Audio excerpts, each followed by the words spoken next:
Hello everyone, this is Shadow. Due to copyright restrictions on YouTube, I can't publish many of the audiobooks you love. That's why I've created a special paid service where you can enjoy over 300 high-quality audiobooks from platforms like Webnovel, Pocket FM, Audible, Wuxia, and more. Each novel comes as a one-time purchase, no subscriptions, no hidden fees. After payment, you'll receive full access via Telegram, along with all future updates for that novel. You'll find a wide selection of your favorite genres and titles, always in premium audio quality. Check the full list of available novels in the description. DM me now to get your favorite stories in audiobook form and start listening today. Also, you can request any novel so I can turn into audiobooks. Check out our Patreon for more details. Chapter 351 Captain Selection. Chapter 351 Captain Selection. The Other Side. Through communication at the banquet, Eddie Brock successfully invited Michael and Alexei, and since then 4 members of the 7-member group have been in place. However, Eddie was worried about the 5th member. In Eddie's opinion, it would be best if each member of the 7-member group had a distinct personality and represented a different group in society. Michael is the leader of the werewolves, but in fact he is a half-werewolf, half-vampire hybrid with great strength and speed. His self-healing ability after transformation is also extremely strong. Selena is the leader of vampires and also represents the female group. She has powerful strength and super speed like teleportation, and is the most powerful representative of independent ladies. Alexei, a former Soviet citizen and superhero Red Guard, was a figure comparable to Captain America in the former Red Soviet Union, and also embodied the inclusiveness of the United States. Wesley, a legitimate white American, has gorgeous and powerful gun-fighting skills, and is blessed and helped by the symbiote.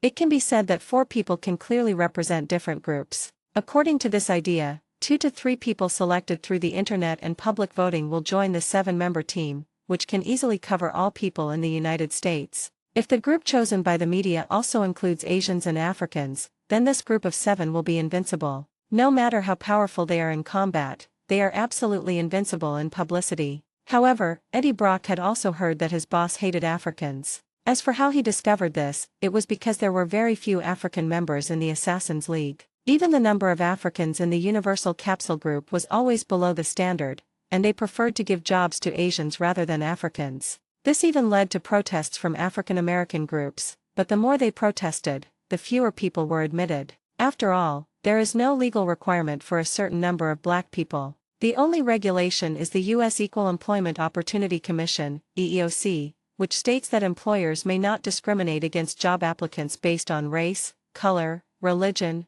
gender, sexual orientation, national origin, disability or genetic information during the recruitment process. But this is just a regulation, and large companies like Universal Capsule Group have many ways to circumvent it. Not to mention the Assassin's League, this is not a serious enterprise, and the Employment Opportunities Commission is even less likely to have jurisdiction over the Assassin's League. What Eddie Brock is worried about now is the 5th member of the 7-member group. While maintaining differentiation, he doesn't know who to invite in the Assassin's League. However, many people have signed up for him, including members of the werewolf and vampire clans. But with Michael and Selena as members, it was impossible for Eddie to add other vampires and werewolves to the mix. Although the Assassin's League has a large number of members, apart from the werewolves and vampires, there are not many extraordinary people. The only ones left are John Wick, who refused, and Su Wenyu, who is not suitable. The only 2 non-human beings left for Eddie Brock to choose from are Blue Cat Pool and Karen the Immortal.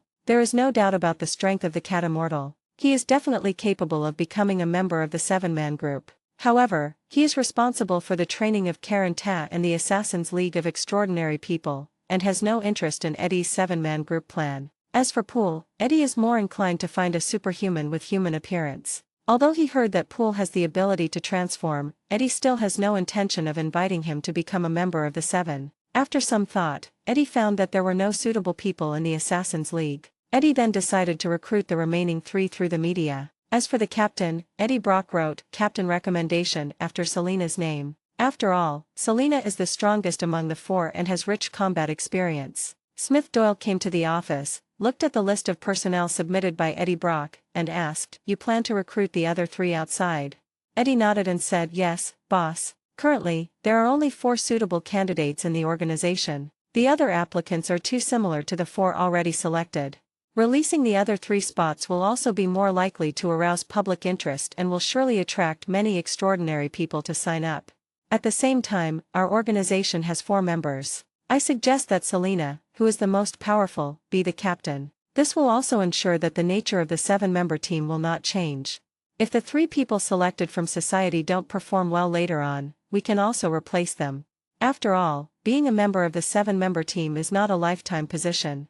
Smith Doyle had no objection when he heard Eddie Brock recommend Selena to be the captain. Among the current members, Selena's strength is unique. She is more than qualified to join the Avengers, so there will naturally be no problem for her to form a group of 7. As for the question of whether a woman was unsuitable as a captain, this thought had never occurred to Smith Doyle. In the parallel universe, there was Captain Carter, so there was no problem with Selena being a member of the 7-member team. Okay, then let's start forming a 7-man team according to the list you submitted. Eddie then shared his thoughts on the operation. Regarding the superhero draft, I will first spread the word through the media and hype it up. Then the concept of a 7-member group will be brought up. After all, publicly, there is no such concept of a superhero group in the world. Then I will do separate promotions for Serena and the others, and finally start the audition for the remaining 3 members. I will set up a talent show website and let all the extraordinary people upload their information into a video on the website. People can then vote for their favorite superheroes. Of course, I will also gradually release the corresponding benefits for the 7-member team members. Smith Doyle nodded after hearing this, and then said, although your 7-member team is for profit, when selecting public personnel, I hope the main criteria will be the philosophy of punishing evil and promoting good, as well as their strong combat capabilities. For the final selection, we will conduct a past investigation. If they are extraordinary people with a history of bad deeds, even if they are very popular online, they are still not our candidates. In this area of the investigation, the Assassin's League will help you with personnel verification.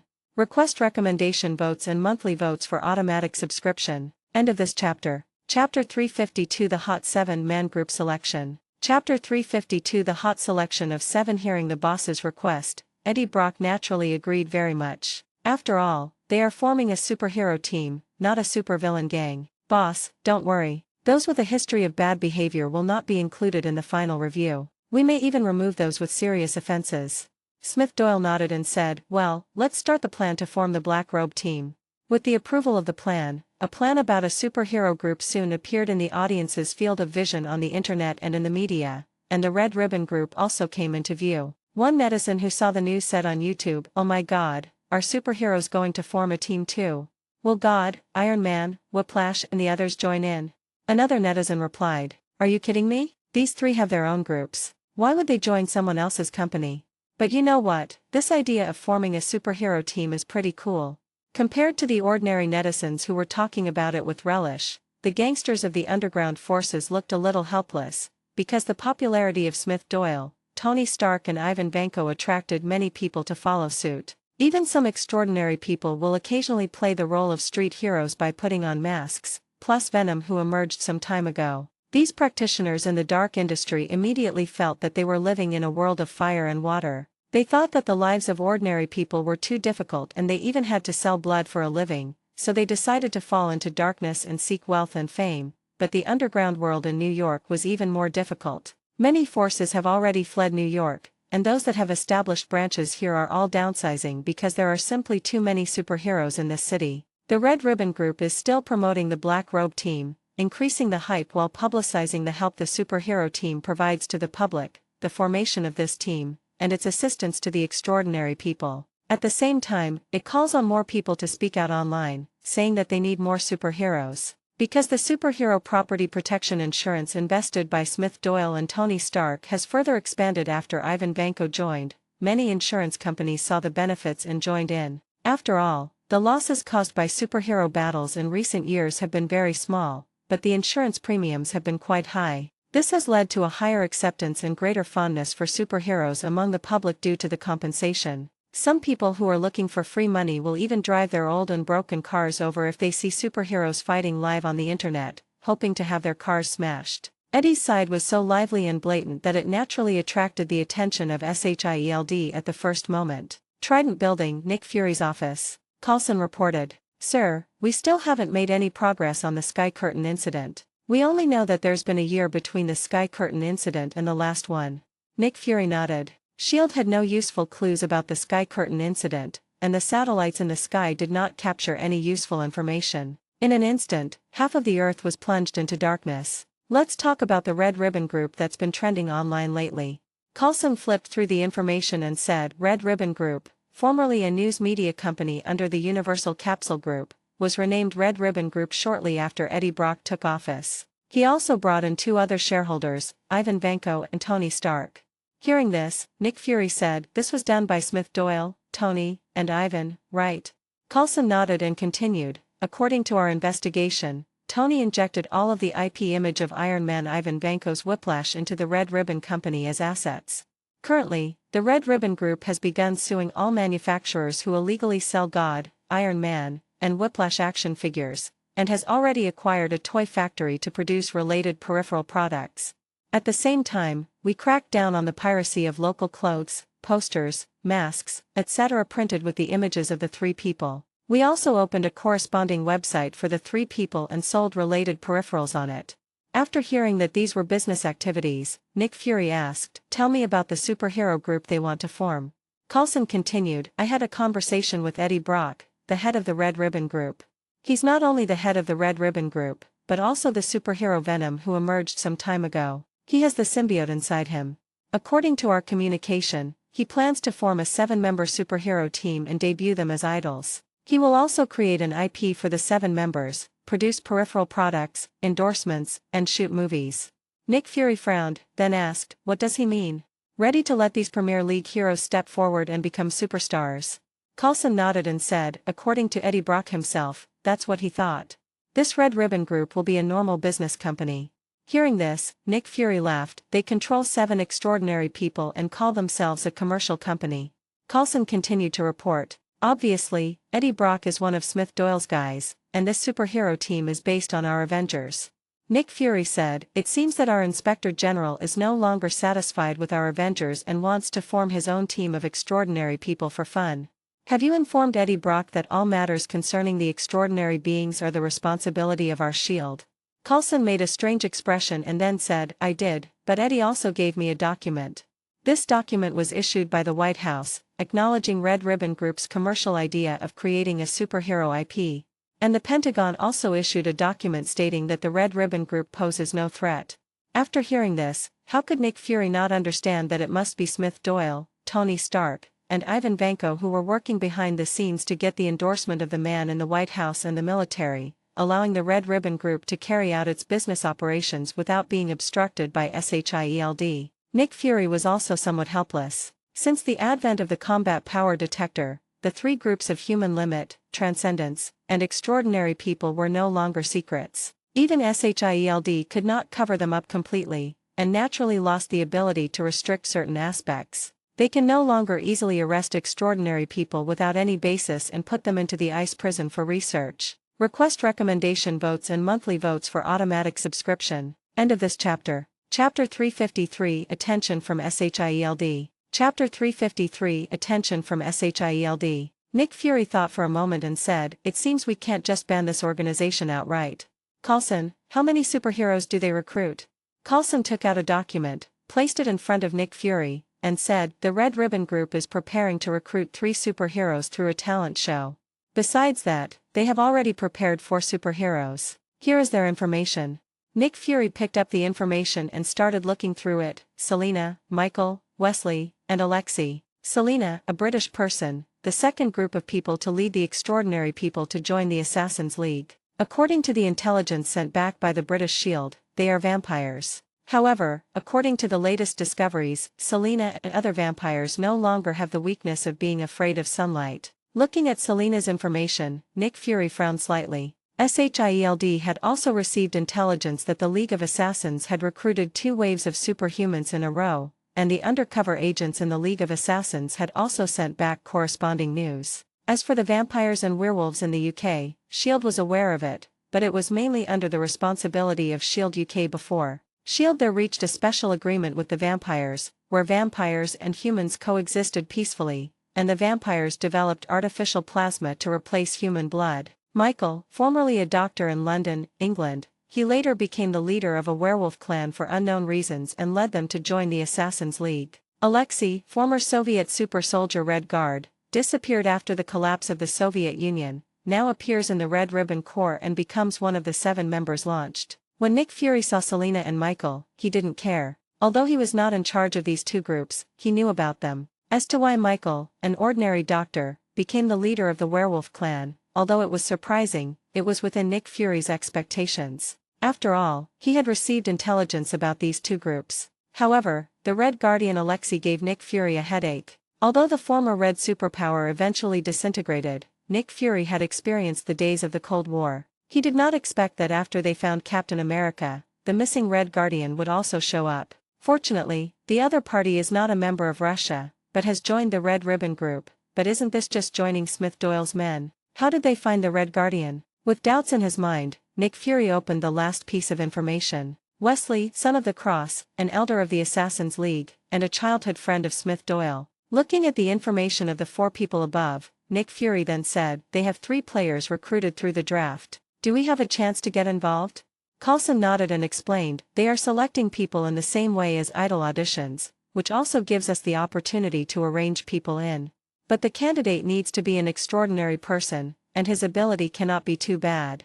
Nick Fury nodded. Although he had given them the opportunity to place someone, it wasn't easy to get. He needed at least a decent transcendent, not the strongest, but not too weak either. Nick Fury thought about the transcendents within SHIELD and the candidates for undercover agents. After some thought, he realized there weren't many suitable candidates. It wasn't that there weren't any transcendents. Jessica Jones, whom he had high hopes for, was now regularly training and sparring with Captain America. He planned to add her to the Avengers, but she wasn't suitable for undercover work. Then S.H.I.E.L.D. recalled the superheroes under its control, and soon 2 candidates appeared in their minds. One of them was Chen Hairan, a Hong Konger who had the ability to control fire. At Agent Guan's suggestion, Chen Hairan was taken to the S.H.I.E.L.D. Academy for training. At the same time, because the combat power detector mentioned life energy, S.H.I.E.L.D. combined Steve Rogers and early research on super soldier serum with the military's improved version to create a similar super soldier serum, incomplete. After injecting Chen Hairan's superpowers were greatly enhanced.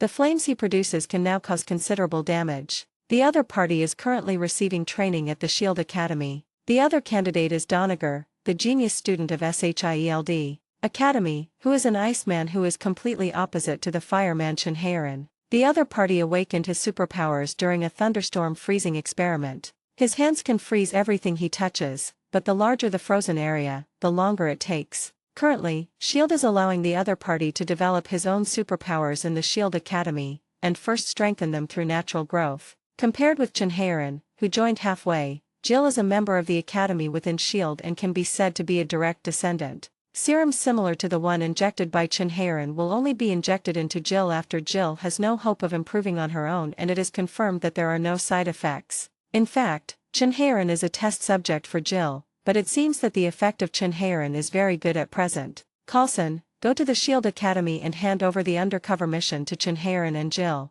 Their superpowers are fire and ice, respectively, both of which are very unique. Disguise their identities and find a way to fit them into Eddie Brock's superhero team. Coulson was not surprised at all when he heard the director's plan, but he did not expect that the director was so willing to send Jill. Coulson had also heard of this talented student of the SHIELD Academy. The other party's abilities were not only superpowers, but he was also very famous in the SHIELD Academy in terms of scientific research and was considered a good seedling for scientific research. However, after the other party awakened his freezing ability, SHIELD increased its attention to him by 2 levels, and Coulson even thought that he would become a member of the Avengers. "Yes, Chief, I will arrange for them and try to send them all to Eddie Brock's extraordinary team." Nick Fury was not so optimistic, but said, "Not both of us can get in, but we must ensure that one of us gets in. I need to know the movements of that team. In addition, the talent show they held is also of great benefit to us. Identify all applicants, conduct a thorough assessment of their abilities, and recruit them into SHIELD as soon as possible after they fail the selection process.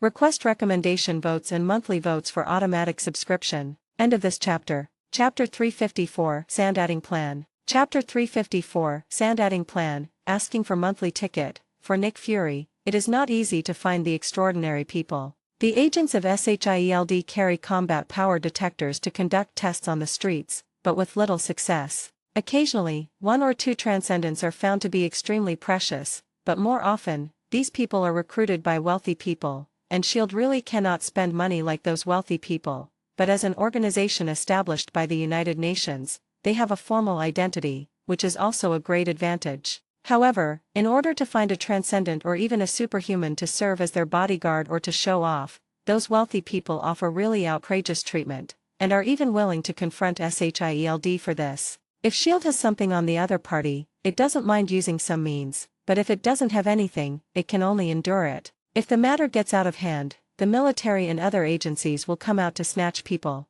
It can be said that with the advent of combat power detectors, although SHIELD is the responsible agency for supernatural phenomena, it is not as convenient as before. Of course, if a superhuman commits a crime, SHIELD still has reason to take action against him, capture him, and detain him. Coulson naturally had no objection to the director's proposal and agreed. Then he remembered something and said, "Director, according to reports from agents lurking in the Assassin's League, the tall tower at the Assassin's League headquarters is called the Karen Tower, and there's a cat living in it?"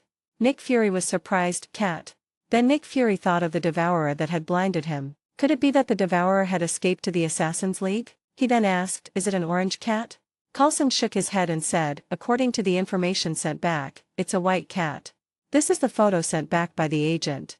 Looking at the cat in the photo, Nick Fury breathed a sigh of relief. It was good that it wasn't the devourer. He hadn't found any trace of the cat since it disappeared. The Assassin's League wouldn't build a tower for a cat for no reason. And the way he holds the wooden staff doesn't look like an ordinary cat. Have the undercover personnel gather as much intelligence as possible about this cat. Coulson nodded. "Yes, sir." Nick Fury glanced at Coulson and said, "Okay, go get busy. You've been burdened with a lot of work lately. Thank you for your hard work." Coulson nodded and said, "This is what I should do." Coulson then left Nick Fury's office without staying, and he was going to the SHIELD Academy next. After Coulson left, Nick Fury called Dr. Eric Shalvig and asked about the research progress of the Tesseract. Upon learning that the production of energy weapons had begun, Nick Fury smiled with satisfaction. As more and more extraordinary people appear, S.H.I.E.L.D.'s demand for energy weapons is increasing. After all, the threat posed by ordinary firearms has become smaller and smaller, and the energy weapons made by the Cosmic Cube are S.H.I.E.L.D.'s next target for replacement. Just as SHIELD was preparing to throw sand into the 7-member team, Su Wenyu and his family, led by Yingli, arrived at the entrance of Taro Village. Looking at the ever-changing bamboo forest, Su Shanqi and Su Xiaoling were amazed. Although they had experienced a lot, they were still curious to see the bamboo moving. Su Wenyu smiled and recalled the scene when he met Yingli. Soon Yingli drove everyone to a water curtain cave and drove in without hesitation. After entering the water curtain cave, the car seemed to have entered another time and space. After passing through the space channel, they entered another world. Yingli looked at the scenery before her and said, "Kids, welcome to my hometown." Su Xiaoling looked at the birds flying outside the window and said, "I thought I saw the bird on fire." Su Shanqi also looked over. "Oh my god, it really is like that." Yingli smiled and said, "Kids, this is normal." Su Xiaoling was surprised and said, "Oh my god, a white nine-tailed fox, and Dijiang and Longma." While Yingli was driving, Su Xiaoling and Su Shanqi were looking at everything around them curiously, while Su Wenyu was recalling everything that had happened. Soon the car arrived in front of the village, and here appeared a group of Taro people holding long sticks and ready for battle. Yingli stopped the car and got out. When they saw that the person coming was Yingli, everyone was stunned. Yingli's sister shouted in disbelief, "Is that you, Yingli? You are still alive? How can this be?" As they were talking, Yingnan came up, hugged Yingli, and started to examine her. Yingli hugged her sister and said with a smile, "Sister, it's me, I'm back." Yingnan touched Yingli's body and asked in disbelief, "But how is this possible? When Su Wenyu left a letter outside the bamboo forest, I secretly went to see you." However, after Yingli's death, although Su Wenyu could not enter Taro village, he still left a letter in the bamboo forest, hoping that Yingli's family could come to the funeral. Therefore, everyone in Taro village knew about Yingli's death. Yingli said with a smile on her face, "I was literally dead. But Wenyu has been working hard over the years and finally found a way to revive me. Now that I'm back, I'm bringing my children and Wenyu with me to let everyone know I'm safe." Yingnan looked at Su Wenyu in surprise. She had never expected that this man, whom Taro village had always looked down upon, would actually find a way to resurrect Yingli one day and successfully resurrect her. This made Yingnan look up to him a lot more. The people in Taro village who heard the conversation between the two also looked up to Su Wenyu. This matter was really beyond everyone's expectations. Yingnan then let go of Yingli, walked up to Su Wenyu, and said, "Thank you for resurrecting my sister." Su Wenyu smiled and said, "I love Yingli very much, and this is what I should do." Yingnan nodded, then looked at Shang-Chi and said, "You must be Yingli's child Shang-Chi, right? You can just call me Aunt Nan." Then he said to Su Xiaoling, "Your temperament is very similar to Yingli's when she was young." Yingnan then took their hands and walked towards the village, saying, "Just come back. Everyone, come in together." Then, under Yingnan's leadership, everyone entered the village. Request recommendation votes and monthly votes for automatic subscription. End of this chapter. Chapter 355 Yingli and 039's Plan. Chapter 355 Yingli's Plan. Taro Village. Led by Yingnan, everyone came into the reception room and sat down. Guangbo looked at Su Wenyu and the others and asked, "We are very happy that you were resurrected, and we are glad that you have the opportunity to live again. But I remember that you gave up your identity as a Taro village in order to be with this guy." At this time, Su Wenyu, who was sitting beside him, said, "Kid, be careful with your words. What do you mean by giving up your identity as a Taro villager? Yingli only gave up the power of the dragon for me. She is still a Taro villager." Guangbo, with a head full of white hair, looked at the young-looking Su Wenyu calling him a kid. Although he was so angry that he was puffing his beard and glaring, he could not refute it. At this time, Yingnan on the side said, "Uncle Guang, Yingli is from our Taro village, and her 2 children are also the blood of our Taro village." Yingnan's status was no lower than Guangbo's. Seeing Yingnan say this, Guangbo said unhappily, "I don't have a problem with the child, I'm upset with him." As he spoke, Guangbo looked at Su Wenyu. Su Wenyu didn't care about Guangbo's look at all. "Even if I make you unhappy, what can you do? If you have the guts, kill me." Most people in Taro village were unhappy with Su Wenyu taking Yingli away, but Yingnan did not refute anything in this regard. Instead, he asked, "Yingli, besides telling us about your resurrection and giving the children the identities of Taro village, is there anything else you want to do when you return to Taro village this time?" In Yingnan's opinion, Taro village may not recognize Su Wenyu as a son-in-law, but it must recognize his sister's 2 children. They are all Yingli's bloodline, and theoretically have the hope of awakening the heart of the dragon. How can they be rejected? Of course, it was just the hope of awakening. As Yingli's sister, she had not awakened the heart of the dragon and could not use this power. Even in battle, she could only rely on weapons made of dragon scales. Yingli glanced at everyone present, then said, "I did come back for something else this time, and it's something related to my resurrection. I believe everyone is also curious about my resurrection." It was Su Wenyu who passed the test, saw the dragon in the outside world, and made a wish to resurrect me. Hearing Yingli's words, everyone's eyes widened, and Yingnan said in disbelief, "Shenlong, are you saying that there are also Shenlongs in the outside world like our Taro guardians?" Guangbo said in disbelief, "Impossible, the guardian dragon of Taro village is unique. Even our dragon doesn't have the ability to resurrect. How is this possible?" At this time, Su Shangqi and Su Xiaoling on the side also spoke, "Auntie Nan, this is true. We were there when Dad made the wish. That dragon was truly magnificent and majestic. Resurrecting humans is very easy for it." Yingli continued at this time, "In order to revive me, when you also joined the organization guarded by the divine dragon. I came back this time because of the dragon. I want to communicate with the guardian dragon to see if he knows the dragon in the outside world. If the 2 dragons knew each other, if one day the soul-devouring beasts we sealed and their legions were to break free, they would also be able to gain assistance from the dragon outside. The second thing is to test my 2 children after seeing the guardian dragon to see if they can awaken the dragon's heart. As for the third thing, I want to leave a legacy in the village and find a suitable husband and wife for Shang-Chi and Xiaoling." When Guangbo heard the purpose of Yingli's coming, especially when he heard that she wanted to leave a bloodline inheritance, his eyes lit up. Yingnan was not married, and the bloodline of the heart of the dragon was not passed down. If Yingli's child could marry someone from Taro, the bloodline would be passed down, and the guardian of Taro would appear again. Yingnan then asked, "Sister, are Xiaoling and Shang-Chi willing?"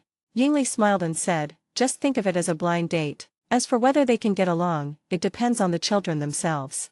Su Xiaoling and Su Shangqi also learned about this on the way here. If they were directly appointed, they would still be a little disgusted, but if it was just a blind date, they could still accept it. "Auntie Nan, we can still accept blind dates. It all depends on whether you're compatible." Seeing that both children accepted it, Yingnan naturally had no objection. Guangbo then said, Yingli, since you're so considerate of the village, we naturally have no objection. As for your meeting with the guardian dragon, you'll have to rely on yourself. Neither of us has seen the dragon in many years. We can't decide whether the dragon will see you or not. Yingli, who had possessed the power of the dragon, knew more about the guardian dragon than Guangbo and the others, and also knew where the dragon was, so she spoke, I have the heart of a dragon after all, and I believe the guardian dragon will see me.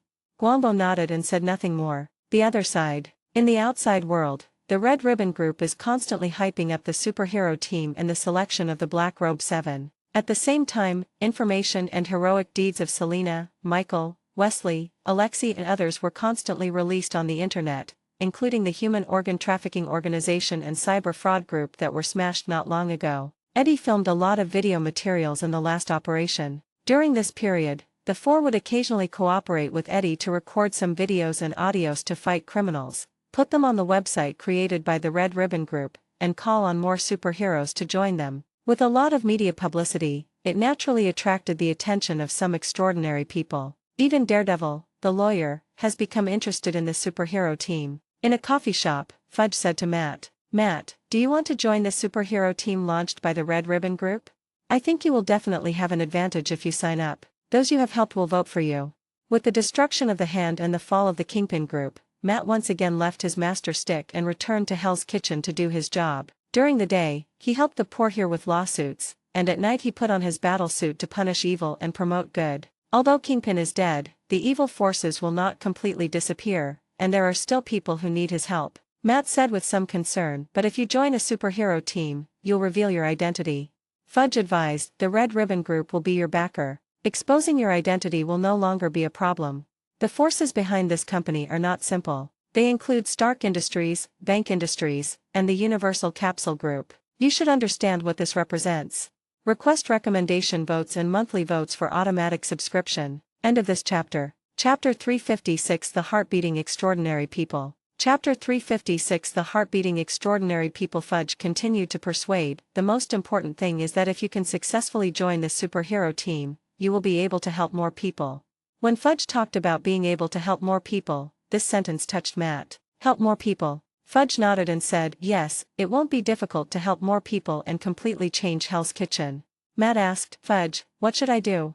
When Fudge saw Matt say this, he knew that he had agreed, so he said, you need to put on the Daredevil suit and record a video to be selected for the competition. Then post it on the website created by the Red Ribbon Group to create the first superhero team. Matt nodded and said, Fudge, it seems I'm going to trouble you with this. Fudge nodded. It was indeed a bit difficult for Matt to record the video alone. It seems that you need to take me with you when you are doing heroic deeds at night these days. The trend of forming a superhero team also reached Wakanda. Surue found his brother and asked, Brother, do you want to join this superhero team? The CEO of the Red Ribbon Corporation is Eddie Brock, the host of the last Dragon Ball battle. The Assassins League is definitely their backer. After witnessing the power of the extraordinary people in the outside world, Chala naturally hopes to go out. He also yearns for the superhero team and hopes to join it. Surue, father won't agree. You know what he's afraid of. Surue looked at his brother and said, Brother, have you asked father about this? Chala fell silent and shook his head. Seeing that his brother had not asked his father, Surue pulled his brother towards the palace and said, How can you be sure about something you haven't asked? Soon Shuri and Chala arrived at the palace and met their father Chaka and mother Raymunda. Seeing his daughter and son arrive together, Chaka asked, You two came here together, is there something going on? Surue then spoke, Father, the organizer of the last Dragon Ball battle, Eddie Brock, the host of the ring battle, has established the Red Ribbon Group and is currently recruiting extraordinary people from across the internet to join their superhero team. I think Brother Chala could be involved. Hearing his daughter's suggestion, Chaka looked at his son Chala and asked, Is this what you think? Chala nodded, Dad, I want to join this superhero team. As the king of Wakanda, Chaka did not think of embracing the world after seeing the power of the extraordinary people outside, but became more worried. You know, Wakanda has a huge amount of vibranium. If this news is exposed, he can't imagine what kind of enemies he will attract. Even Ivan Vanko's request for further negotiations after the game was rejected, and he claimed that Wakanda really had no vibranium left except for the Black Panther suit, and all of it had been stolen, which resulted in them being unable to sell vibranium to improve the lives of the royal family over the years. Chala, Shuri, you should know what kind of trouble we will face if we are exposed and the outside world knows that we possess a huge vibranium vein. Before Chala could speak, Shuri spoke first. Father, we were actually exposed during the last Dragon Ball competition. In fact, our strength was even the weakest among the extraordinary people who participated at that time. But that's why my brother needs to go out and join the superhero squad. The Red Ribbon Group is backed by the Assassin's League. If my brother can successfully join this team, he will be able to establish connections with other extraordinary people, which will actually be a help to us. After all, in the last battle for the Dragon Balls, we had at least one vibranium suit in our hands. If we do nothing, this news might one day spread and lead to unnecessary inquiries. Plus, we are isolated from the outside world. If something happens one day, there won't be anyone to help us. But as soon as my brother joined this superhero team, with the friendship between teammates, others dared not touch us. The fact is indeed as Shuri said. In the movie universe, when Wakanda's new King T'Challa joined the Avengers, although other countries had ideas, they did not dare to take action. It was not until T'Challa's death that they began to covet Wakanda. After hearing his daughter's analysis, Chaka also began to think. At this time, Queen Ramonda beside her also spoke. Chaka, I think what my daughter said makes sense. The world outside is full of extraordinary power beyond our imagination. We need allies. After some persuasion from his wife and daughter, Chaka thought for a moment and said, T'Challa, you can participate in the selection of members of this superhero team, but you cannot reveal that Wakanda still has vibranium, and you cannot reveal the real Wakanda. Hearing his father's agreement, T'Challa immediately said excitedly, Yes, father. T'Challa then looked at his sister Shuri, who immediately made a mischievous expression. In addition to Daredevil and Black Panther T'Challa, Danny Rand, the Iron Fist, who returned from training in Kunlun, also returned to New York. Because of the fall of the hand, Danny Rand encountered some obstacles in taking back the Rand Corporation, but he successfully resolved them and got back the inheritance left to him by his parents. Danny Rand, who became a billionaire again, did not devote himself to his career. Instead, he was very interested in becoming a superhero. After seeing the news of the recruitment and selection of members of the superhero team, he also recorded a video and signed up. As for the Fireman and Iceman from the SHIELD Academy, they also recorded videos and registered under Coulson's arrangement. In addition to these extraordinary people, some extraordinary people hidden among the people also showed great interest in this matter and signed up to participate online. All of a sudden, people discovered that the number of extraordinary people was so large, far beyond their imagination. In the outside world, the affairs of the superhero team are still extremely hot, and in Taro Village.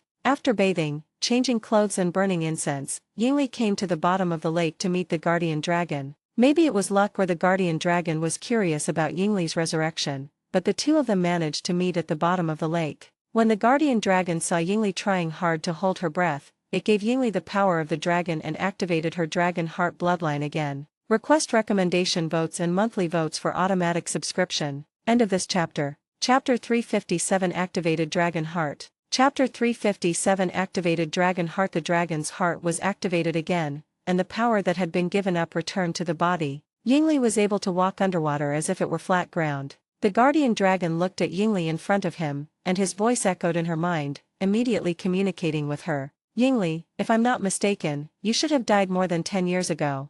The guardian dragon has a clear ability to sense those who possess the heart of the dragon, and can sense when the other party dies. The so-called heart of the dragon bloodline is actually the bloodline of the dragon, which allows him to sense the life and death of the other party. Yingli was surprised to hear that the guardian dragon could actually sense her own death, and immediately said, There is a divine dragon in the outside world. It was my husband, Su Wenwu, who made a wish in front of the dragon to resurrect me. Hearing Yingli's words, the guardian dragon's eyelids opened completely, staring at Yingli from head to toe. At this moment, Yingli felt a full sense of oppression. A dragon from the outside world?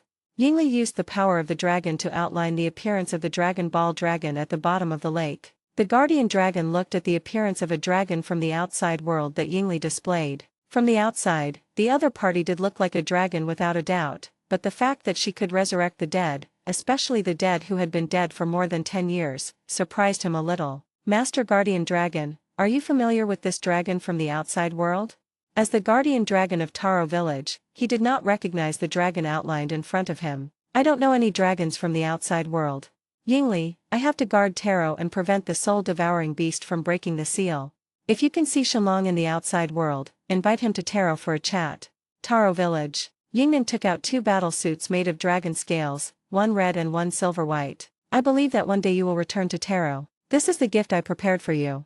Su Wenyu looked at the 2 pieces of clothing in front of him and glanced at Yingnan with some surprise. He knew that dragon carp contained powerful energy. The items and weapons made of dragon carp had great power and the battle suits had super high defense. Shang-Chi and Xiaoling exchanged a glance, then thanked him. Thank you, Aunt Nan.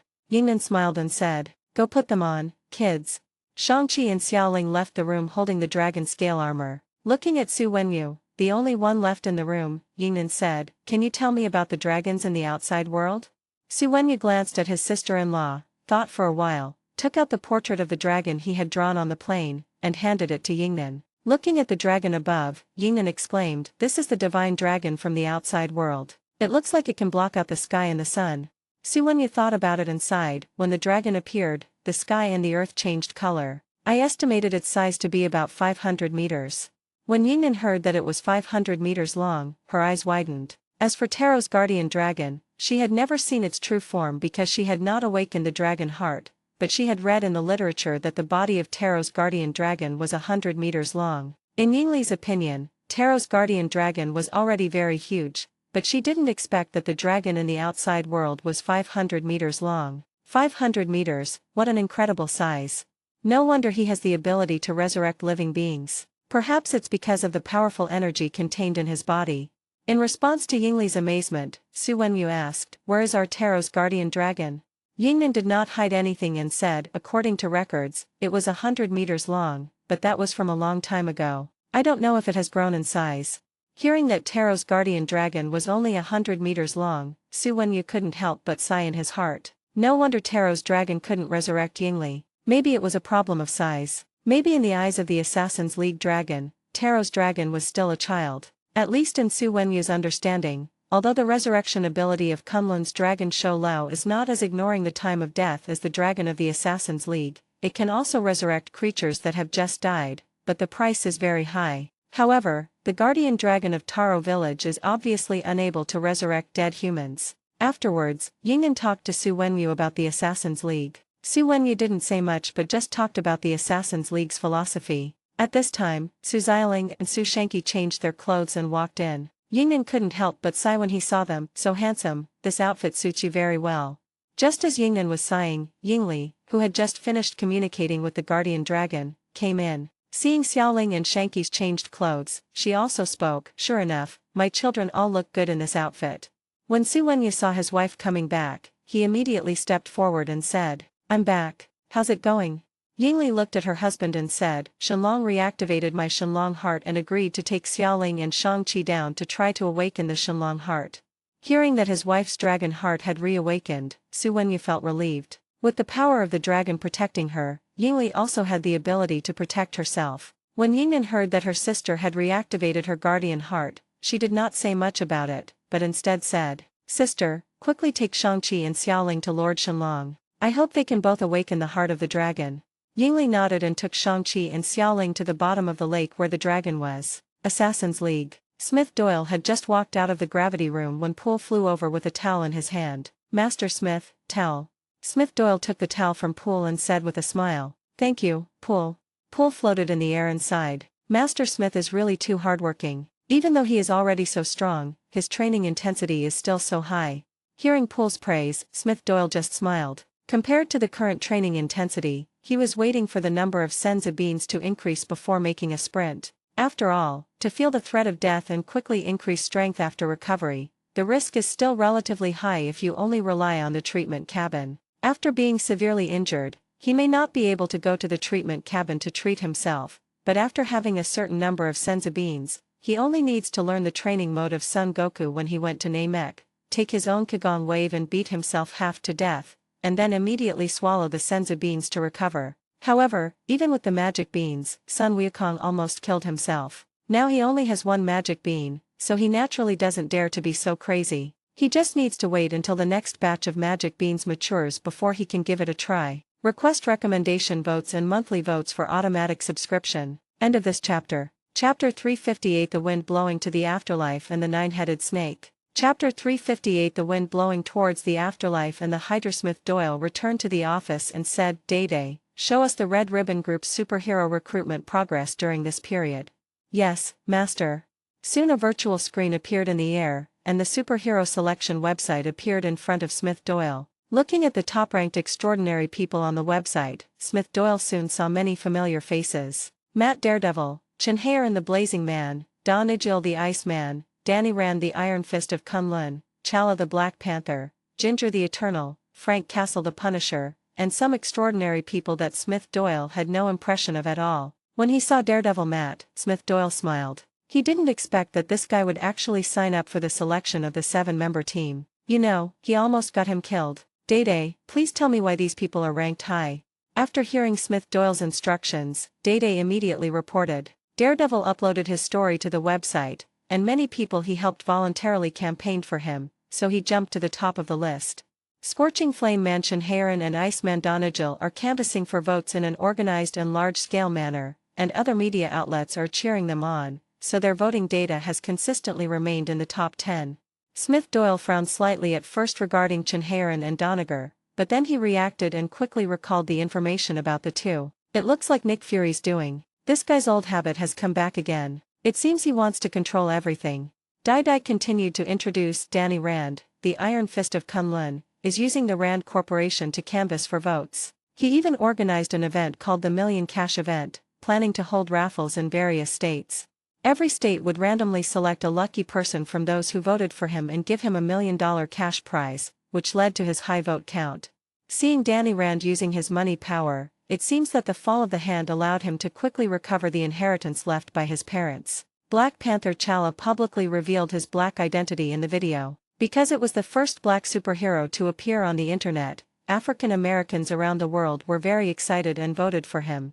Smith Doyle was not surprised at all to see Chala get such a high number of votes. Chala was enjoying the benefits of black people. Although he eliminated many evil Moes, it was just a drop in the ocean compared to the other party's huge ethnic group. Smith Doyle didn't say much about the Black Panther, nor did he have any thoughts of letting Eddie Brock suppress him. Although he hated Mo, he was not yet ready to destroy Black Panther Chala, otherwise he would not have asked his men to invite him to participate in the battle for Dragon Ball. After all, Smith Doyle is on the side of justice, and he is eliminating black people who have committed crimes, not committing genocide. After all, the philosophy of the Assassins' League is different from that of the Sloan era. Otherwise, with his current strength, it would not be difficult for him to sink the African continent with a Kamehameha wave. Kinger, through his status as an Indian actor, attracted many Indian votes. Frank the Punisher received a large number of popular votes due to his experience, but he was not dominant because he did not demonstrate corresponding superpowers.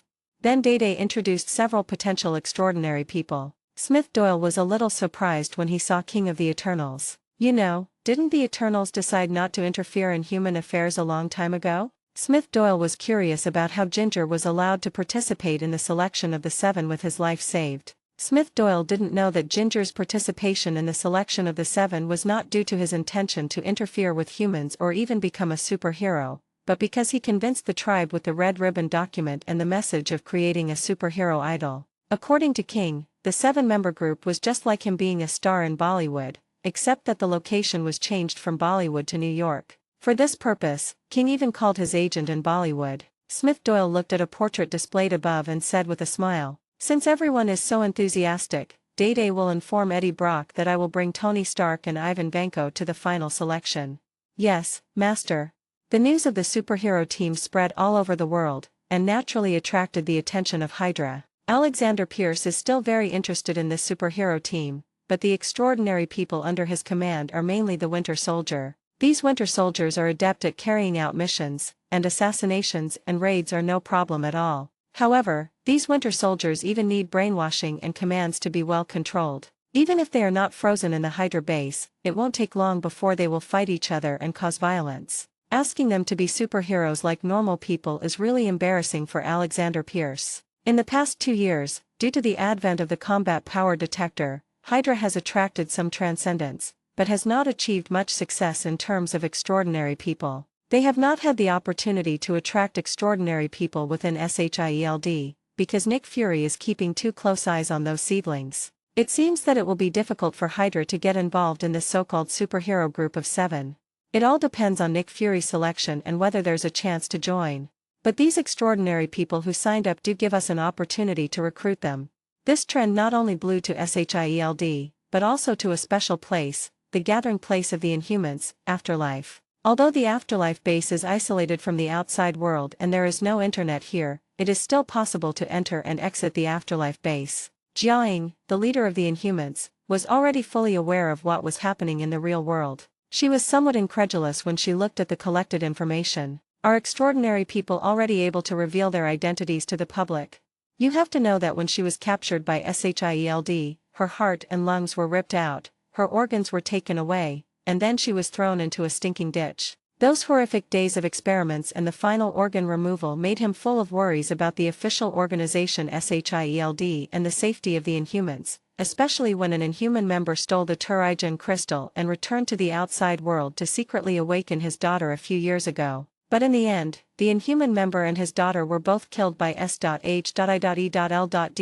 guns, and their bodies were taken away for research. Thinking of this, Jiaying ordered that all awakened Inhumans were not allowed to leave the afterlife, and were not allowed to participate in the selection of the 7 superheroes. Request recommendation votes and monthly votes for automatic subscription. End of this chapter. Chapter 359 Shang-Chi, I want to sign up for a 7-person team. Chapter 359 Shang-Chi, I want to sign up for the 7-member team. A week flies by. Su Wenyu and his family also left Taro Village. Su Wenyu felt that this trip to Taro was very fruitful. His wife Yingli regained the power of the dragon that she had given up, and his son Su Shanqi also awakened the heart of the dragon and began to master the power of the dragon. The only pity was that Xiaoling did not awaken the heart of the dragon. As for the marriage of the 2 children, Su Xiaoling's requirement is that the man must be able to beat her, resulting in no suitable candidates among his peers in Taro Village. Instead, Shang-Chi has a girl who is quite good at dating. As for the outcome, they will make a decision after getting to know each other in the future. However, the girl did not leave Taro with them. Instead, Shang-Chi had to return to Taro every once in a while. At this moment on the plane, Su Wenyu hugged his wife Yingli and said, "This time back to Taro, we also gained a lot." Yingli frowned slightly and said, "Taro Shenlong wants me to pass a message to Shenlong of the Assassin's League, hoping that he can come to Taro Village for a gathering." Hearing Yingli's mission, Su Wenyu sighed. It all depends on fate. The organization's dragons aren't easy to come across. I'll see if there's a chance in the next Dragon Ball battle. Yingli looked at her children at this time. Seeing that they were both browsing the tablets and reading the information on them, she said, "Wenyu, what are you going to do with Shang-Chi and Xiaoling?" Hearing his wife's words, Su Wenyu also began to think. At this time, Su Shanqi, who was surfing the internet, said, "Father, I'm going to join the 7-man group's recruitment of extraordinary people. Let my sister take care of the 10 Rings gang." Hearing Su Shanqi's words, Su Xiaoling said unhappily, "Why don't I join the 7? Su Shanqi glanced at Su Xiaoling, then said, "Do you think you can surpass those extraordinary people who currently have the highest number of votes on the website?" After hearing Su Shanqi's words, Su Xiaoling fell silent. Because she had not awakened the heart of the dragon, her strength had not improved much. Although she brought out a silver-white battlesuit made of dragon scales and a javelin made of dragon scales in Taro Village, her strength had improved a lot, but it was no match for the power of the dragon, and she had no advantage over those extraordinary people with extremely high votes. "Well, it's my fault for not awakening the dragon heart." Yingli and Wenyu exchanged a glance. Xiaoling's failure to awaken the dragon heart was indeed a blow to their daughter. Then Su Wenyu asked, "What is this group of 7 of you?" Su Shanqi said, "Eddie Brock has created a superhero team. Currently, there are 7 members on the team, 4 of whom are from the League of Assassins: Selena, Michael, Alexei, and Wesley. The remaining 3 spots will be open to global recruitment. This superhero team, in addition to punishing evil and promoting good, will also build personal IPs." Su Shanqi then told his parents about the superhero team's online information. After listening, Su Wenyu said, "Shang-Chi, I support you on this matter. This Red Ribbon Group and the superhero group are obviously part of the organization's plan. Eddie Brock was originally a member of the organization, and we all know the 4 regular members of the organization are from the League of Assassins. Actually, after I joined the Assassins League, I wanted you 2 to join, but there wasn't a good opportunity. But this time, the superhero team is a very good opportunity to join in a roundabout way." Su Shanqi nodded and said, "Father, I need your support. I need to record a promotional video and post it on the website about some heroic deeds, and talk about my belief in being a superhero, etc. The most important thing is that I need additional media publicity and canvassing for votes. After all, we learned the news much later than other contestants. Su Wenyu nodded and said, I will have the Ten Rings gang fully assist you in this matter. It's a good opportunity for you to get involved, Xiaoling. Bring your Golden Dagger Club and the Ten Rings gang to help Su Shanqi, and at the same time, learn more about the Ten Rings gang through this matter. After hearing her father's arrangement, Su Xiaoling could only accept the result. The Ten Rings gang was an organization that her father had run for 1,000 years. To be honest, her father was not bad to her, but compared to becoming a powerful extraordinary person, Su Xiaoling hoped for the latter. But who told her that she had not awakened the heart of the dragon? After several hours of flying, Su Wenyu and his family returned to the headquarters of the Assassin's League. They then found Smith Doyle to report that they had returned from Taro Village. As for the invitation from the Taro Dragon, Su Wenyu mentioned it and told the leader that his son Su Shanqi would also sign up for the recruitment of the 7-member team. Looking at Su Wenyu in front of him, Smith Doyle listened to his words and said, if you have the chance to see the dragon again, you can ask it yourself. As for Shang-Chi signing up for the 7-member team, Wenyu, is Shang-Chi strength enough to win? This team has combat requirements. I don't want you to go to the Dragon Ball competition one day and ask for a spot to resurrect your son. After hearing the leader's advice, Su Wenyu began to explain. Chief, during this trip to Taro, my wife Yingli retrieved the power of the dragon, and my son Su Shanqi also awakened the heart of the dragon. I believe that with the power of the dragon, Shang-Chi's safety is greatly guaranteed. Smith Doyle was not surprised at all to hear that Su Shanqi had awakened the heart of the dragon. After all, in the original novel, Su Shanqi was thrown into the lake, saw the dragon, and awakened the heart of the dragon. Although the soul-devouring beast did not escape this time, Su Shanqi still awakened this ability. Thinking that Su Shanqi, who had just awakened the heart of the dragon, was able to fight Su Wenyu back and forth, and even snatch control of the 10 rings, he asked, is Shang-Chi's nephew's strength now comparable to yours? Hearing Smith Doyle calling his son nephew, Su Wenyu's mouth twitched, but after all, the other party was his boss. In fact, the leader and his son were of similar age. Shang-Chi's improvement isn't that exaggerated. He can simply borrow the power of Taro Village's guardian dragon, as well as the power of his own dragon.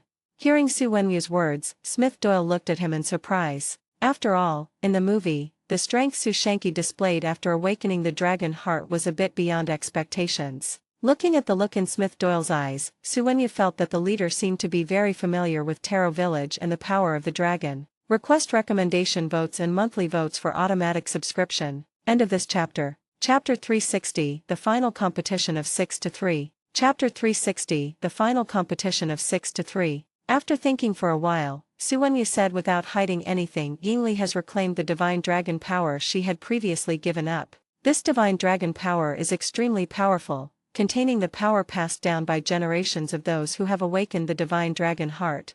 So after Shang-Chi awakened, he did not inherit the power of the previous dragon heart holders, so it will take a long time for him to improve his strength.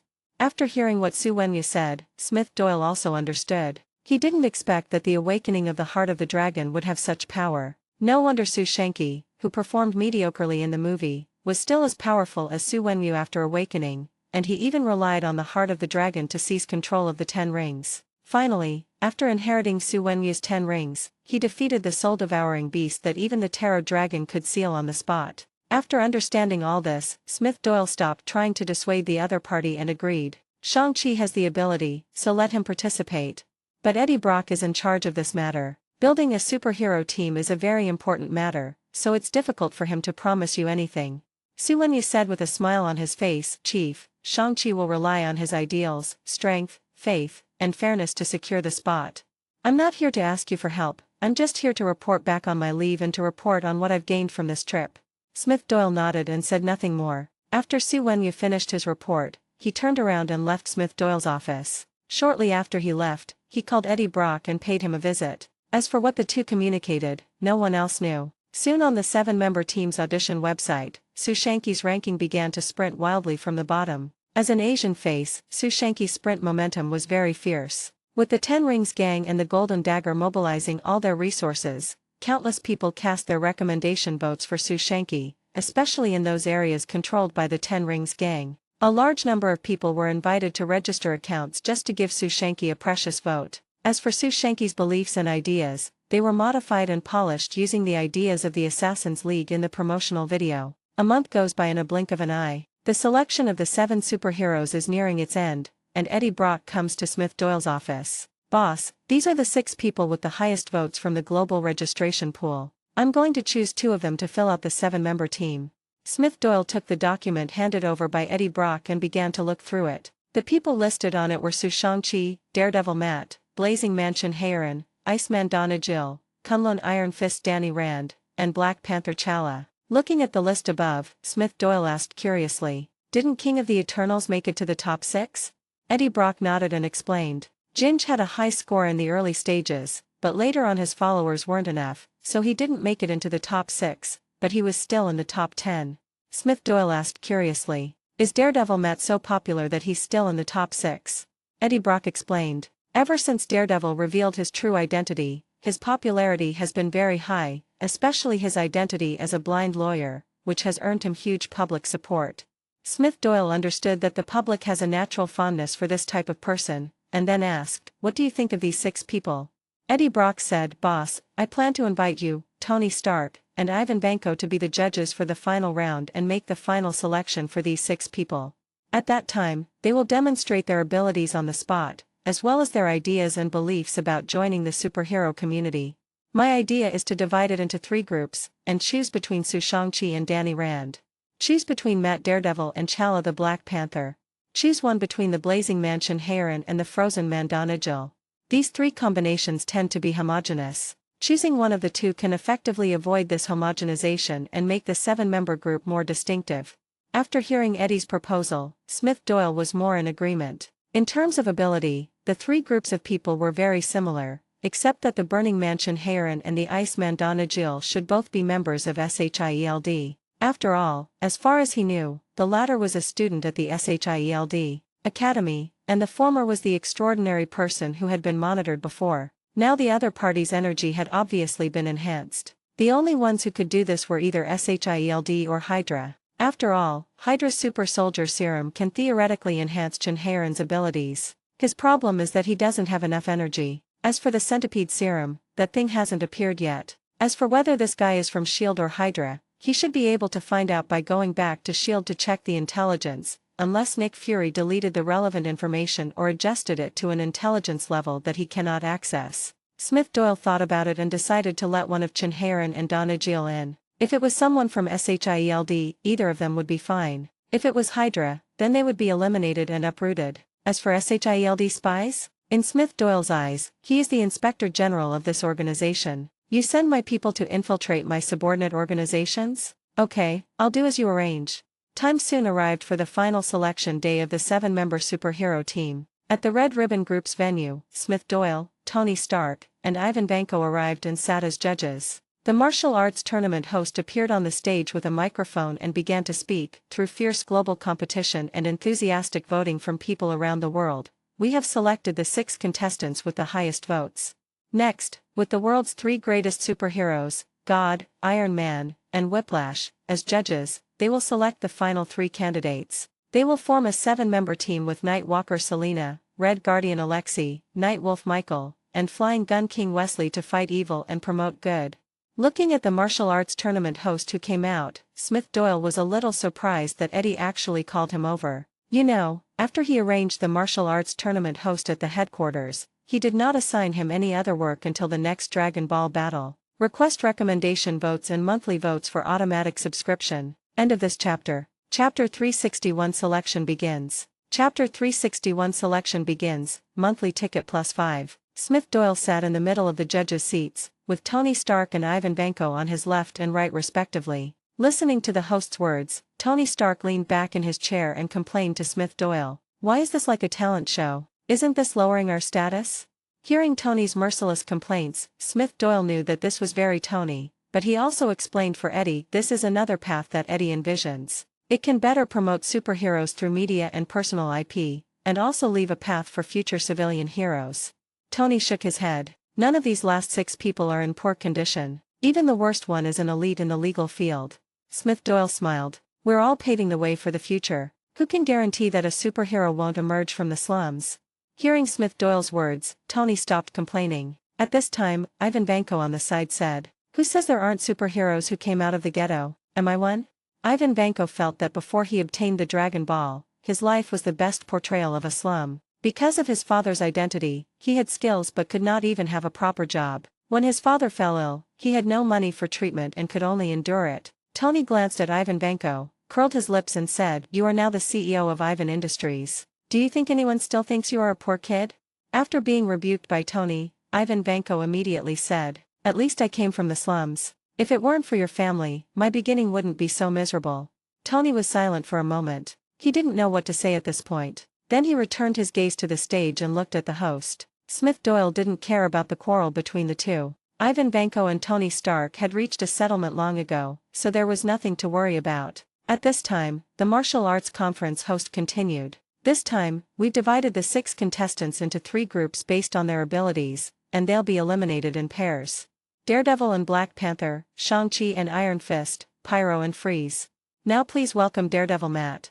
There were quite a few audiences in the audience at the moment. In addition to media reporters, there were also fans of each contestant. Of course, Agent Coulson from SHIELD and the military also sent people. After all, there were many forces interested in extraordinary people. Daredevil Matt walked directly onto the stage wearing his battle suit without using any cane, and the audience immediately burst into warm applause. The host said, "We can see that in this environment, even though our Daredevil is blind, he still arrives at the center of the stage without making a single mistake, just like everyone else.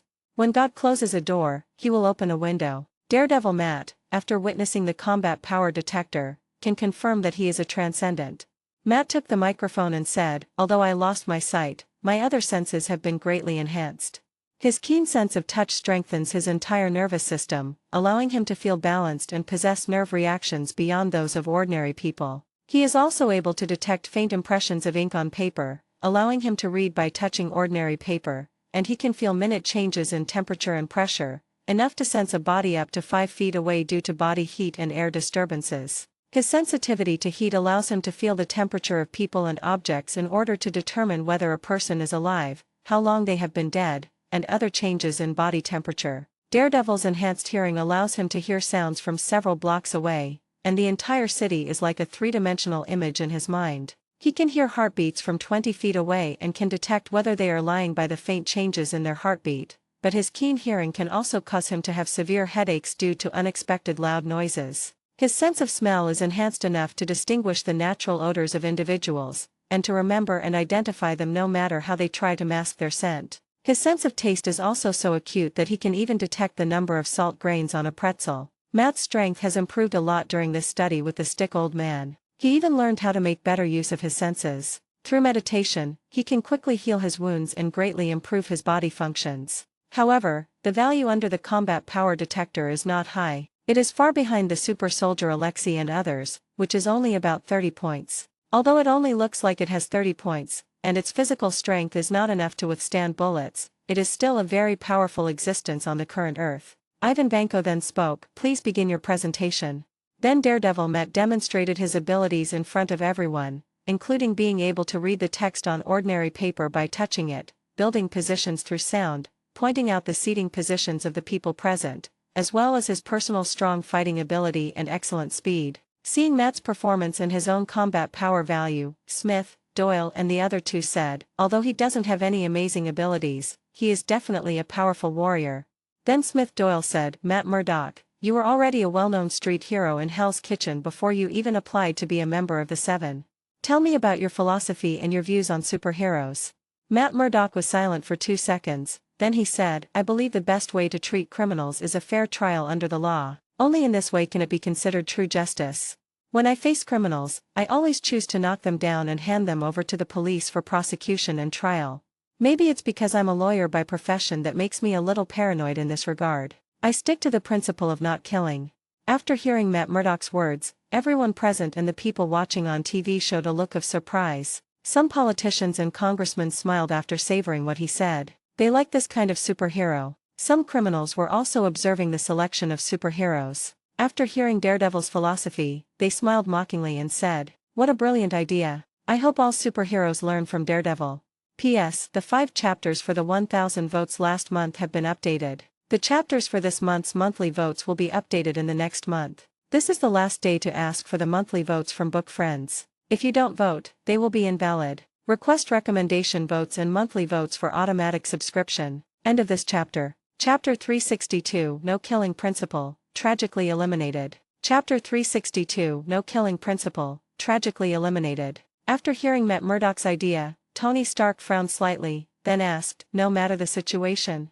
Because of Kingpin's death, Matt Murdock did not experience the experience of catching Kingpin and sending him to prison, where he walked out unscathed and even ran for mayor of New York. Without this series of experiences, his determination in his heart has never wavered. Yes, in any case, Tony Stark continued, even if the enemy does something that angers heaven and earth, the safety of citizens cannot be guaranteed unless they are shot dead. Matt Murdock nodded seriously and said, yes. Tony put down the phone, shrugged his shoulders and said, this is a stupid brainwashed kid. Tony then picked up the phone and said, I don't have a problem anymore.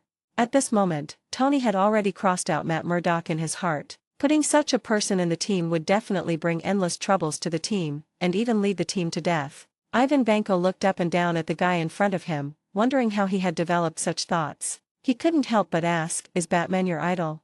DC Comics are quite popular around the world. Although the superheroes they publish are not household names, many people know about them. When everyone heard Ivan Vanko's words, they also thought of Batman's philosophy of not killing. But can Matt in front of him solve all the enemies as well as DC's Batman when he is well prepared? Matt Murdock nodded, I strongly agree with Batman's no-killing principle. The trial should be left to the court.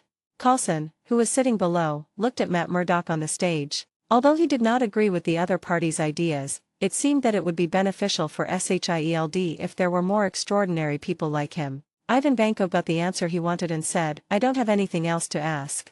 At this time, Smith Doyle looked at the daredevil in front of him and said, as a superhero, we can't humanely destroy all criminals. Maybe the person just stole a wallet, and what is needed is a minor punishment and a major warning. There is nothing wrong with sending him to the police station. But when faced with some extremely vicious criminals, or even terrorists, what we need to do is to eliminate them as soon as possible to ensure that the lives of ordinary people around us are not threatened. If you spare the lives of all your enemies, you are harming yourself and the people. If all the police officers on patrol had the same thoughts as you, I think the police department's pensions and the number of people killed in the line of duty each year would more than double. So my opinion is no. After he finished speaking, Smith Doyle pressed the red button in front of him, and immediately a big X appeared under Smith Doyle's podium. Tony Stark and Ivan Vanko also pressed the red button to reject it. The audience, and even the police officers and other public officials watching on TV, applauded Smith Doyle. They strongly agreed with Smith Doyle's philosophy, minor crimes warrant minor punishments, and there's no need to exterminate them all. However, for the most vicious criminals and terrorists, there should be no mercy, and the magazines should be crushed directly. After all, police officers will empty the magazines immediately if they believe the person is armed and poses a threat to their lives. This so-called daredevil is just a funny clown in their eyes. 3 consecutive voices representing rejection rang out, and Matt Murdock knew that he did not join the superhero team. Although he was a little disappointed, he was not discouraged, and he remained unwavering in his beliefs. He then turned and left the stage. The host looked at Daredevil who was leaving and said, regretfully, Daredevil Matt Murdock's philosophy is not in line with the superhero community, and he failed to pass the judge's review and join the 7 superheroes. But I still wish him to go further and further on the path of being a street hero and help more people in need. Next, please welcome another contestant, Black Panther, T'Challa.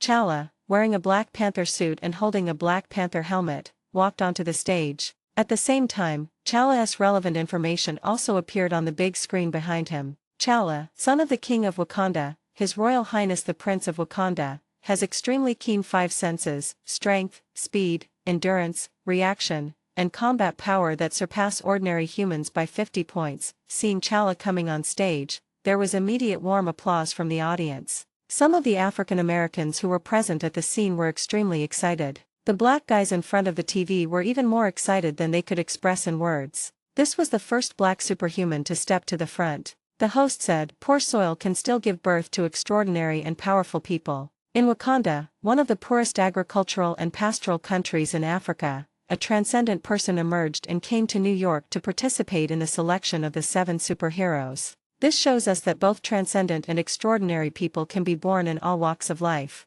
Now we hand over the stage to Black Panther, T'Challa.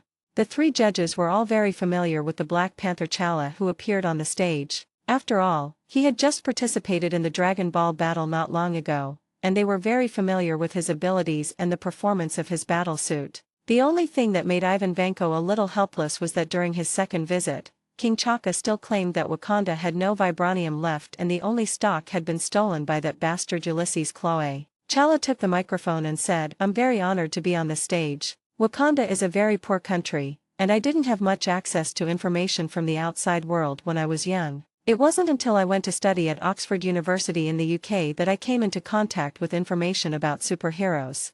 That's Captain America. Captain America's spirit has deeply touched me and taught me how to use this extraordinary power." The subsequent appearance of three superheroes, God, Iron Man, and Whiplash, made me realize that in modern society, superheroes have not disappeared with Captain America's death. Therefore, I sincerely hope that through this stage, I can join the newly formed superhero team and become a member of it, make more friends on the road of justice and carry out just actions. As T'Challa finished his speech, the audience was greeted with warm applause. T'Challa then demonstrated his strength on the spot and performed a 1-on-5 fight in which he easily defeated 5 strong men with a combat power of about 7 points and armed with cold weapons. Request recommendation votes and monthly votes for automatic subscription. End of this chapter. Chapter 363, 3 votes passed, strong advancement. Chapter 363, 3 votes passed, strong advancement. The audience still gave warm applause to T'Challa's performance. The black guys in front of the TV were extremely excited and shouted T'Challa's name loudly. At this time, Ivan Vanko picked up the microphone and said, "With 50 points of combat power, you are already a very good transcendent in terms of combat ability, and your strength even surpasses the previous contestant, Daredevil. Especially your battle suit. From what I understand, it should be made of vibranium." When T'Challa heard Ivan Vanko mention vibranium, he knew it was an unavoidable hurdle and admitted it generously. "That's right. This Black Panther suit is passed down from previous generations of Black Panthers and is made of vibranium. It has a long history." At this time Tony Stark quipped, "So, you're fighting in an antique?" T'Challa nodded and said, "That's not wrong to understand. The main reason is that Wakanda's vibranium was stolen by a despicable thief, leaving us without the materials to build a new suit." Ulysses Chloe, who was watching the superhero selection at this moment, spat out the drink in his mouth and cursed, "Liar, you are a liar. Your Wakanda's vibranium is piled up like a mountain, and what I took away is just a drop in the bucket." Naturally, no one heard Ulysses Chloe's angry curses in front of the TV. Ivan Vanko, who was present at the scene, continued to ask, "If you had the chance to see Ulysses Chloe again, what would you do?" T'Challa said seriously, "I will kill him and bring his body back to offer sacrifice to my people."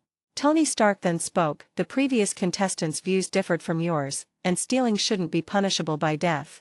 T'Challa spoke, "Ulysses Chloe's crimes weren't just theft. He even caused an explosion in Wakanda, killing many of my people. One of them was even our former Secretary of Defense." After hearing T'Challa's explanation, no one at the scene thought that T'Challa's behavior was too harsh. After all, in America, such behavior is already a terrorist act. What is the difference between this and the 9/11 crash into the World Trade Center? At this time, Smith Doyle picked up the microphone and said, "Tell me about your views on superheroes, your philosophy, and your plans for joining a superhero team in the future."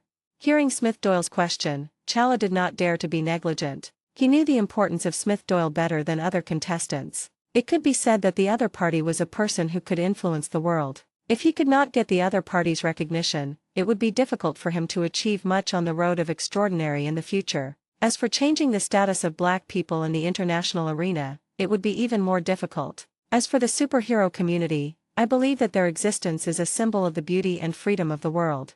They are a group of selfless people who fight for an idea, to make the world run better and to ensure people's safety more effectively. They do not fight for profit, but selflessly fight on the front lines to combat criminals. Even before the concept of this superhero team was proposed, superheroes had no allowances or salaries. Some, like the three of you, even paid out of their own pockets to establish superhero property damage insurance. You can say you were selfless and daring enough to be the first. I think the three of you deserve the United Nations Peace Medal. Smith Doyle was a little surprised by T'Challa's flattery, and had to sigh that the young man was good at talking. "I don't mind you talking more." Tony Stark nodded in approval. He and Smith Doyle had already received the American medal, and he hoped that the other party would be sensible and send the United Nations Peace Medal to them sooner. Even Ivan Vanko nodded in satisfaction. As for Shuri, who came to the scene to cheer for Chala, he raised his eyes and wondered when his brother became so good at complimenting people. Chala continued, "When it comes to fighting criminals, I've always believed it's necessary and indispensable. Superheroes are there to identify and address gaps, and because of their mobility, they're even more able to arrive at the battlefield in record time to prevent crime from happening.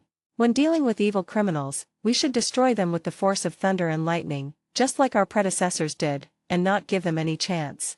At the same time, because of its influence, more people are afraid to commit crimes and know the high cost of crime. It also better protects the personal safety of ordinary citizens. There's an old saying in the East that killing one evildoer is equivalent to saving 10 people, and is a great kindness. If I am lucky enough to join the superhero team, I will stay in the superhero team and actively devote myself to the cause of eliminating evil and promoting good, working hard to fight criminals and create a better living environment for the general public."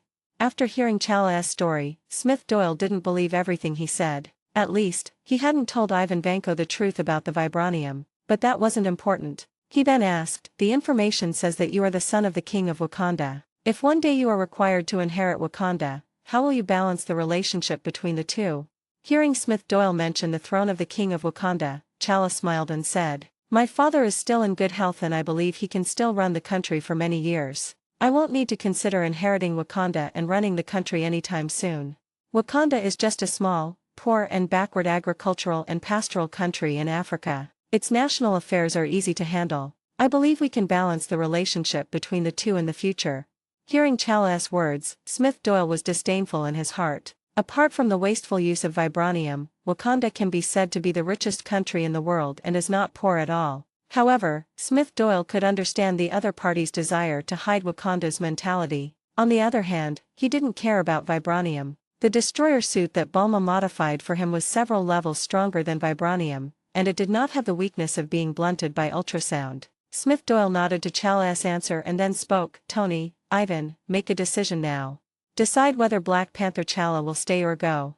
Tony Stark and Ivan Vanko glanced at Smith Doyle and saw that he did not press the button immediately. After thinking about it, they both pressed the green button representing advancement according to their own feelings. The two of them agreed to the promotion of Black Panther Chala. Smith Doyle did not dislike Black Panther as much as the other mercs, so he also pressed the green button for promotion, and all 3 votes passed. Request recommendation votes and monthly votes for automatic subscription. End of this chapter. Chapter 364 Tai Chi. Chapter 364 Tai Chi. When Chala saw that he passed unanimously, an excited look appeared on his face. As expected, he was successfully selected as a member of the superhero team. What needs to be done next is to fulfill the duties of a superhero and make friends with the members of the team, so that when Wakanda's vibranium is truly exposed in the future, the extraordinary people in the team will be willing to come forward to help. As for hiding the vibranium forever, Chala thinks it is unrealistic. At this moment, everyone at the scene also applauded Chala,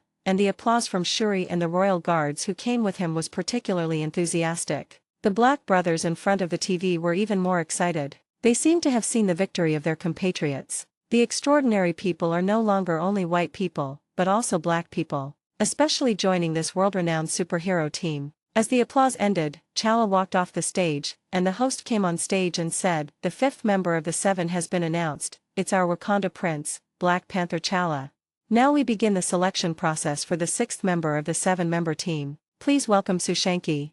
After the entrance music sounded, Sushanki, wearing a red dragon scale battlesuit, came to the stage. Su Wenwu, Yingli, and Su Xiaoling in the audience applauded their son and brother. At the same time, Su Shanki's relevant information also appeared on the big screen behind him. Su Shanki came from an ancient family of extraordinary people in the East, with powerful bloodline and martial arts heritage. The audience were all very curious about Su Shanki, an Asian. His speed from registration to ranking in the top 6 was really too fast, and it was impossible not to attract attention. The Asian audiences in front of the TV were also very excited, especially when the ancient extraordinary family in the East was mentioned, which immediately made people think of the land of the University of Tokyo. At the same time, Sushanki's combat power was marked as 60 points. Note, because he did not inherit the power of the dragon from Yingli and the previous generations of dragon heart holders, his strength was not very strong. He could cultivate his own dragon power and borrow the power of the tarot dragon. Seeing Sue Shanky's fighting power, everyone present and the audience in front of the TV were all surprised. At least at this stage, Sue Shanky's fighting power test result can be said to be the highest. At this time, Tony Stark, who was sitting in the judge's seat, frowned slightly. He knew this kid Sue Shanky. He had participated in the first Dragon Ball battle with him. At that time, the opponent's combat power was only about 8 or 9 points, but now it has increased so much, which surprised him. Then Tony thought of Su Wenwu's wish and turned his head to look towards the audience seats. He quickly locked onto Su Wenwu's family of 3 in the audience area. When he saw the woman next to Su Wenwu, although Tony Stark had never seen her before, he was sure that she should be his wife. Tony was a little surprised when he saw Su Wenwu's wife, who was suspected to be resurrected. If the information he collected was correct, Su Wenwu's wife had been dead for more than 10 years. How could she be resurrected? He did not forget what Smith Doyle had told him. The dead that the dragon could resurrect should preferably have died within a year. If they had died for more than 10 years or even longer, it was very likely that they would not be able to be resurrected. Their souls would be reincarnated or go to other dimensions, or even die. Was Su Wenwu just lucky, or were there changes that he didn't know about? Tony Stark then glanced at Smith Doyle, who was sitting next to him. Smith Doyle also saw Tony's actions. Not only Smith Doyle saw it, but the audience in front of the TV also saw Tony's behavior and were curious whether there were Sue Shanky's family members in the audience area. At this moment, Smith Doyle remembered Tony Stark's wish to resurrect his parents and what he had said to him. Smith Doyle was not wrong when he said those words. At that time, the Dragon Balls, because of their own power, and the Earth God version of the Dragon Balls, had relatively stringent requirements for the resurrected. They required that the time of death was within 1 year, and they could only be resurrected once. There were even requirements that those who died of natural causes could not be resurrected. However, as his strength increased and the dragon version was upgraded, all the previous constraints were gone. However, Smith Doyle did not tell Tony Stark about this matter. Thinking of this, he still said hello to Tony. Maybe it was because of the conversation between him and Tony that Tony has not been giving his all. The host said, having inherited his legacy from a distant eastern country, this extraordinary family with a long history makes us full of anticipation for Sue Shanky's performance. Now we will hand over the stage to Sue Shanky. Because he has a combat power of 60 points, Sue Shanky did not perform any battles like 1 against 5. After all, combat power is the best portrayal. Instead, he arranged a gun-wielding member of the 10 Rings gang to shoot him on the stage, performing the ability of Tai Chi to catch bullets. If Chala's previous fighting display allowed everyone to easily see the difference between extraordinary people and ordinary people, then Sue Shanky's performance told everyone that ordinary small-caliber weapons no longer had any effect on him. As for whether large-caliber weapons were effective, only by showing it to everyone would they know. Yingli and Sue Shanky, who inherited the power, can catch the fast-moving 10 Rings and can also defend against large-caliber weapons. The crowd gave warm applause to Sue Shanky's display, and Yingli said with a smile, "I didn't expect Shang-Chi to learn so quickly. He has already made a preliminary grasp of Taro's inheritance." Su Wenwu also nodded and said, "It's our blood after all." After watching Sue Shanky's presentation, Ivan Vank commented, "Very good ability, with a combat power of 60 points. Everyone knows that with this physical fitness, even without much fighting skills, he will still be extremely powerful. I'm curious, the kung fu you just demonstrated was kung fu, right?" Sue Shanky nodded and said, "Yes, that's right, it's kung fu, and it's Tai Chi." Ivan Vanko nodded and continued, "So, how many bullets can this Tai Chi allow you to catch at the same time? You have to understand that when the enemy shoots, it's not just pistols, but assault rifles or even more powerful machine guns, and sometimes there may be more than one." Hearing Ivan Vank's question, Sue Shanky answered, "I haven't tested my limits yet, but I'm confident I can handle a few bursts of assault rifle fire." Hearing Sue Shanky's answer, everyone present gave him a warm round of applause. He was a powerful transcendent. Request recommendation votes and monthly votes for automatic subscription. End of this chapter. Chapter 365 Kunlun Iron Fist. Chapter 365 Kunlun Iron Fist. At this time, Smith Doyle picked up the microphone and said, "Tell me about your views on superheroes, your philosophy, and your plans for joining a superhero team in the future." After hearing Smith Doyle's question, Sue Shanky, having already seen the answers of the first 2 contestants, as well as his father's instructions and the words recorded in the video before coming here, immediately answered, "This world is not perfect. Justice and evil will always emerge in human society for various reasons. and the law and rescue efforts are not able to provide immediate relief and stop the problem. After all, they won't run to the police station or the police to commit crimes, so superheroes are needed to stop the crimes in time. I strongly agree with the saying that justice needs to be achieved with our own hands, even if it means paying a price and being stained with blood. And thanks to the emergence of superheroes, we've clearly noticed a significant drop in crime rates in New York and other surrounding cities over the past few years. This shows that the presence of superheroes has effectively curbed crime. Fighting crime is a long-term task, just like Canada and Australia in 1787, which was once a place of exile for criminals. But in the end, these criminals spontaneously split into two factions. One faction became the founder of local order, while the other faction continued to commit all kinds of evil. In other words, the birth of justice is still the main theme. Even in Australia, where everyone was evil, more kind and just people will still be born. So I think the emergence of superheroes not only curbs criminals, but also guides people to do good. When Ivan Vanko and Tony Stark heard the familiar words spoken by Sue Shanky, they knew that this should be the result of Su Wenyu's guidance. After all, justice needs to be achieved personally, which is one of the philosophies of the Assassin's League. Sue Shanky continued, "If I am lucky enough to join the superhero team, I will actively devote myself to the work of fighting crime, so that the beauty and kindness of the world will remain in the hearts and minds of more people, and more people will be free from the threat of evil. I joined the superhero team because I hope to be able to better help those in need through this group. After all, my personal strength is limited. Even if I'm unfortunately not selected, I will devote my entire life to this field and help more people in need."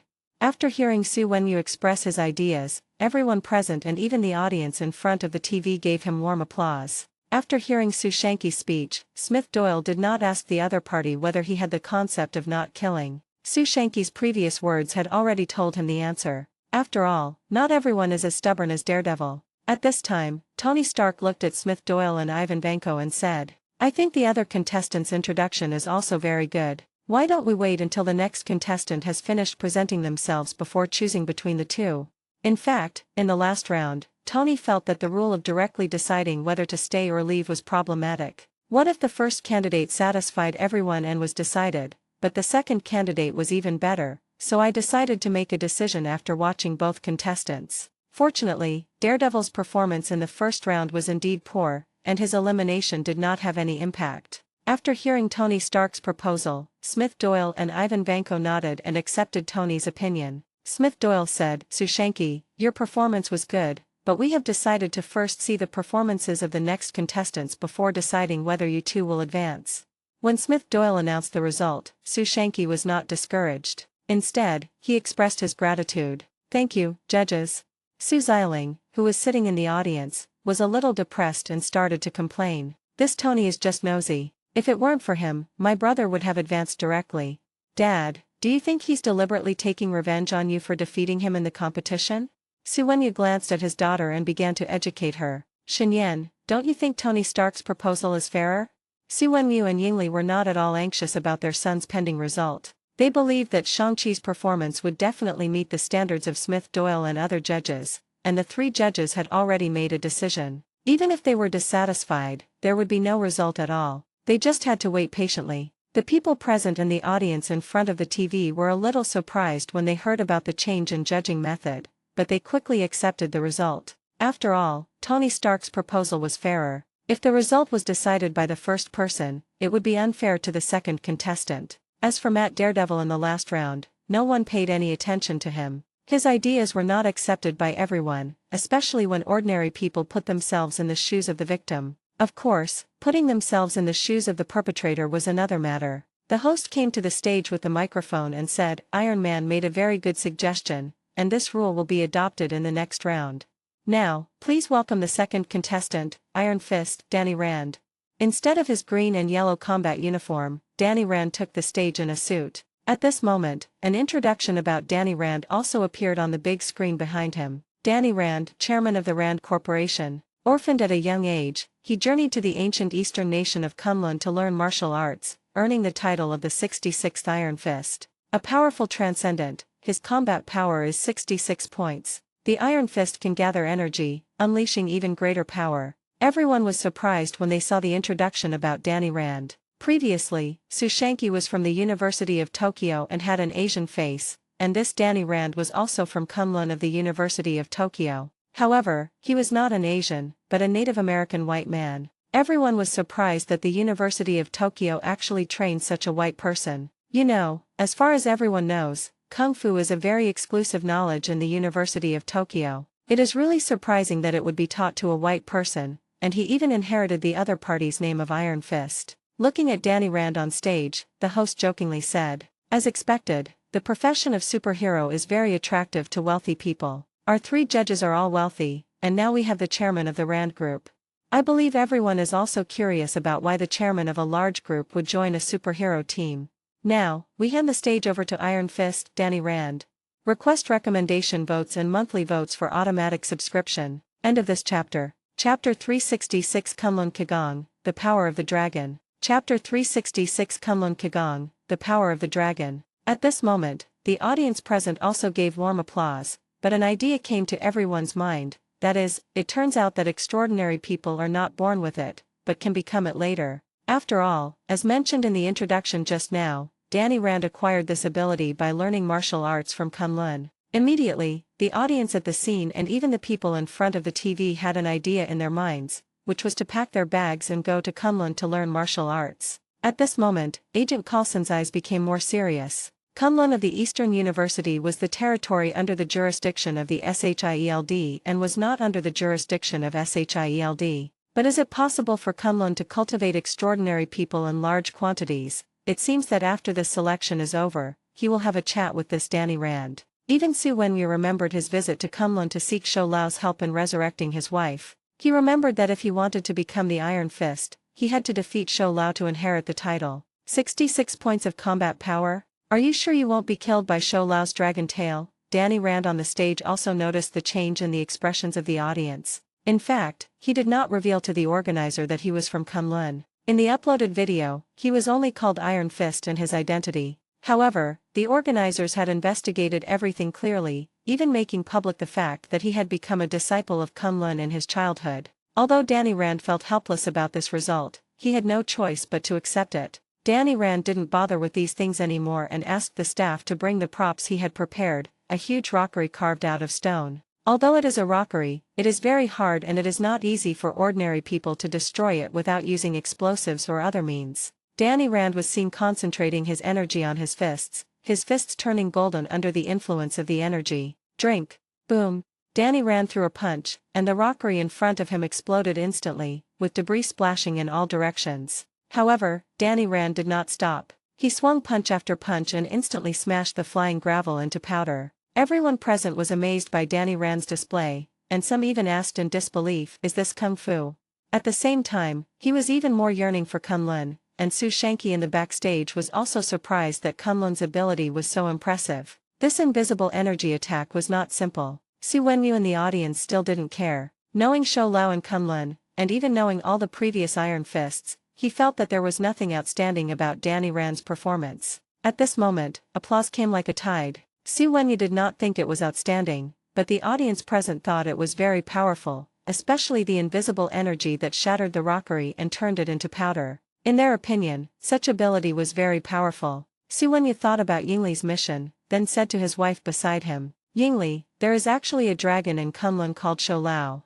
Yingli was also stunned for a moment after hearing this, and then asked in surprise, "Are there so many dragons?" Su Wenyu shook his head, "It's still very rare." Yingli took note of Wenyu's words but did not understand them in detail. This was not the place to discuss this topic in detail. Su Xiling on the side also blinked her eyes. This must be the third dragon that appeared. After Danny Rand finished his presentation, Ivan Vanko picked up the microphone and asked, "Did you learn the attack method you used in Kunlun?" Danny Rand heard the judge's question, thought for a moment, and then decided to tell the truth. "Yes, this is the Kung Fu I learned in Kunlun. It's a way to control Qi." Ivan Vanko was a little surprised when he heard Danny Rand mention Qi, because he had learned about the word Qi from the Assassin's League. The cat fairy on the Kalen Tower was teaching the members of the organization how to use Qi. He once flew up there in a battle suit, but because he used too much trickery to reach the top, he did not obtain the inheritance. At the same time, it is said that the powerful strength of the organization's leader Smith Doyle is closely related to harmony. I just don't know if Danny Rand's Qi and the Qi controlled by the organization are the same thing. At this time, the core members of the Assassin's League who were watching the show were also wondering whether the chi mastered by Kunlun and the chi taught in the organization were the same thing. Ivan Vanko said, "It's a very powerful ability that can handle mid-range attacks. I believe you have a place among the extraordinary people." Because of his anger, Ivan Vanko is more optimistic about Danny Rand. At this time, Tony Stark said, "Smith, Danny's attack is somewhat similar to your Kagong wave." Smith Doyle smiled and said after hearing this, "You said it too, it's just similar." As for Danny Iron Fist, as far as Smith Doyle knows, this Iron Fist can be said to be the most underwhelming among all the previous Iron Fists. As for strength, if it is not compared with the previous ones, it is still worth seeing. When he burst out with all his strength, he once destroyed a high-speed train with his fists, and even destroyed the S.H.I.E.L.D. heli carrier. He has defeated Gorgon, Sabretooth, Black Panther, Nighthawk, Spider-Man, Daredevil, Nightcrawler, Colossus, Wolverine, Captain America and many other heroes. However, in terms of strength, he is inferior to Shang-Chi, who completely inherited the heart of the dragon. However, the current Shang-Chi has not inherited the power of the dragon heart from previous generations. His potential is higher than Danny Iron Fist, but he is not the opponent's opponent in terms of current strength. Of course, without the power of previous generations of dragons to force his growth, perhaps Shang-Chi can reach a higher level of strength. Of course, Danny Rand also has room to grow, and he is still a long way from his peak. Smith Doyle then went on to say, "Danny Rand, we've all seen your strength. It's more than enough to be a superhero. Now, tell us about your views on superheroes and your plans." Danny Rand nodded and began his speech. "Before I talk about my philosophy, I would like to talk about my experience. My full name is Daniel Thomas Lander K. I was born into a relatively well-off family in New York, the Lander family. When I was 9 years old, I accidentally fell off a cliff while climbing with my parents and my father's business partner, Harold Meacham. Harold took advantage of the situation and caused the death of both my parents. I was fortunately rescued by an archer from Kunlun. To avenge my father, I followed the archer to the place where the Thunder God was, to learn martial arts. After intense training, I finally passed the test and defeated Shou Lao, inherited the title of Iron Fist, and returned to New York. Request recommendation votes and monthly votes for automatic subscription." End of this chapter. Chapter 367 The Winner Sushanki. Chapter 367 The Winner Sushanki. After returning to New York to take back the company my parents founded, I learned shocking news. It turns out that my parents' deaths weren't just caused by my partners, but also involved an evil organization, the Hand. I would like to thank one person here, Mr. Smith Doyle. 3 years ago, when Mr. Smith Doyle hadn't yet become a household superhero, he wiped out the evil organization, the Hand, which had dominated the world for countless years. Smith Doyle was a little surprised to hear that Danny Rand had actually investigated the Hand. He had thought that after so many years and with the destruction of the Hand, the other party should not have been able to find this information, but he did not expect that he still dug it out. Smith Doyle picked up the phone and said, "With great power comes great responsibility. Fighting against evil organizations has always been my life's work, so I'm very happy to be able to help you. As a superhero, I believe everyone hopes that their actions can help more people and bring them peace and comfort." The people in the audience and the viewers in front of the TV were all a little surprised. They didn't expect that Smith Doyle had been engaged in fighting crime and eliminating evil forces before becoming a household name. He was truly a trustworthy partner of justice. Danny Rand continued on stage. "Through my experiences since childhood, I've learned that evil and even criminal thoughts may not be known to the police or the law. Some people's crimes may not even leave the slightest trace. This is when extraordinary people are needed to become superheroes and severely crack down on these evil organizations. This is also a supplementary measure. As for superheroes, I think the more the better. Just like Mr. Smith said, with great power comes great responsibility. But I hope that ordinary people will first protect themselves and not risk their lives. After all, you still have parents or wives and children waiting for you back home. Of course, we don't want ordinary people to become indifferent. You can report any information you know about criminals to the superheroes through the internet. I believe that after receiving and verifying the information, the superheroes will take action. As for me, whether or not I have the opportunity to be part of a superhero team, I will devote myself to fighting crime." After Danny Rand finished expressing his views, the host said, "Now that both contestants have presented themselves and expressed their opinions, please invite SEO Sankey back to the stage." As the applause rang out, Su Shangqi returned to the center of the stage and stood next to Danny Rand. Now, please invite the 3 judges to select the finalists. Tony Stark looked at the 2 people on the stage. To be fair, he felt that both of them were very suitable to join the superhero team. Each of them was a powerful superhero. However, because this event was planned by Eddie, only one of the 2 similar people would be chosen. Tony felt a little unhappy when he thought about how he had lost to Su Wenwu one after another in battle. After all, the 2 of them were about the same. Tony Stark picked up the green sign with a check mark and said, both of them have very good abilities. They are both good candidates for superheroes. They are both people with beliefs and ideals. I vote for Danny Rand. Seeing Tony Stark cast the first vote, everyone's eyes fell on Smith Doyle, who was sitting in the middle. Looking at the 2 people on the stage, Smith Doyle was more optimistic about Su Shanqi's future, thinking of his potential and his relationship with Su Wenwu. Both of them are talented people who are hard to choose. No matter who it is, I believe he will become a household superhero in the future. I vote for Su Shanqi. The score was tied at 1-1, and everyone's attention was focused on Ivan Vanko. His vote was crucial, determining the fate of the 2. Ivan Vanko said nothing more, simply picking up his sign and announcing, I support Su Shanqi. His ideas are more in line with ours. Ivan Vanko didn't care much about who to choose, but since the leader voted for Su Shanqi and Danny Rand didn't stand out, Ivan Vanko chose to follow the leader. The host saw the final result and announced loudly, Congratulations, Mr. Su Shangqi, for successfully becoming a member of the superhero team, the 7. Don't be discouraged, Mr. Danny Rand. Although you didn't make it into the 7, I believe you will go further and further on the path of being a superhero and carry forward the name of Iron Fist. Danny Rand was a little depressed about not being selected. He didn't expect that a white man like him couldn't compete with the Asian man and the judges canvassing for votes. Although he was a little depressed, he still said, Thank you. Congratulations Shang-Chi, I hope we can have a sparring match someday. I'd also like to feel your Tai Chi. Su Shanqi was relieved that he had successfully become a member of the 7. He still felt pressured when he saw Danny Rand. After all, he didn't have any overwhelming advantages. His only advantage might be the support of his parents. He then shook hands with Danny Rand and said, You are also very good. We can have a sparring match if we have the chance.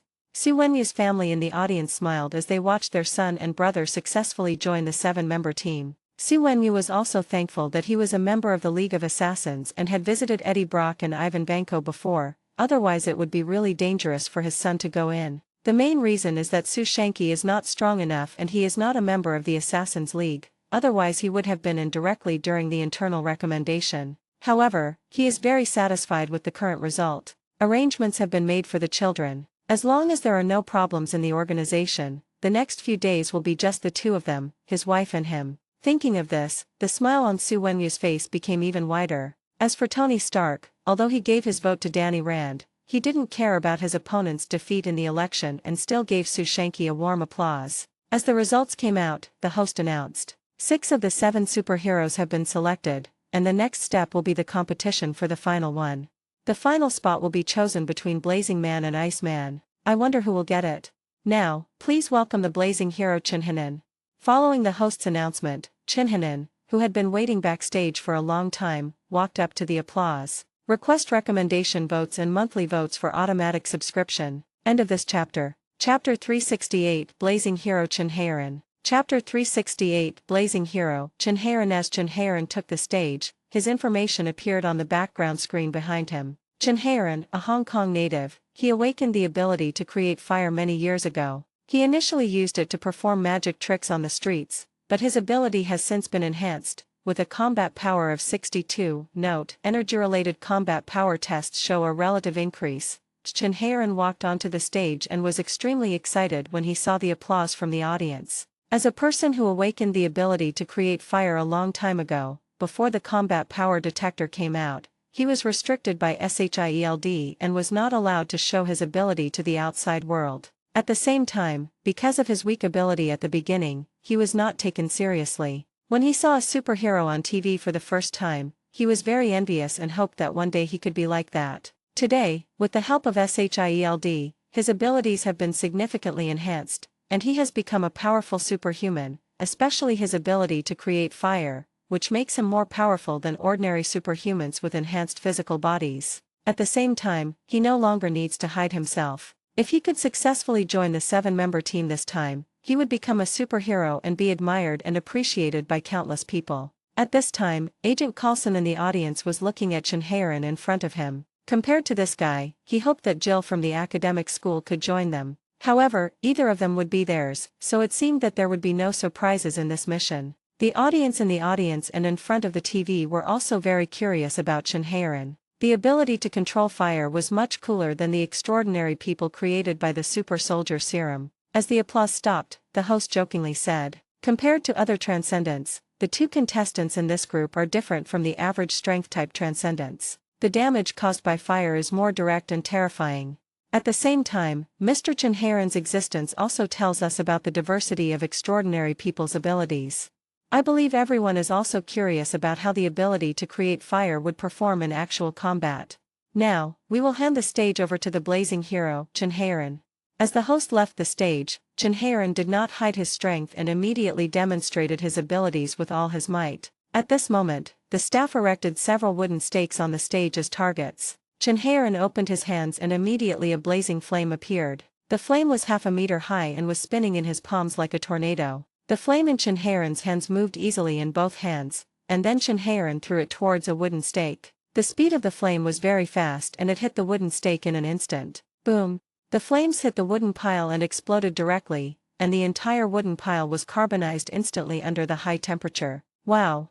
The audience at the scene was also amazed. Not only was the flame created, but the invisible flame seemed to become a tangible object in Shinharan's hands and could even be thrown out. This really surprised everyone. At the same time, everyone was amazed that such a high flame had no effect on Shinharan. Then Shinharan demonstrated how the flames he threw out did not explode, but instead dealt damage through continuous burning. After performing these two moves, Shinharan looked at the two remaining wooden stakes on the stage. He suddenly attacked the ground with both hands, and two cracks appeared on the stage. They spread towards the position of the two wooden stakes at an extremely fast speed. The next second, flames gushed out from under the wooden stakes, and the wooden stakes turned into charcoal in an instant. After performing this trick, Shinharan finally paused. He had recently developed a special move with the help of a teacher at the Shield Academy, but the stage wasn't big enough for him to showcase it. Ivan Vanko and Tony Stark, watching Shinharan finish his performance, were curious about the temperature of his flames.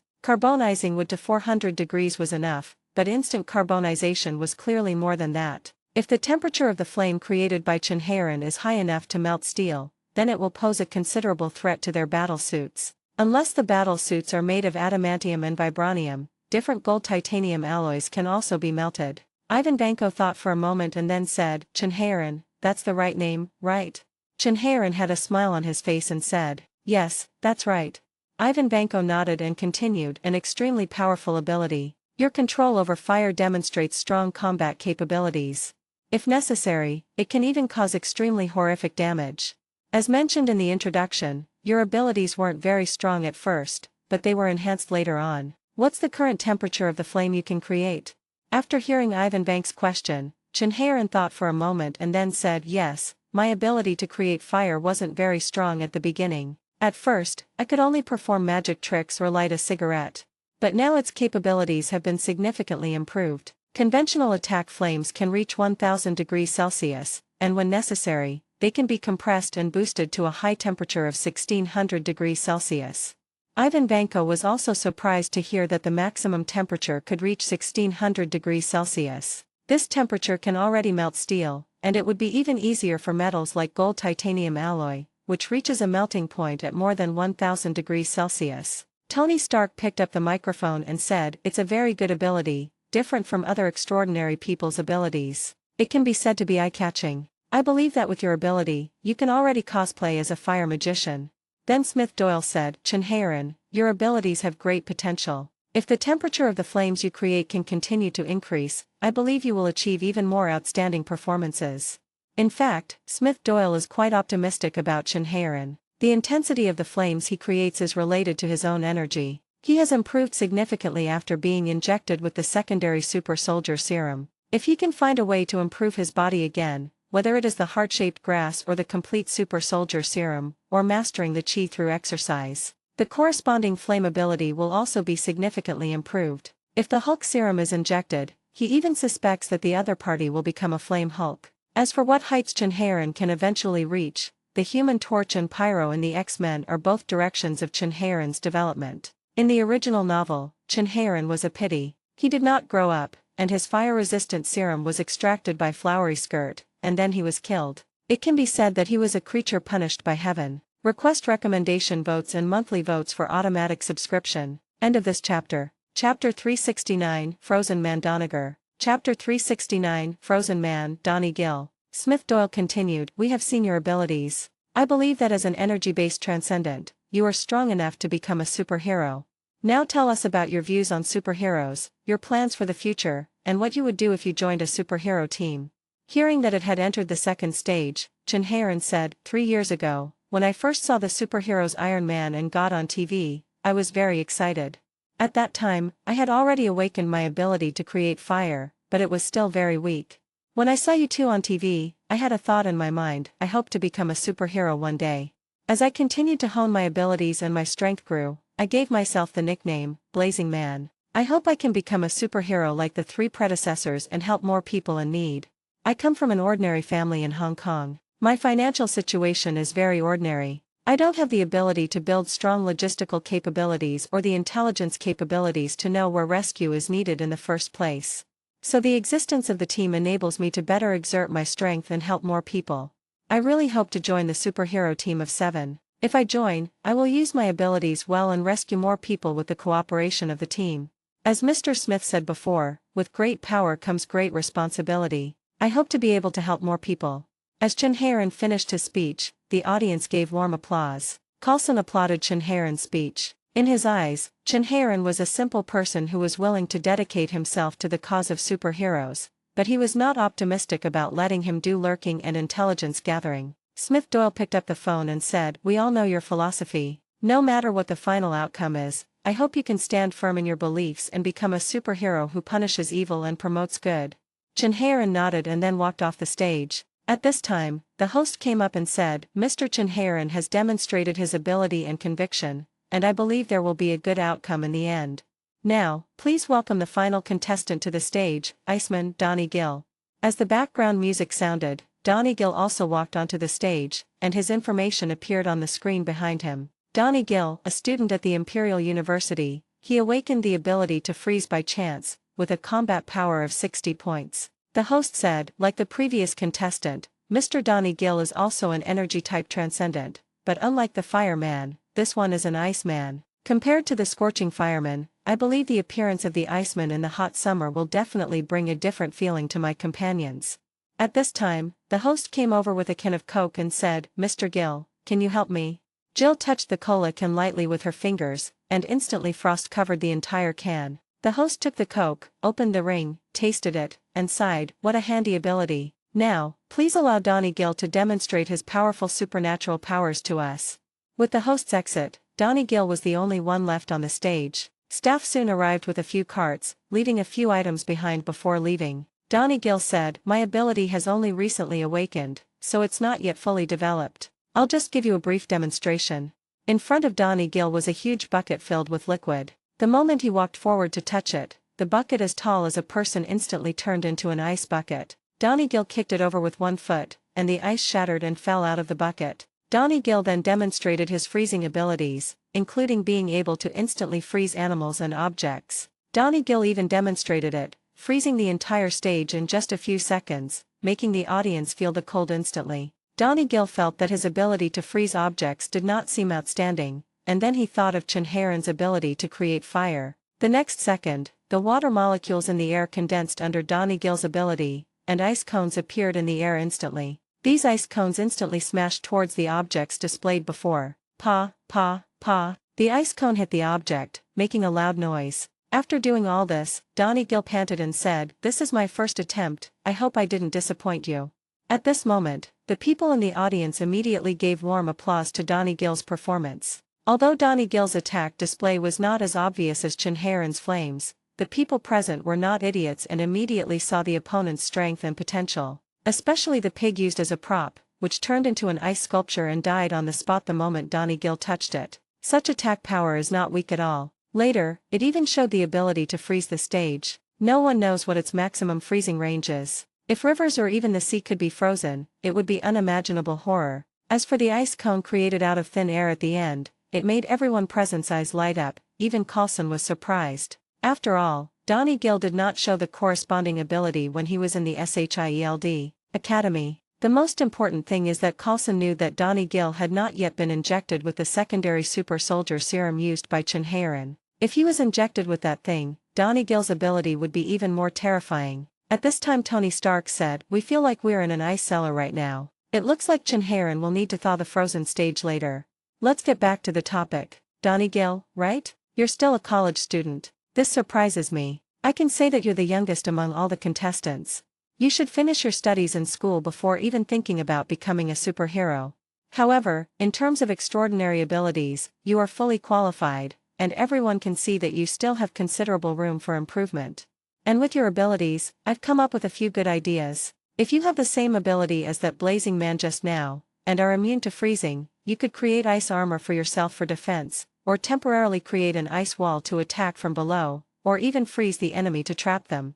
Request recommendation votes and monthly votes for automatic subscription." End of this chapter. Chapter 370 Black Robe Patrol. Chapter 370 Black Robe Patrol. Donnie Gill expressed his gratitude. "Thank you for your advice. I will try to develop my skills in this area." After Tony finished his comments, Smith Doyle asked, "Tell me about your views on superheroes, your plans for the future, and what you plan to do after joining the superhero team."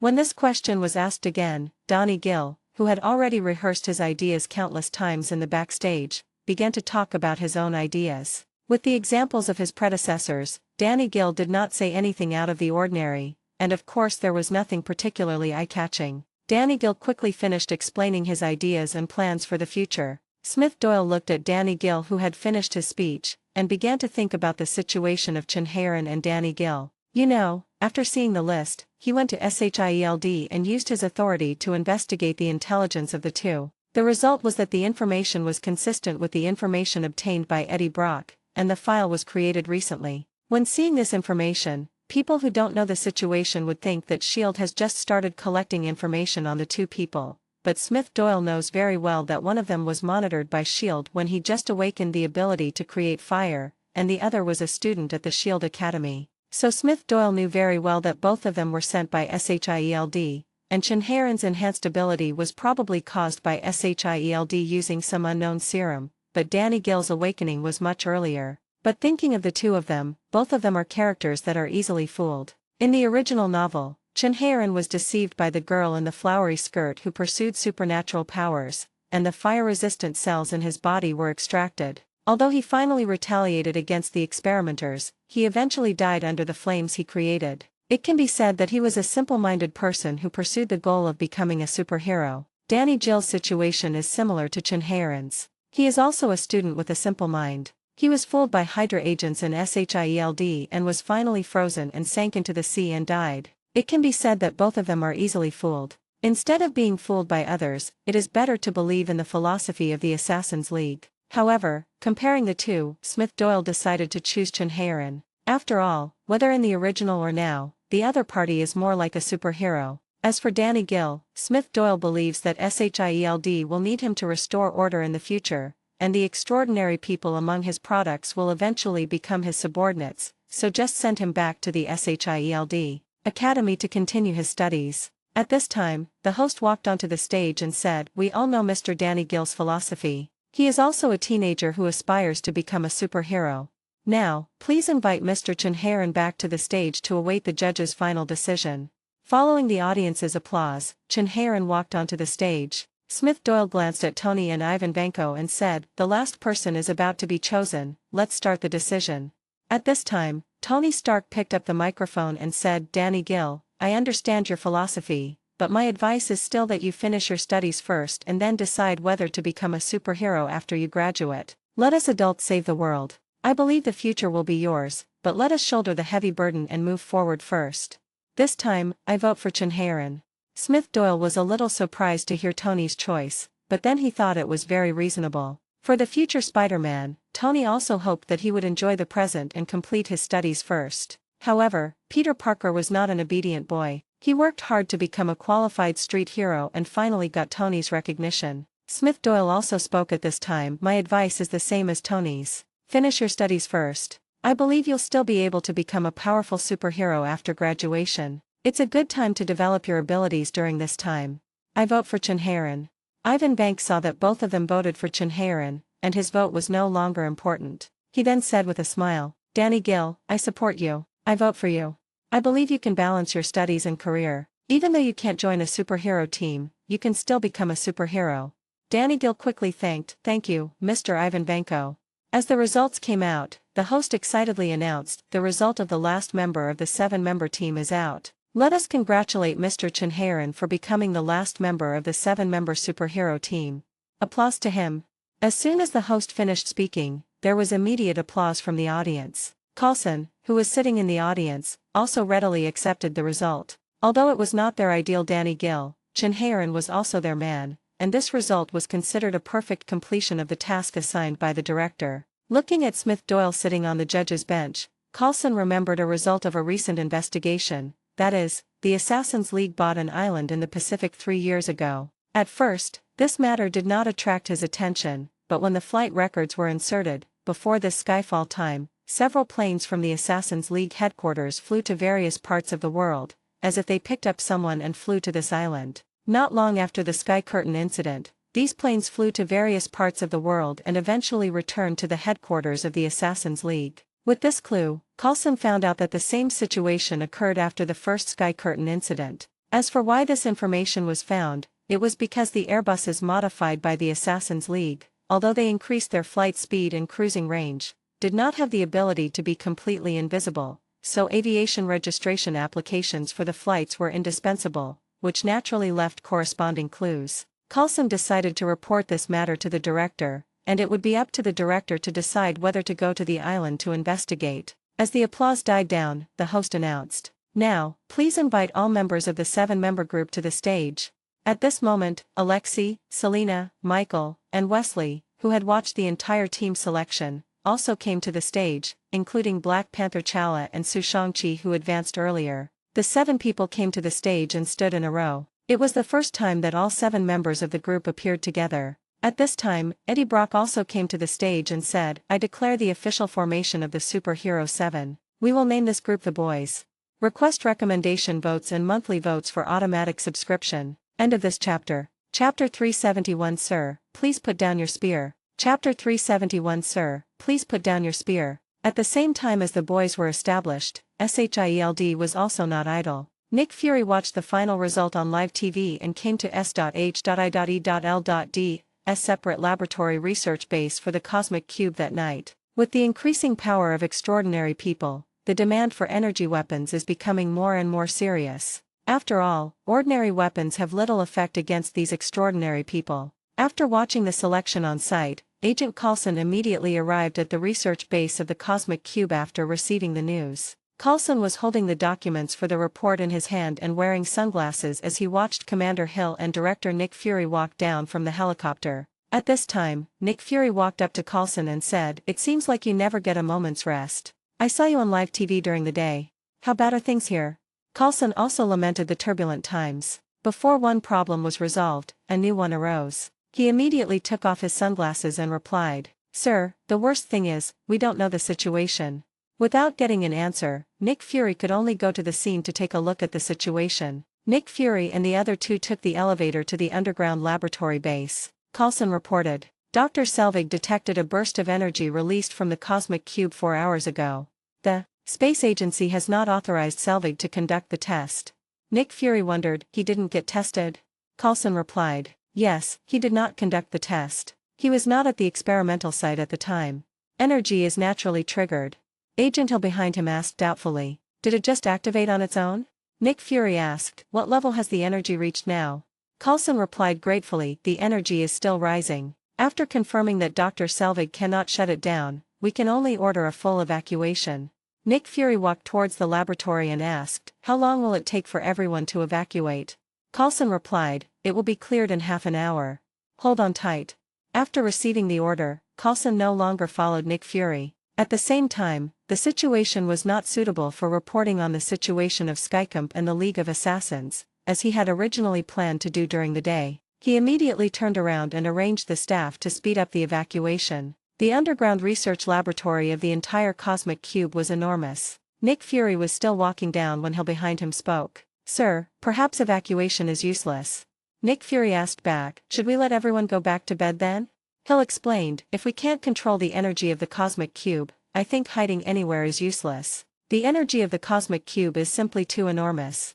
Nick Fury knew that if the cosmic cube was released indefinitely, it would not be impossible for the Earth to be destroyed. However, he turned his head to look at Hill and then ordered, I need you to ensure the safe transfer of the second stage prototype.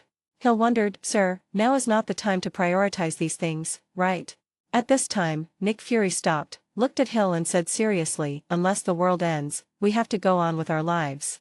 Immediately inventory the equipment and load all relevant equipment onto trucks for transport. After hearing the order, Hill could only follow Nick Fury's instructions and nodded and said, yes, sir. Hill walked in the opposite direction of Nick Fury and said to the two agents behind him, follow me. Nick Fury glanced at Hill who was carrying out the mission, and continued walking towards the experimental center of the cosmic cube. Soon Nick Fury arrived at the scene and asked the doctor who was studying the cosmic cube machine, Doctor, what's going on now? Hearing someone calling him, the doctor walked down from the operating table. Director. Nick Fury asked directly, do we have any confirmation now? Selvig replied, the cosmic cube is moving around. Hearing the other party's words, Nick Fury frowned and said, is this a time for joking? Selvig explained, not kidding. The Tesseract is not only active but also acts on its own. Although Nick Fury was a little puzzled, he still asked, have you tried turning off the power? In his opinion, without the support of power, the cosmic cube should gradually stabilize. The cosmic cube itself is the energy source. We turn off the power and it will restart. If its energy reaches its highest point. Nick Fury interrupted, isn't that what we are planning? To absorb energy from the universe. The doctor came to the computer, looked at Nick Fury and said, we are not ready yet. My calculations will take some time. It's constantly emitting interference and radiation. Nick Fury heard the radiation and looked in surprise at the cosmic cube on the instrument behind him. The doctor explained, it's nothing harmful, just low levels of gamma radiation. Nick Fury looked at the doctor and said seriously, that's enough to be dangerous. Obviously, the doctor didn't know that the first thing Nick Fury thought of when he heard about gamma rays was Bruce Banner, the Hulk. Where's Agent Barton? Selvig glanced at Nick Fury and then pointed to the heights behind him and said, Eagle Boy, he's hiding in the bird's nest. Nick Fury followed the direction of Dr. Selvig's finger and saw Barton hanging on the railing. Agent Barton, answer. When Barton heard Nick Fury's words, he immediately airdropped down using a rope. Since he had not been injected with super serum, he could not jump directly from such a high place like some extraordinary people. Nick Fury looked at Barton and said, my mission for you is to keep a close eye on your surroundings. Patton replied, I can see better from up high. So did you see what activated the cube? At this time, a researcher said, Doctor, the energy is surging again. Patton replied, no one came in or out. Selvig is fine. He didn't come into contact with anyone or pass on any information. If there are any problems, they won't appear on our side. The two came to the front of the cosmic cube. Nick Fury glanced at Barton and asked, what do you mean by our side? Barton looked at the cosmic cube and said, the Rubik's Cube is the door to the other side of the universe. And the door can be opened from both sides. The cosmic cube in front of them suddenly made a huge noise, which scared Nick Fury and Barton who were talking. The whole base shook at this moment. Coulson upstairs was shaken, and Hill in the parking lot also turned his head to look at the building behind him. At this time, the cosmic cube was still releasing energy violently. Suddenly, a beam of light shot out from the cosmic cube and shot towards the open space on the side. At this time, a door to the universe was opened, and Nick Fury and Barton could both see the starry sky on the other side. Suddenly, the cosmic cube stopped emitting light, and the portal suddenly exploded, with a faint blue light sweeping towards everyone. At the same time, the surrounding light bulbs exploded instantly, and the entire scene became dark, leaving only the emergency lights to provide brightness. Nick Fury and Barton immediately prepared for defense, but were not hurt. At this moment, in the eyes of everyone, a strange figure suddenly appeared at the location of the previous portal, and several armed agents quietly walked towards the man in front of them. The person who came was none other than Loki, the second prince of Asgard. He looked up at his surroundings with an evil smile on his face. At the same time, I thought to myself, Earth, prepare to welcome your king. Everyone at the scene looked at the strange man who suddenly appeared, and Nick Fury said to the man in front of him, Sir, please put down your spear. Request recommendation votes and monthly votes for automatic subscription. End of this chapter. Chapter 372 How about opening a back door? Chapter 372 How about opening a back door? Hours ago. With the official establishment of the Black Robe Patrol, the selection process came to an end. As the procession ended, Smith Doyle looked at Tony Stark and said, "There's something I want to talk to you about." Tony also looked at Smith Doyle and said, "It just so happens that I have something to talk to you about." The two men went to the backstage room and told Eddie Brock not to let anyone in. At this time, only Smith Doyle and Tony Stark were in the backstage room. Tony looked at Smith Doyle and said, "You speak first." Smith Doyle said, "There is one thing I feel I need to tell you. With the changes over the years, the strength of the revived dragon is also recovering, and the scope and ability of the wish are also increasing. Siwonya's wife died over 10 years ago, and this time she was successfully resurrected. So your parents' affairs have also taken a turn for the better." After hearing Smith Doyle's words, Tony understood that he were talking about the same thing, and then asked, "You told me about souls before?" Smith Doyle nodded and said, "This hasn't changed. If the soul is no longer there, not even a dragon can do it. But in the current situation, as long as the soul is still there and has not been reincarnated or died, then the dragon has the ability to allow it to return to the human world. Of course, natural deaths do not count." Tony Stark nodded and asked, "What do you mean by the dragon reviving? I haven't heard you mention it before." Thinking of the future Super Dragon Ball, Smith Doyle said, "The power of the dragon is not limited to this. He is regaining his power step by step as time goes by." Tony raised his eyebrows after hearing this, and then asked, "That means the dragon is more than just those 7 beads, and making a wish has no side effects. Will Shenlong pose a threat to Earth after regaining his power?" Looking at Tony Stark, who was thinking, Smith Doyle said with a joking smile and spread his hands, "Okay, I won't hide it anymore. Actually, I am the dragon." However, Tony Stark didn't pay attention to Smith Doyle's words. Instead, he poked the other party's waist with the electronic pen in his hand and said, "Maybe if you say you are a monkey, I think it will be more convincing.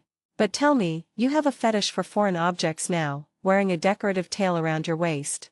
It was during the conversation that Tony Stark noticed the tail that Smith Doyle had wrapped around his waist. At first he thought it was a decoration, but the more he looked at it, the more he felt something was wrong. Hearing Tony Stark's complaints, Smith Doyle thought to himself, "You guessed it right. To be honest, I am really a Sien monkey." Of course, monkey is a nickname, they are actually Siens. Smith Doyle's tail moved, no longer wrapped around his waist but swung behind him like a stick, and he began to speak. "Maybe this is a side effect of my awakening ability, but it's not inconvenient at all, and it's a powerful weapon."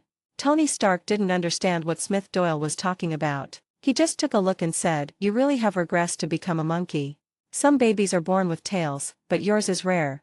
Tony Stark easily accepted Smith Doyle's extra tail. Although he was a little surprised by it, he could understand it. Then he thought of his parents who had died many years ago, and said, "It seems that I need to give my all in the next Dragon Ball Championship. After all, the longer you delay, the greater the risk." Smith Doyle nodded and said, "Get ready. The opponents behind us are getting tougher and tougher. Of course, if you want me to use a backdoor, I'm not in the wrong place." Smith Doyle thought of his second wish in his mind. Tony was a good person to him and a like-minded partner. If he failed in the battle for Dragon Ball, he could give him a second chance. However, Tony Stark's expression turned serious and he said, "Thank you, Smith. But I'll consider it again when I really can't win the championship." In fact, regarding the Dragon Ball wish-making issue, Tony Stark had always advised Smith Doyle not to give it out so openly. He always felt that it was very dangerous. However, since it involved his parents, he naturally couldn't say unnecessary words. Although he was very confident in the development of his battle suit, the waters of this world were very complicated, much more outrageous than he had previously known. Seeing Tony Stark's thanks, Smith Doyle patted him on the shoulder, then turned and left the room. The other side. A few hours later, inside the SHIELD Cosmic Cube research base. At this time, Nick Fury looked at the man in front of him and said, "Sir, please put down your spear." After hearing what Nick Fury said, Loki looked at the scepter in his hand. The black man in front of him actually said that the scepter with magical powers was a spear. He was such a backward and ignorant existence. "Let you, a native, open your eyes." Loki thrust the scepter in his hand forward, and the gem on the scepter immediately emitted a dazzling light, firing a laser energy towards Nick Fury. Hawkeye, who noticed something was wrong in advance, threw Nick Fury to the ground as soon as Loki raised his arm to help him avoid the opponent's attack, but the equipment behind him was not so lucky and was blown away. Seeing Loki launch an attack, the task force member next to him immediately pulled the trigger of the assault rifle at Loki. Da-da-da-da. Bullets poured out and hit Loki's body, creating sparks of metal collision, but Loki jumped directly over under the opponent's shooting. Loki jumped over and killed the task force member instantly with the scepter in his hand, but the bullet shot into his body did not cause him any harm. Da-da-da-da. The other task force members attacked Loki, but did not cause any harm. Instead, they were killed by the darts shot by Loki when he turned around and waved his hand. Everything happened in a flash, but there were still a large number of agents in the experimental base at this time, all using the weapons in their hands to attack Loki. However, the attacks of these agents were all in vain. They did not cause any harm to Loki. Instead, he killed them one by one. One agent was even kicked away by Loki as soon as he approached him, and he hit the wall and died on the spot. These task force members, who seem powerful to ordinary people, are like babies in front of Loki. Request recommendation votes and monthly votes for automatic subscription. End of this chapter. Chapter 373 This planet is too unruly. Chapter 373 This planet is too unruly. Seeing his companions constantly sacrificing themselves, Hawkeye Patton immediately gritted his teeth and stood up to shoot. Seeing that the man in front of him was not killed directly and still had the strength to resist, Loki became interested. He stopped Barton's arm holding the pistol and said, "You are different from others. I need a subordinate like you."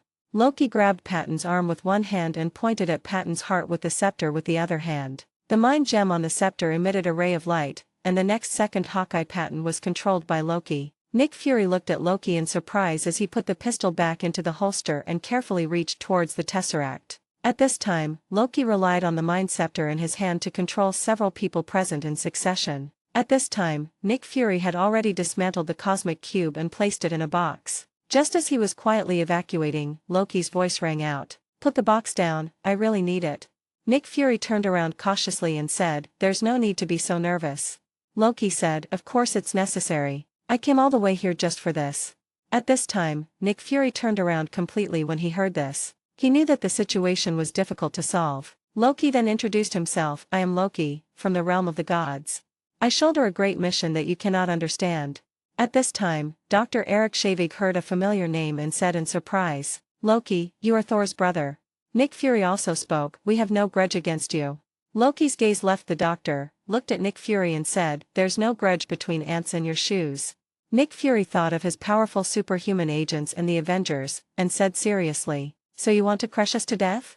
Because they were at the experimental base, Nick Fury and other agents were not wearing combat power detectors, so they didn't know how strong Loki was. However, when they thought about their own combat power, they might not be weaker than the other side. However, they had to get out of danger before they could call for help. Loki looked at Nick Fury and said, "Actually, what I bring is good news, a world without worries." Nick Fury stalled for time and asked, "What are you worried about?" Loki held his chin high and said confidently, "Freedom, freedom is life's greatest lie. If you accept that, you can find peace within yourself."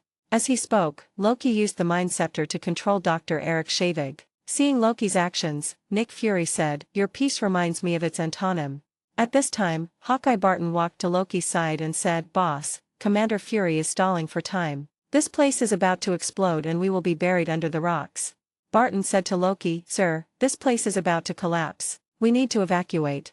At this time, the doctor, who had been controlled by Loki before, came to the computer, looked at the data on it and said, "The space channel has begun to collapse. It will self-destruct in 2 minutes." As he spoke, Barton glanced at the huge energy source above Nick Fury's head. This energy source was the energy extracted from the cosmic cube. Nick Fury looked at everyone expressionlessly. The stone mounds are hundreds of meters long, just like the Egyptian pyramids. At this time, Dr. Eric Shavig looked at the data on the computer and confirmed, "He's right, the portal is starting to collapse. It has 2 minutes left before it completely collapses." However, it was Nico Fury who quietly activated the self-destruct program. He was not afraid of death, but he just didn't want the other party to take away the cosmic cube. Loki looked at Barton and said, "Okay." Barton pulled out his pistol very quickly and knocked Nick Fury to the ground with one shot. The box in his hand naturally fell to the side. Bump. Then Barton stepped forward and took the box, and Loki left the laboratory with his controlled men and walked towards the parking lot. Everyone came to the underground parking lot. The doctor got on the pickup truck holding the box of the Tesseract. The SHIELD agent came to the driver's seat to drive for everyone, while Loki sat directly outside the pickup truck to pull the goods. Hill looked at Loki, who was wearing strange clothes and pulling goods, and asked curiously, "Who is he?" As Patton walked away, he replied, "He didn't let me tell you." Hill thought that Nick Fury didn't let Barton tell her. Although she was confused, she planned to turn around and leave. She wanted to see what other equipment had not been evacuated. At this moment, the voice of director Nick Fury came from the walkie-talkie in his hand. Nick Fury covered the area where he was shot with one hand and said on the intercom while walking out, "Hill, can you hear me? Patton has rebelled." The voice on the walkie-talkie was not only heard by Hill, but also by Rocky and Patton. Loki, sitting in the pickup truck, was a little confused. He remembered that when he came to this planet last time, this group of black people were not trafficked slaves. "I didn't expect that they would take charge so quickly. What a planet without rules." The moment he heard Nick Fury's words, Hill immediately rolled over to avoid the battlements and hid behind the wall, while Patton also shot immediately, but missed the opponent. Patton got into the car while shooting, suppressing Hill so that he dared not show his head. Then the car started immediately and evacuated quickly out of the base. Hearing the car start, Hill leaned out and immediately pulled the trigger at the car that had already driven away, but all the bullets hit the steel plate of the car body and did not hurt anyone. Nick Fury inside the base continued to shout as he fled, "They stole the cosmic cube, stop them." Upon receiving the order, Hill immediately arranged for his agents to drive in pursuit, and he also drove after them. Loki looked at the vehicle chasing him from behind, smiled disdainfully, waved the scepter in his hand, and shot out a laser that directly penetrated the chasing vehicle, resulting in the car being destroyed and the people on board being killed on the spot. The other side. Coulson looked at the building that had begun to collapse and immediately shouted, "Don't worry about the things, evacuate immediately." In his opinion, things can be manufactured again, but when his men die, they are really dead, and these personnel are valuable assets. He immediately took his agents outside and boarded the helicopter prepared for evacuation. As Coulson and the others boarded the helicopter, the propellers began to turn. Coulson said on the intercom, "Sir, the people upstairs have been evacuated. You need to leave immediately." At this time, Nick Fury ran forward quickly and got on the helicopter on the top floor to evacuate at the last second. As the plane started, the underground space tunnel collapsed directly, swallowing up the entire experimental base. Request recommendation votes and monthly votes for automatic subscription. End of this chapter. Chapter 374, Assembling the Avengers. Chapter 374, Assembling the Avengers. Hill, who was driving to intercept them on the other side, had a shootout with Patton, and then Patton overrode the car she was driving, and the entire vehicle fell behind Patton and his men. As Hill was trying hard to catch up, the underground tunnel collapsed and the whole car was hit and buried. Although his head was broken, his life was not in danger. On two different helicopters, Coulson and Nick Fury looked at the collapsed base and could not calm down for a long time. This can be said to be the biggest loss of SHIELD since its establishment. Nick Fury was on the plane at this moment when he saw Loki and others running out of the base tunnel, and immediately asked the pilot to stop them. The helicopter flew low in front of the car. Nick Fury opened the hatch, pulled out a pistol and shot at the cab of the car where Loki was. Bang, bang, bang. Nick Fury fired several shots but failed to kill Barton, who was driving. Seeing this, Loki, who was sitting in the back, shot a laser at the helicopter in front with his mind scepter. Boom! The helicopter instantly caught fire and plummeted downwards. Because the plane was flying at a low altitude and not high from the ground, Nick Fury jumped out when he saw that the plane was about to crash. Nick Fury jumped out of the helicopter and shot at the vehicle again, trying to blow up the opponent's fuel tank or tire, but he did not hit the target. He could only watch the opponent leave with the cosmic cube. At this time, Coulson's voice came from Nick Fury's walkie-talkie. "Commander, Chief Fury, do you hear me?" Nick Fury picked up the intercom beside him and said, "The cosmic cube was stolen by an unknown enemy." He glanced at the still crashing helicopter and continued, "My people have suffered casualties. How is the situation on your side, Hill?" Hill, who was trapped in the tunnel, had just climbed out of the car and picked up the intercom to answer. "There are still many people buried underground. I don't know how many survivors there are." Nick Fury said, "Issue an emergency order. Order all personnel not involved in the rescue to track down the whereabouts of that box." Hill replied, "I understand." Nick Fury continued to give orders. "Coulson, return to base, issue a level 7 alert. From the current situation, the war has already begun." Coles paused for a second after hearing the order, then said, "What should we do?" Nick Fury took a look at the devoured base. This was the biggest loss since the establishment of SHIELD, and then slowly said, "Calling all Avengers." After Nick Fury's order was issued, the entire SHIELD immediately became busy, and the other side. Smith Doyle in the Assassin's Alliance base was unaware that Loki had already arrived on Earth and taken the cosmic cube. After he acquired Sun Blood, he no longer regarded the Battle of New York as a threat, and his level of attention naturally dropped many levels, especially since he now had a strong army and did not care about this group of interstellar pirates. If there is anything that can interest him a little, it is the two Infinity Stones, the Tesseract and the Mind Stone. However, they are not extremely important to Smith Doyle. In the future, he will have the opportunity to learn both Sun Wukong's teleportation and Jebbet's teleportation, so the need for the Tesseract will no longer be important. As for the Mind Stone's ability to control people's minds, Smith Doyle also has a replacement, which is the evil wizard Bobadai's control method. Although Smith Doyle does not have such a great need for the power of the Infinity Stones, he does not intend to let Thanos easily gather them and snap his fingers. After all, he will not put his life in the hands of others. Smith Doyle no longer thought about these things and fell asleep early. And the other side, Black Widow Natasha is currently being secretly interrogated in a room in Russia. At this time, Natasha was wearing black stockings and had red hair tied to a chair. She looked particularly sexy and attractive. At this time, Natasha was leaning on the chair. She had just been hit in the nose by the opponent's men, but she didn't care at all. A general looked at Natasha jokingly and said, "Tonight is not what I expected." Natasha looked at the other person and said, "I know what you are thinking. Trust me, it's better this way." The general looked at Natasha and asked, "Who are you working for? Is it Lermontov? Does he think we still need his orders to deliver our goods?" At this time, one of his men walked to Natasha's side and pushed the chair backwards so that she was about to fall at any time. Natasha was on the roof, and an ordinary person would definitely die on the spot if she fell from this height. Seeing the other party's threat, Natasha quickly replied, "Isn't General Sorahab in charge of the export business?" After hearing Natasha's answer, the men stopped what they were doing. When the general heard the name, he said with some disdain, "Sorakob, he is just a middleman, a front. Your outdated intelligence is your downfall." Then he looked Natasha up and down and said, "The famous Black Widow is just a vase." Hearing the other person praising her as a vase, Natasha asked, "Do you really think I'm beautiful?"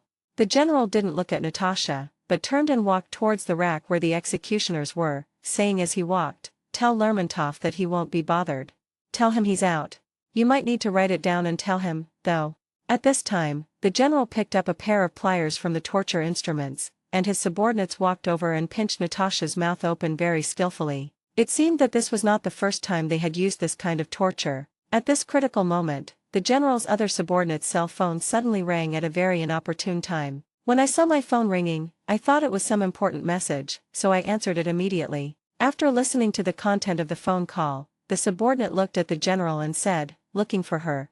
The general heard that the other party called his subordinates, walked over, picked up the phone and said directly, "Listen to me."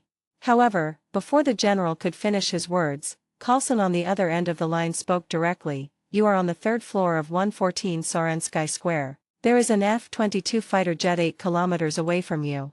Let that woman answer the phone, or I'll blow up the entire street before you even get to the lobby."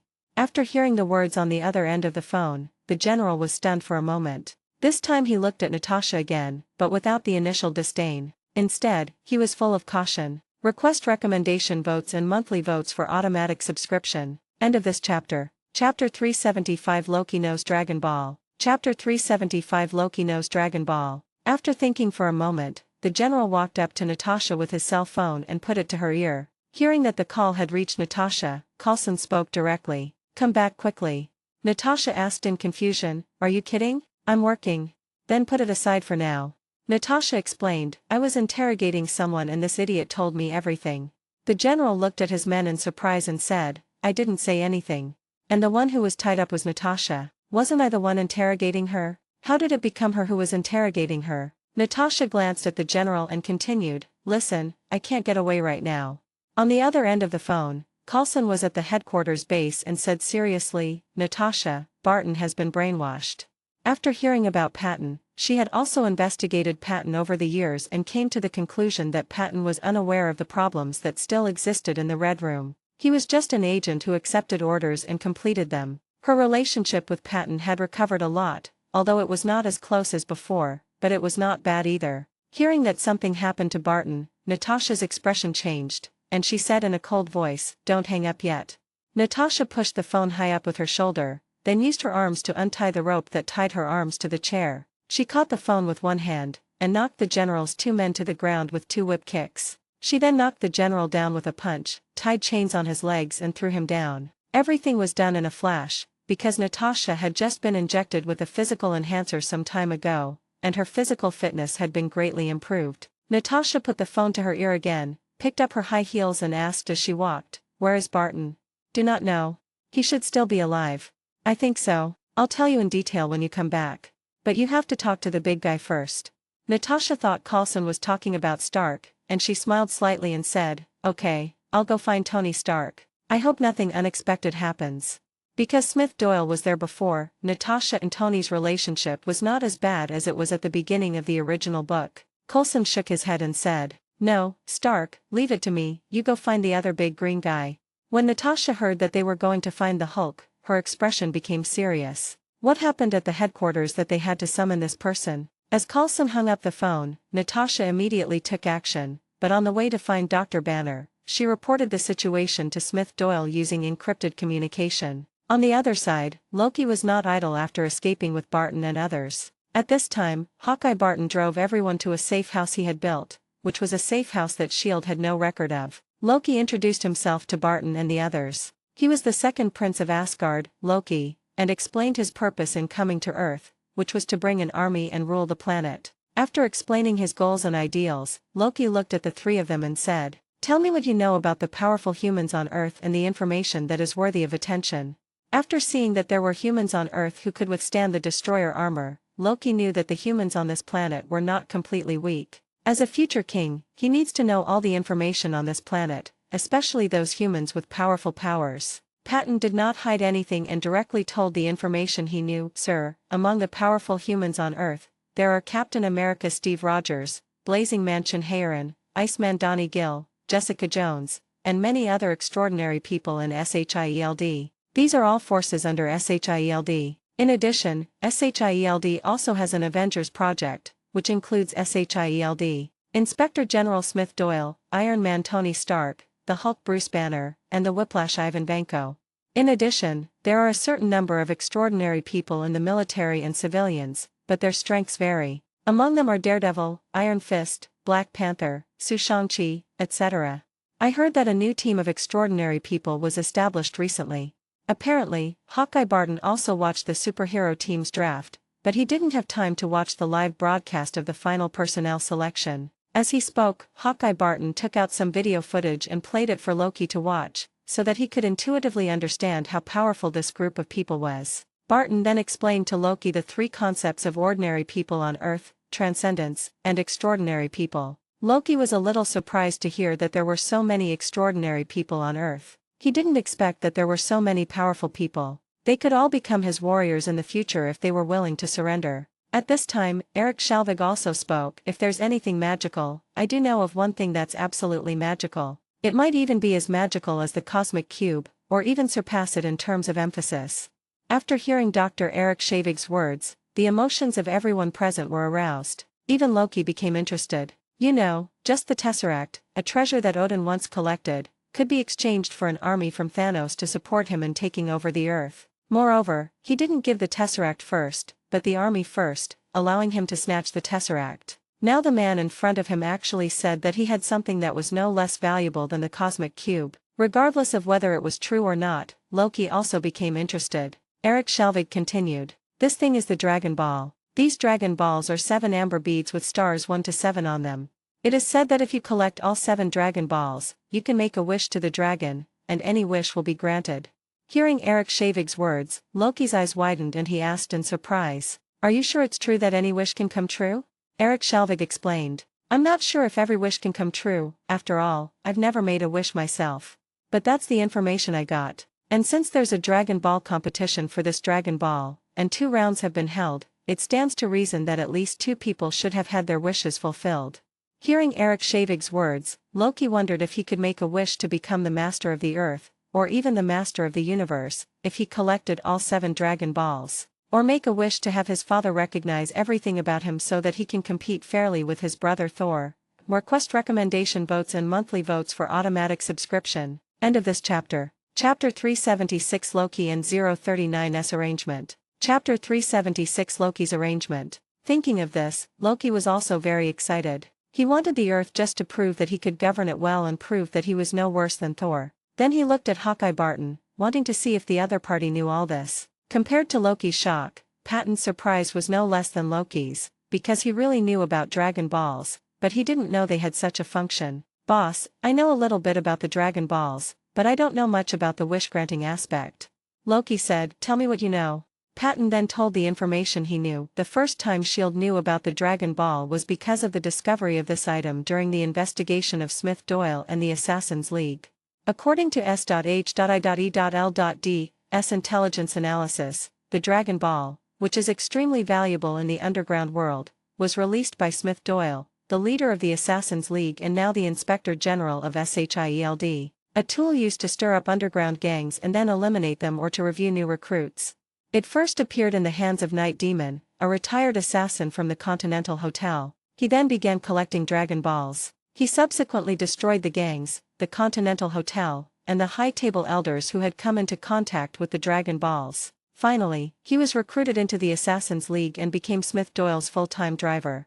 Barton shared the information he had learned about Dragon Ball. Hearing two completely different answers, Loki was also a little confused, because he knew that both of them were telling the truth according to the other's cognition. After all, under the control of the Mind Stone, they would not hide anything from him. After thinking for a while, Loki looked at Eric Shavig and asked, how did you learn about Dragon Ball? Eric Shavig said, I used to study celestial motion and phenomena like the Rainbow Bridge with two assistants. One of them had obtained a Dragon Ball, but since he didn't know its value, he saw someone buying it online and sold it. I didn't expect that a year later, a message suddenly appeared in my mind. It was about the Dragon Balls. The message said that if you collect all 7 Dragon Balls, you can make any wish come true. At the same time, if you fail to collect all the Dragon Balls before the Dragon Ball tournament tickets are issued, you can choose to participate in the Dragon Ball tournament. The final champion will have the opportunity to make a wish to the dragon. Barton said at this time, I don't have any information on this. Although there are legends on Earth about wish-granting things, like Aladdin's lamp, none of them have been proven to exist.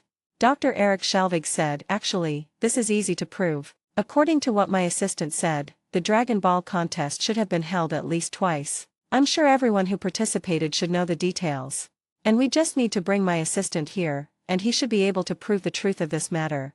Hearing Eric Shavig's words, Loki's eyes lit up. As long as he brought the person here and controlled him with the scepter, he could make the other person tell him everything he knew about the Dragon Balls. Loki looked at the 3 people in front of him and decided to ask one of them to bring his assistant. However, he did not forget another reason for coming to Earth. After understanding the power of the Earth, he realized that he could not cause much trouble by himself. Although in his eyes Smith Doyle was not as strong as Thor, from Loki's perspective, Smith Doyle could only contend with the destroyer armor, and Thor smashed the armor with a hammer. He was also a tough guy. After all, he did not have Gungnir, the eternal spear, in his hand, and there were other warriors who were quite powerful. So he needs to rely on Thanos' power to occupy the Earth first and then find the Dragon Balls. If it is really as magical as Eric Shavig said, he will not have to abide by the agreement with Thanos. Loki looked at Dr. Selvig, who was holding the Tesseract box, and asked, Dr. Selvig, I need to use the Cosmic Cube to open a massive portal so my army can reach Earth directly.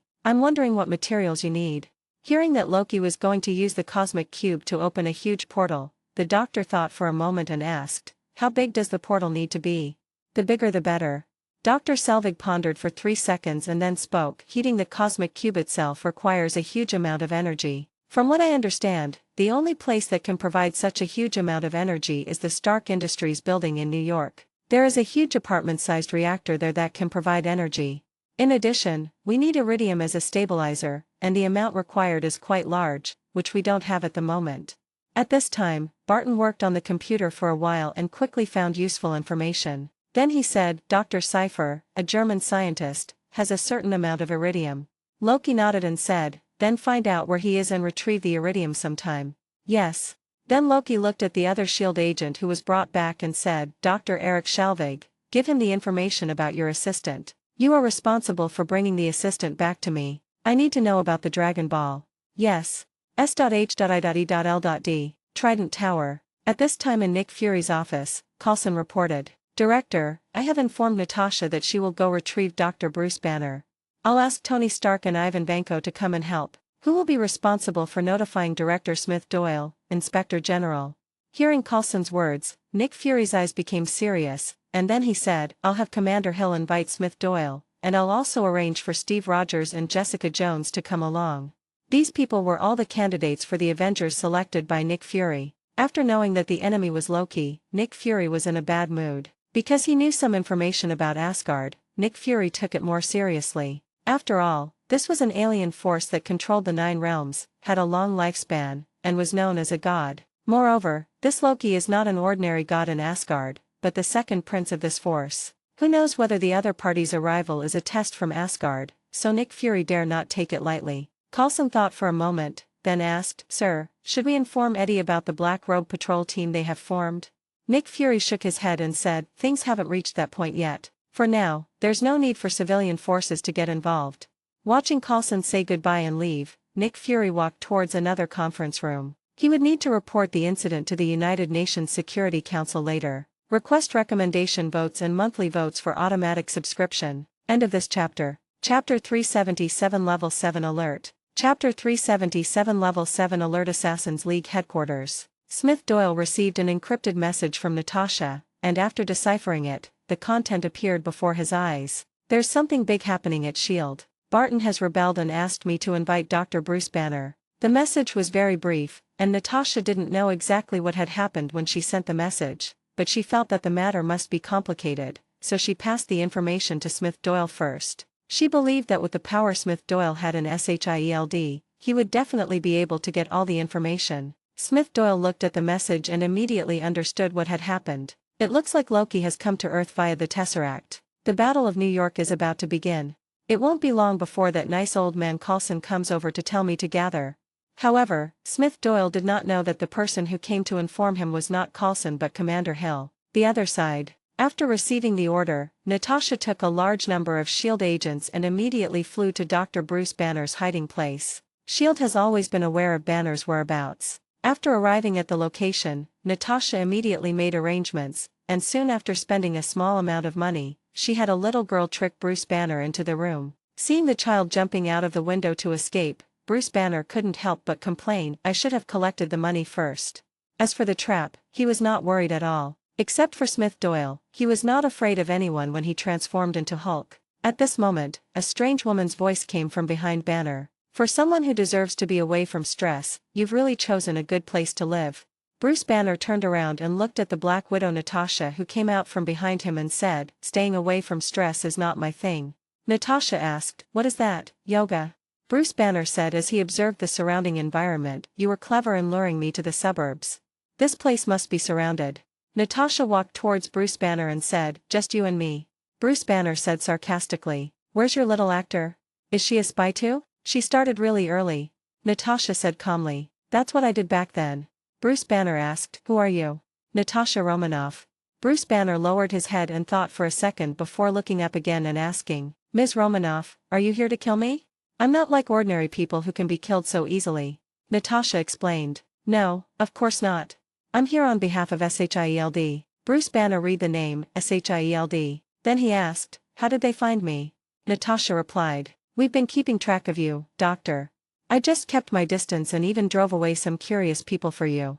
Bruce Banner wondered, "Why?"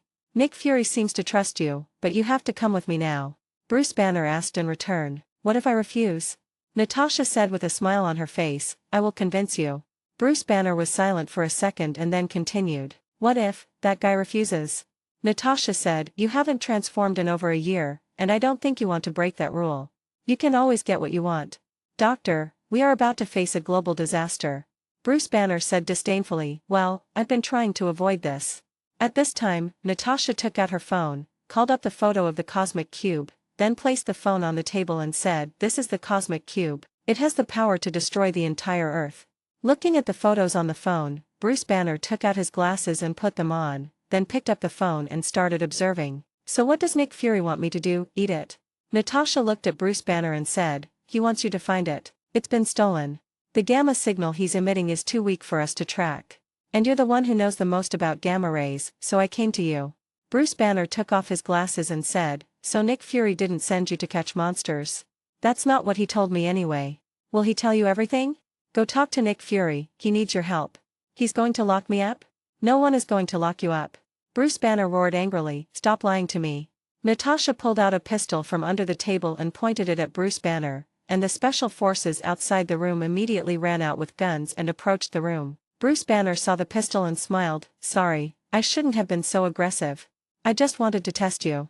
Looking at Natasha's serious expression, Bruce Banner waved his hand and said, "Well, let's talk properly. You put the pistol away, and I'll make sure that guy doesn't do anything wrong. Okay, Natasha?" Natasha glanced at Bruce Banner, then pressed the Bluetooth headset in her ear and said, "Stand back, everything is normal." "That's what you said, only you." But in the end, Bruce Banner was persuaded by Natasha and took her plane to New York. At the Assassin's League headquarters, in Smith Doyle's office, he looked at the visiting Commander Hill and said with a smile, "I didn't expect Commander Hill to come visit me. It's really rare to see him." Hill said helplessly, "I often pass by the hallway outside the Inspector General's office, but I can't find the Inspector General there." Smith Doyle also has his own office in the Trident building, but he rarely goes there. He only stays there for a few days when he is auditing accounts or harassing Nick Fury. Smith Doyle shrugged his shoulders and said nonchalantly, "There's no other way. I can't monitor S.H.I.E.L.D. every day. I believe that even if Nick Fury can handle it, the agents below will go crazy."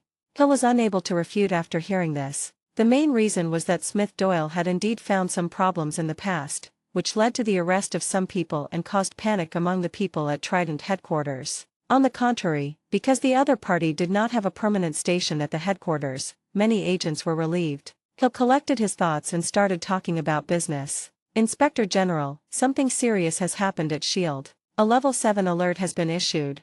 Request recommendation votes and monthly votes for automatic subscription." End of this chapter. Chapter 378 Embezzled Funds. Chapter 378 Embezzled Funds. Hill continued. "Loki, the second prince of Asgard, attacked one of our bases and stole S.H.I.E.L.D.'s item 084, the Cosmic Cube. This also caused the complete collapse of one of our underground bases. There was no need to excavate or salvage it. The losses were incalculable. The Cosmic Cube possesses terrifying power, capable of even destroying the entire Earth. And according to the information provided by the director, Loki claims to rule the Earth." Hill naturally did not hide anything from Smith Doyle, the Inspector General of S.H.I.E.L.D., and informed him of the situation and seriousness of the matter. Smith Doyle didn't show any change in expression when he heard Hill's words. He just asked calmly, "Cosmic Cube? Why haven't I seen this item in S.H.I.E.L.D.'s intelligence files?" In fact, Smith Doyle knew about some 084 items such as the Cosmic Cube, but Nick Fury didn't know whether he had tampered with his authority or increased the intelligence level of these materials. In short, he did not find any relevant information. Hill paused for a moment, not wanting to take the blame, and immediately spoke. "This may be related to the intelligence classification system, which has always been the responsibility of Director Fury." Smith Doyle also understood what Hill meant and said that all of this was arranged by Nick Fury. She didn't know the specific reason. Then she smiled indifferently and said, "It seems that S.H.I.E.L.D. is still hiding a lot of places that are beyond my reach. No wonder I always feel like something is wrong when investigating." Hill actually didn't like the Inspector General. This was the same as in all units. No one liked or welcomed inspectors and disciplinary inspectors, even if she had no problems with corruption. Before she could say anything else, Smith Doyle stood up and said, "Let's go. It's already level 7 alert. I guess Nick Fury has already started gathering the Avengers. It's a good opportunity for me to see how many people he plans to cram in here."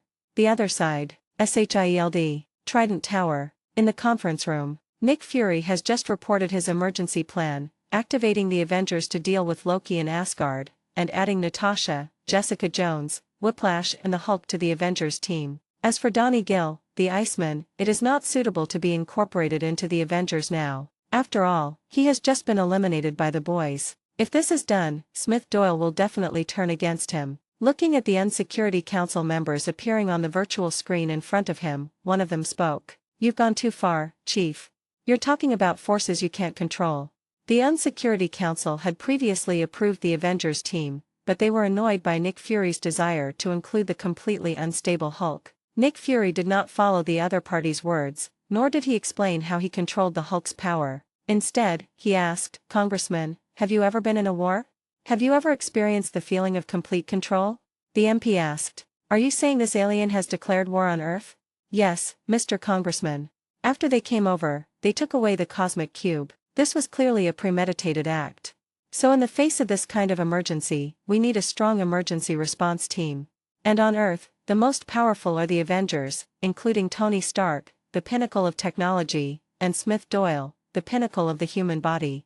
The councilman was silent for a second before speaking. I hope Smith Doyle can subdue that enraged monster. Nick Fury retorted, Bruce Banner is not a monster.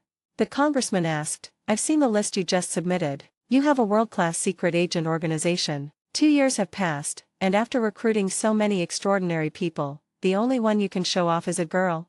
Upon hearing the congressman's accountability, Nick Fury's mouth twitched. In fact, he should have had 4 extraordinary people under his command, including Chinharan, Donnie Gill, Jessica Jones and Captain America, but 2 of them were sent by him to infiltrate the newly formed 7. He also didn't expect that just as the mission over there came to a conclusion, Loki would come and threaten to rule the Earth and start a war. Otherwise, he would not have put Natasha, an agent who had only undergone some human body modification by the Soviet Red House and whose combat power was only 10 points, into the Avengers. The distinction between extraordinary people lies in their strength, not in their numbers. This group is different from ordinary soldiers. The combat effectiveness of dozens of soldiers is not higher than that of Captain America. Another female council member asked, It seems that this extraordinary being named Jessica Jones has given you a lot of confidence.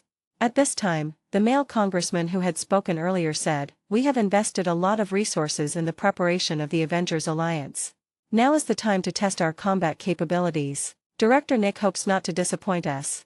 The Security Council allocated a huge amount of funds, but Nick Fury actually invested only about 10% of it in the Avengers base. Under Nick Fury's eloquent persuasion, the Security Council agreed to his personnel application and approved Natasha, Ivan Vanko, Steve Rogers, Jessica Jones, and Bruce Banner to join the Avengers. It also gave Nick Fury the right to recruit personnel, but also required that the war about aliens must be resolved. After receiving approval from the Security Council, Nick Fury immediately went to find Steve Rogers and Jessica Jones, who were getting fit in the base gym. At this time, Rogers was hitting a sandbag. As he continued to hit it, Steve Rogers' thoughts went back to the war-torn era. He fought against the Hydra troops, and finally crashed his plane into the sea, and recalled the woman with whom he had broken the appointment. In his constant anger, he punched the sandbag so hard that it exploded. At this time, Jessica Jones, who was sitting not far behind Steve Rogers, took a sip of the Coke in her hand, then put down the bottle and said, Captain, what's the point of hitting a punching bag that can't fight back? Let me spar with you.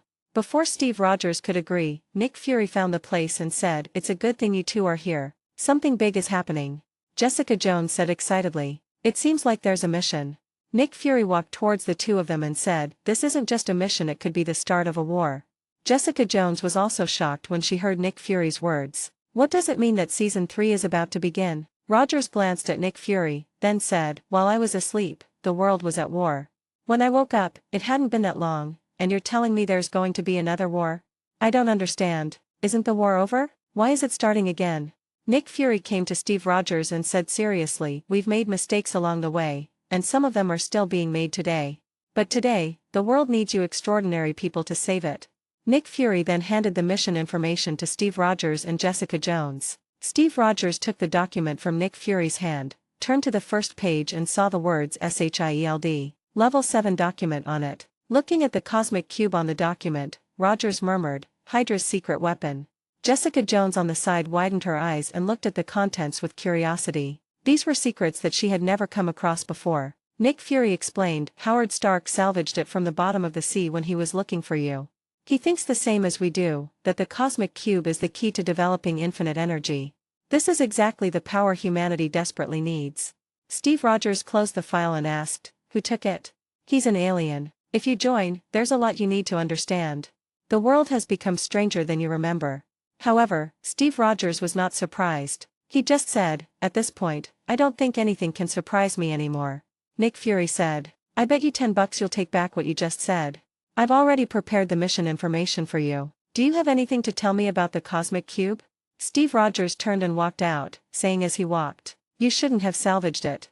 Jessica Jones quickly followed. The other side. Tony Stark had just disconnected the power grid of Stark Tower on the seabed and had just returned to the roof of the building. However, before Tony could say a few sweet words to Pepper, he heard the voice of the artificial intelligence Jarvis when he just reached the roof and was about to take off his Iron Man suit. "Sir, this is Agent Coulson from SHIELD calling.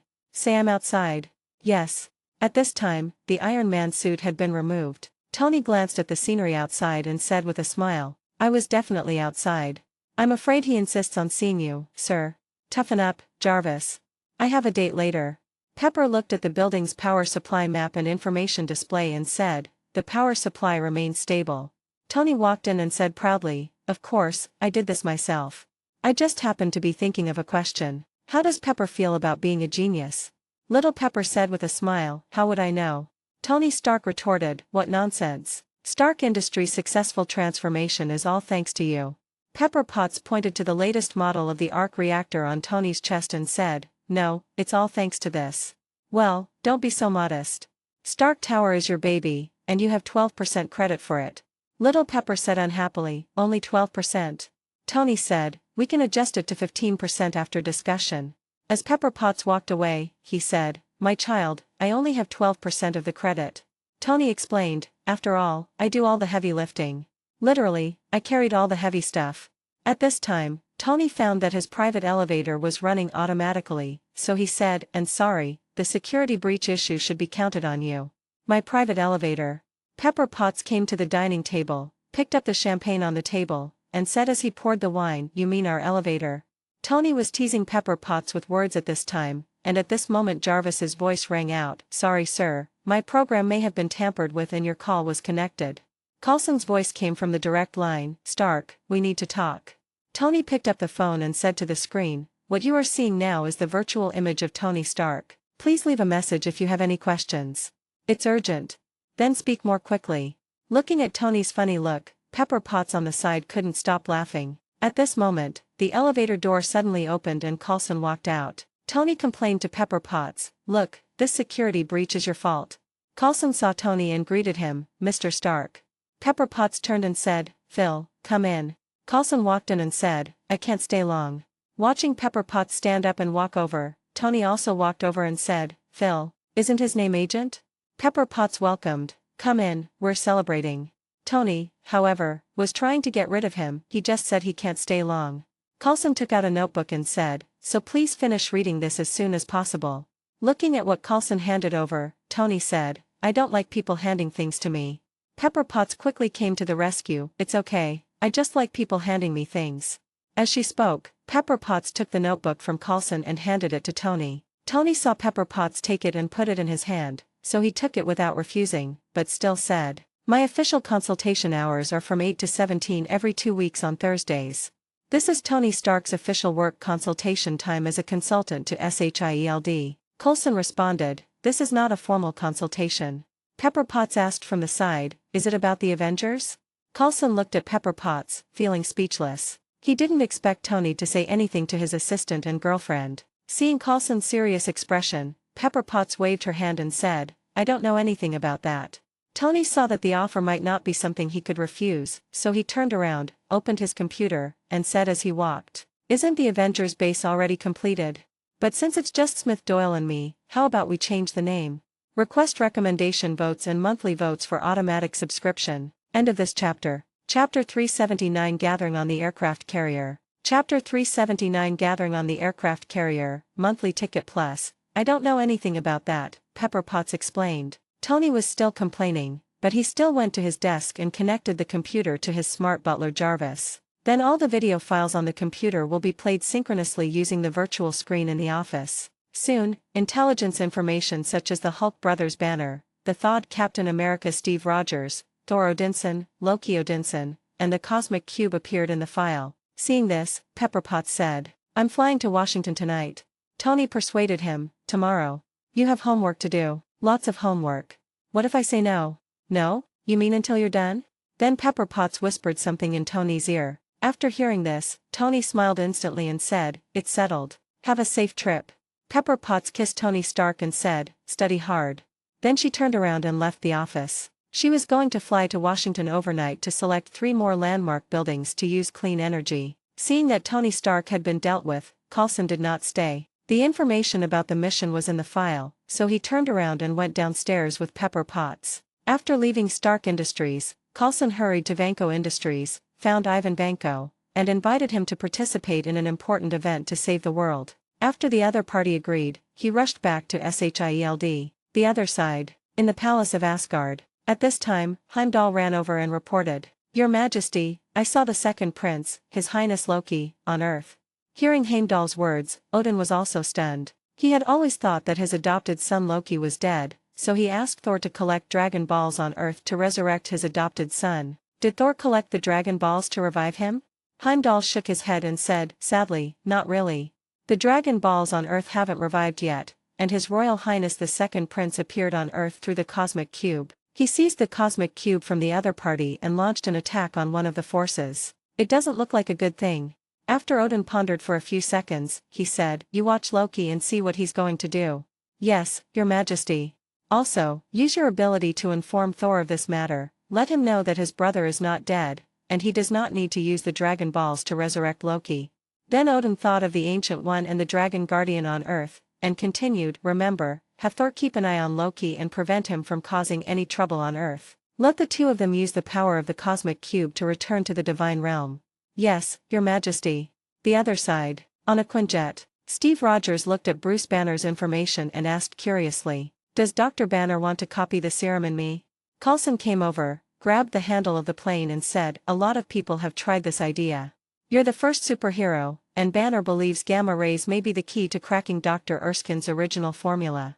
Steve Rogers sighed as he watched the video on his computer. "It's a shame it didn't turn out so well, right?" "Yeah, but when he's normal, he's like Stephen Hawking." Stephen Rogers looked at Coulson in surprise, and Coulson smiled and said, "He's a brilliant man. Also, I must say, I'm honored to meet you formally. I've seen you before. Back then, you were still frozen. I even went to see you when you were asleep." Stephen Rogers glanced at Coulson and didn't say much. Instead, he stood up and looked at the scenery outside the plane. Coulson said with a little excitement, "Honestly, it's a great honor for you to join us." Of course, Coulson did not neglect Jessica Jones. Steve Rogers said, "I hope I can do it." Coulson was even more confident than Stephen Rogers. "You can do it, there's no doubt about it. We made some changes to your uniform, and I even gave some design suggestions." Stephen Rogers asked in surprise, "My uniform? Isn't the Stars and Stripes style too outdated?"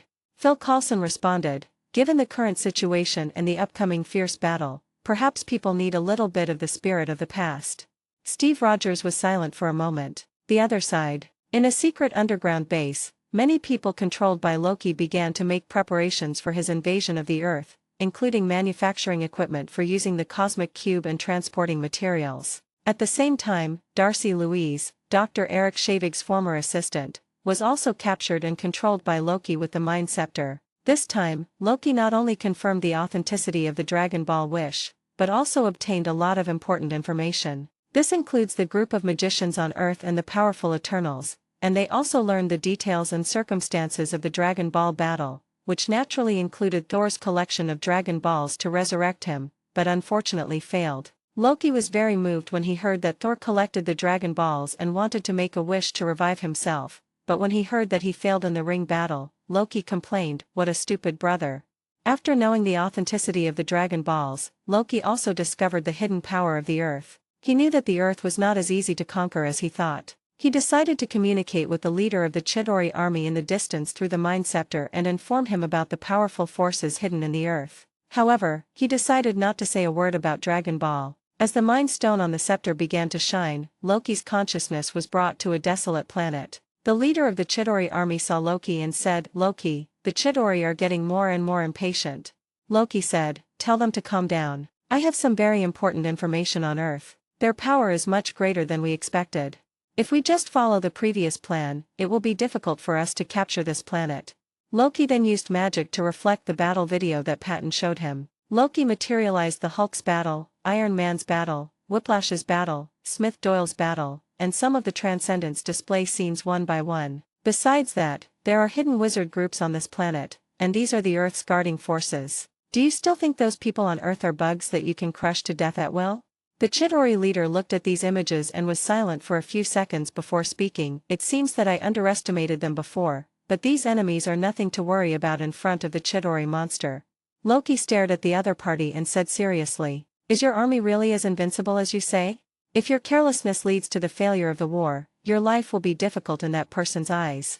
The Chidori leader was silent again, and after a few seconds he spoke. I will send the most elite warriors, the Behemoth Legion, and a massive space fleet. As long as your portal is wide enough, I will also send the main ship. With Earth's technology and these people, I believe they can't even break through the spacecraft's shield. Although he watched those videos and paid more attention to the Earth, he only paid more attention to it and did not think that these people had the ability to penetrate the spacecraft. If they couldn't break through the spacecraft's protective shield, then these people would not be such a big enemy in his eyes. Loki said calmly, I hope so. The Chidori leader said, you can also take the cosmic cube back to the Dark Knight Legion first, present the cube directly to the Lord, and then lead the army directly to Earth. Although this will be slower, the Earth will still be yours. Of course, Loki would not agree with the Chidori leader's proposal. The secret of the Dragon Balls is still on Earth. How could he send the Tesseract first and then let Thanos come with his army? By then, he might not be able to get the Dragon Balls, and Thanos might even choose to kill him to keep the secret. The cosmic cube is in my hands, but until the portal is opened, your army is not under my command, and the Earth belongs to me. Everything you say is empty talk. The Chidori leader immediately said angrily, Asgardians, go ahead and start your war, but if you fail, if you cause the Tesseract to fall into the wrong hands, we will find you wherever you hide. Do you think you know much about pain? Pain is as sweet as honey compared to him. The next second, the communication between the two ended, Loki's consciousness returned to Earth, and the scene in front of him returned to normal. Thor, you are also on Earth. It seems that I need to plan carefully. I can't let you guys unite, otherwise I will be in a much more passive position. The other side. Thor is still living a wonderful life with Jane Foster. Jane's best friend left some time ago, which made Thor even more excited. After all, no one likes to have a light bulb next to them all the time. All he needs to do now is to enjoy the days with Jane and wait for the revival of Dragon Ball. Just as Thor was enjoying their sweet time together, Heimdall pulled Thor into an illusory world, which looked like the broken rainbow bridge in Asgard. Thor knew that this was Heimdall's ability, and the other party must be informing him of something. Thor, His Majesty Loki is not dead. He has appeared on Earth and has mastered the cosmic cube. The God King asked you to find him and keep an eye on Loki. Use the power of the cosmic cube to bring Loki back to Asgard. Heimdall repeated this twice before severing his connection with Thor Odinson. Atlantic. Smith Doyle was in a conference room on an aircraft carrier in the Atlantic Ocean, accompanied by Natasha and Hill. Natasha looked at the message and said, Inspector General, Coulson is here with Steve Rogers and Jessica Jones. I'll go pick them up. Smith Doyle nodded and said, go get them.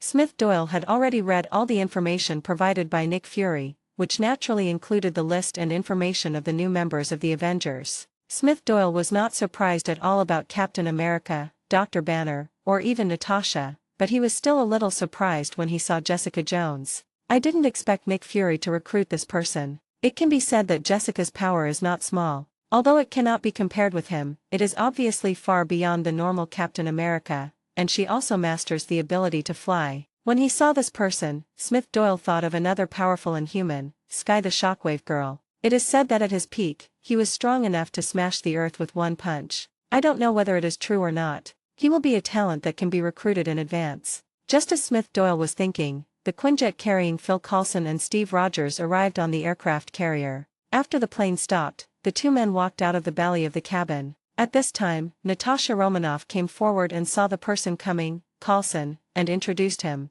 Agent Romanoff, this is Captain Rogers and Jessica Jones. Mississippi, hello. After Natasha, Rogers, and Jessica greeted each other, Natasha said to Coulson, the bridge is looking for you. They've started facial recognition tracking. Coulson nodded and said to the captain, see you later.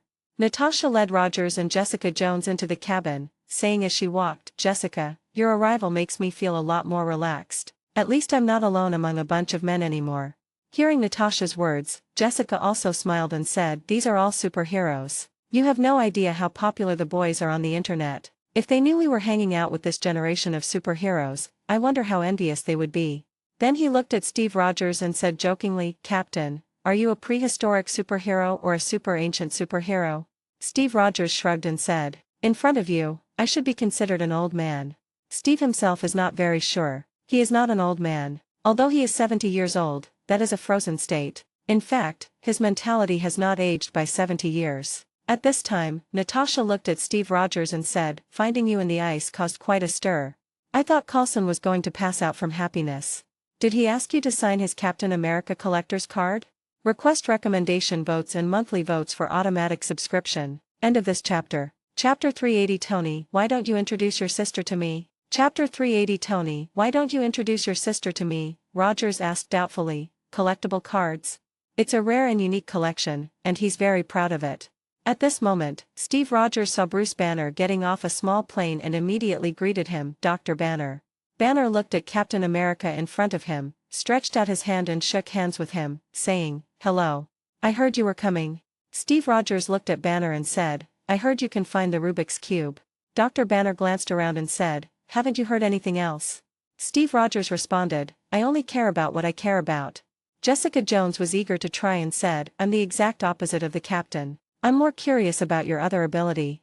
Bruce Banner looked at the other party in surprise and said with a smile, "You don't want to see that."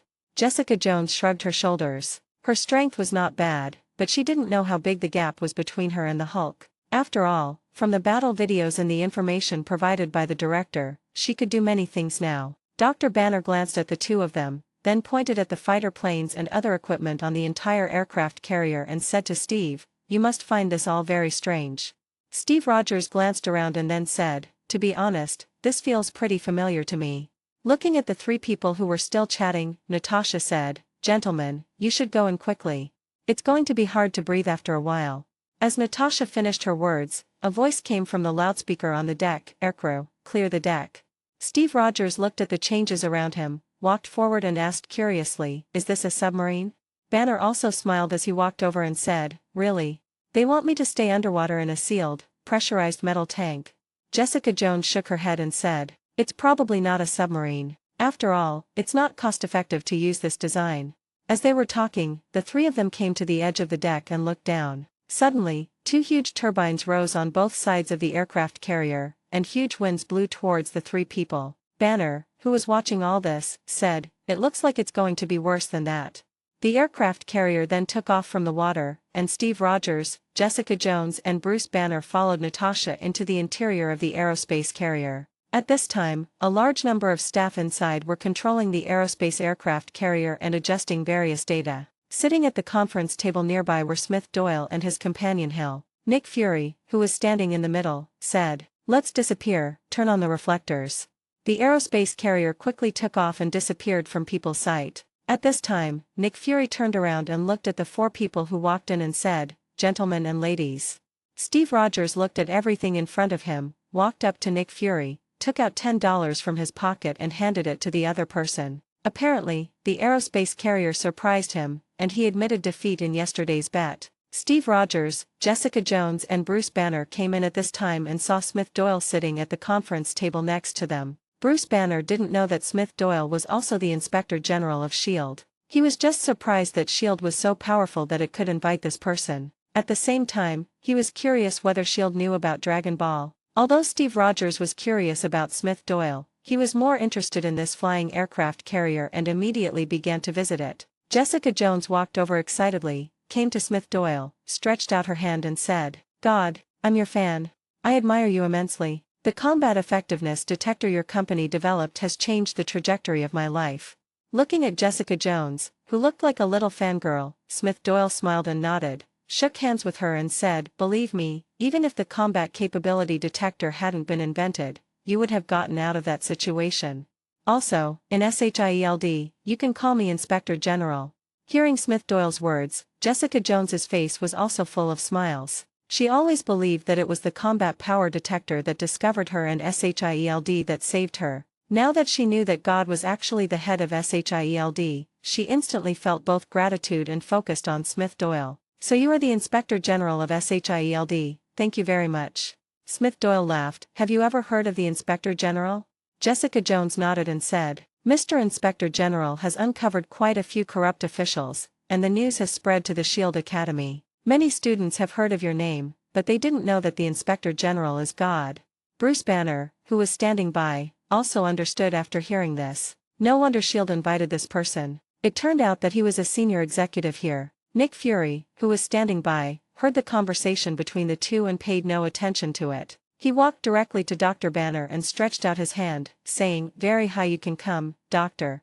Dr. Banner shook my hand and said, "Thank you for the courtesy of inviting me. How long will I stay here?" Nick Fury said cheerfully, "As soon as we get the Tesseract, we'll let you go." Banner nodded, then asked, "How are you guys progressing?"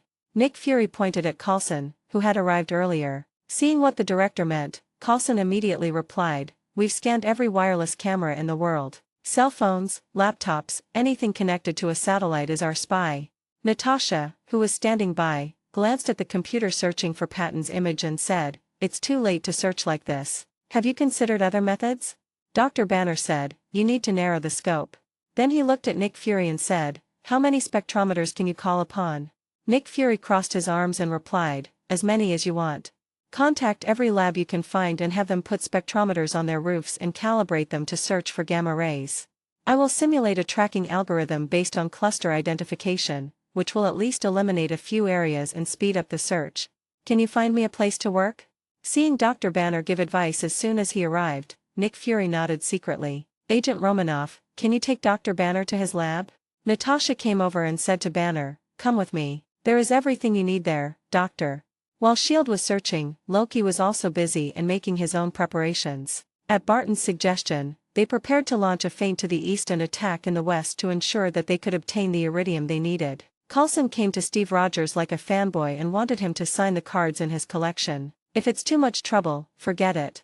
Steve Rogers glanced at Coulson and replied, "No, it's no trouble." He was very familiar with autographs back then. He started out promoting performances and selling government bonds, so he was very familiar with these things. "That set is out of print. It took me several years to collect it. It's still new. The edges are a little yellowed, but..." At this moment, Sidwell, who was in charge of searching for aliens, suddenly turned to Coulson and shouted, "We've found something. The facial features are a 67% match. Wait, the cross comparison shows a 79% match." Coulson hurried over and asked, "Where is it?" Sidwell quickly retrieved the address of the surveillance camera and said, 28 Königstrasse, Stuttgart, Germany. He has no intention of hiding. At this time, Nick Fury looked at Steve and said, "Captain, it's your turn." Smith Doyle, who was familiar with the plot, did not raise any objection to Nick Fury's suggestion to let the weakest Steve Rogers appear. Steve Rogers looked at Nick Fury and nodded, then went to the armory to put on his suit, and then took the Quinjet with Natasha to the target location. The other side, Loki entered the banquet, killed the doctor who possessed the iridium element, used an instrument to obtain the other's pupil, and cooperated with Patton to obtain the iridium element. Loki didn't care about the commotion at the scene at all, but was rather excited. He took off his earth clothes that had been transformed by magic, revealed his exclusive divine clothes as the second prince of Asgard, Loki, and stopped the guests at the scene. "Kneel down." Loki used his clones to surround the crowd, then struck the ground with his scepter and said, "Kneel down." Following Loki's roar, the guests at the scene knelt down tremblingly. "Now it's right. Isn't this easier? Isn't this your nature?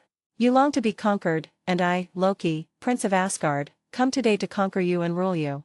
Just as Loki was talking and about to kill a rebel, a laser shot out from the scepter in his hand. Suddenly, Captain America fell from the sky, holding his shield and reflecting the laser back. However, Loki, who was prepared, was not hit by the laser and dodged it by turning sideways. "It's a really nice shield, it will go in my collection."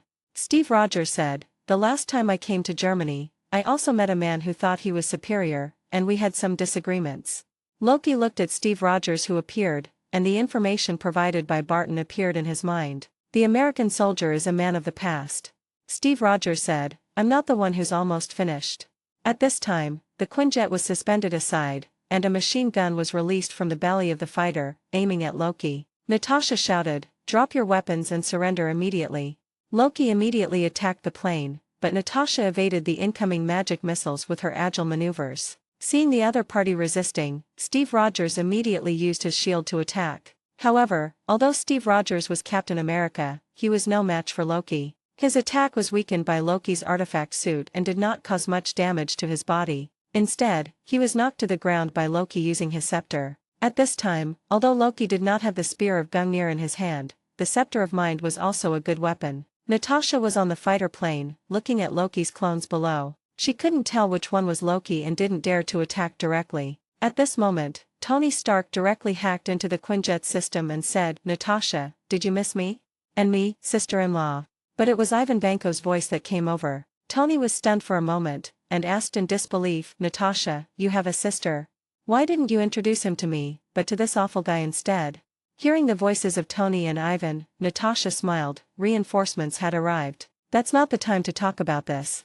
At this time, Tony was wearing an iron armor, and he fired 2 palm cannons from the sky, directly knocking Loki, who was suppressing the captain, away, and performed a classic superhero landing action. Ivan Banco, who came with him, whipped Loki with a plasma lightning whip, and knocked him away. Then Tony and Ivan Banco drew their weapons and aimed at each other. Tony sneered, "Make a move, Bambi." Then Loki did not resist at all and was captured by the other party. Soon Tony and others took Loki and drove the Quinjet back to the aerospace carrier. Looking at Loki sitting silently on the side of the plane, Captain said to Tony, "I have a bad feeling."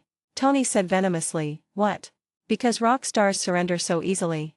The captain replied, "I don't think it's that easy. This guy is very powerful." Tony was a little surprised. Having seen Thor and many more powerful super beings, Tony felt that Loki's reaction was a little unreasonable. After all, the other party was Thor's younger brother, and was said to be the god of fire and trickery. Tony then said venomously, "Anyway, you're still pretty agile for your age. Do you do any exercise, Pratt?" "What? It's like calisthenics.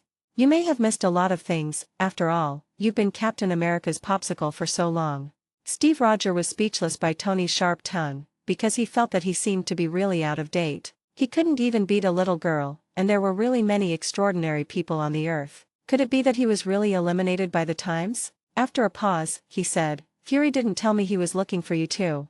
Tony nodded and said, "Yeah, Fury still has a lot to tell you."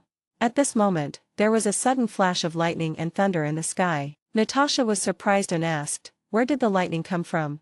Then Loki, who was sitting beside him, still did not move or react. The plane suddenly shook, and it turned out to be Thor, the god of thunder, who rushed over and jumped directly onto the plane. Tony saw something was wrong and immediately put on his helmet, and Steve Rogers also picked up the shield. Request recommendation votes and monthly votes for automatic subscription. End of this chapter. Chapter 381 Old Loki or Supreme Sorcerer Loki. Chapter 381 Old Loki or Supreme Sorcerer Loki. Tony opened the hatch directly, and seeing his behavior, Steve yelled, "What are you doing?" As the belly door of the cabin opened, Thor jumped in. Seeing that the person coming was Thor, Tony opened his mask and said, "I heard someone coming with thunder and lightning, and I thought of you." Steve Rogers asked doubtfully, "Do you know?" Thor nodded and said, "Tony, I'm here to take Loki back to the divine realm. Father won't allow him to cause chaos on Earth." Tony was silent for a while. He knew that Thor's wish in the ring battle was to resurrect his brother Loki, but this was not the appropriate place to talk about Dragon Ball. Ivan Banco on the side did not speak either. At this time, Steve Rogers said, "Your brother stole the cosmic cube and caused chaos on Earth, even leading to the destruction of a base." Thor scratched his head and then said, "He is my brother after all, and the second prince of the divine realm. We will bring him back for trial. If you accept, Asgard can provide certain compensation. Another thing is that the true owner of the Tesseract is my father, Odin, who previously sealed it on Earth." After hearing Thor's words, everyone present looked at each other in confusion. What was going on? Tony curled his lips and said, "Thor, I know you love your brother dearly, but you can't just say the Tesseract is yours and then it's yours." Thor frowned slightly, and just when he was about to explain something, he felt that something was wrong with Loki, who had been silent. "Loki?" Seeing Loki still smiling and not responding while sitting on the plane, Thor immediately thought of Loki's magic and reached out to grab it. The next second, Loki's illusion disappeared on the spot. Seeing the dissipated illusion, everyone present reacted, and Ivan immediately cursed. "Fuck, I got tricked." Tony also nodded and said, "I said it was too easy to catch, and it was a little abnormal."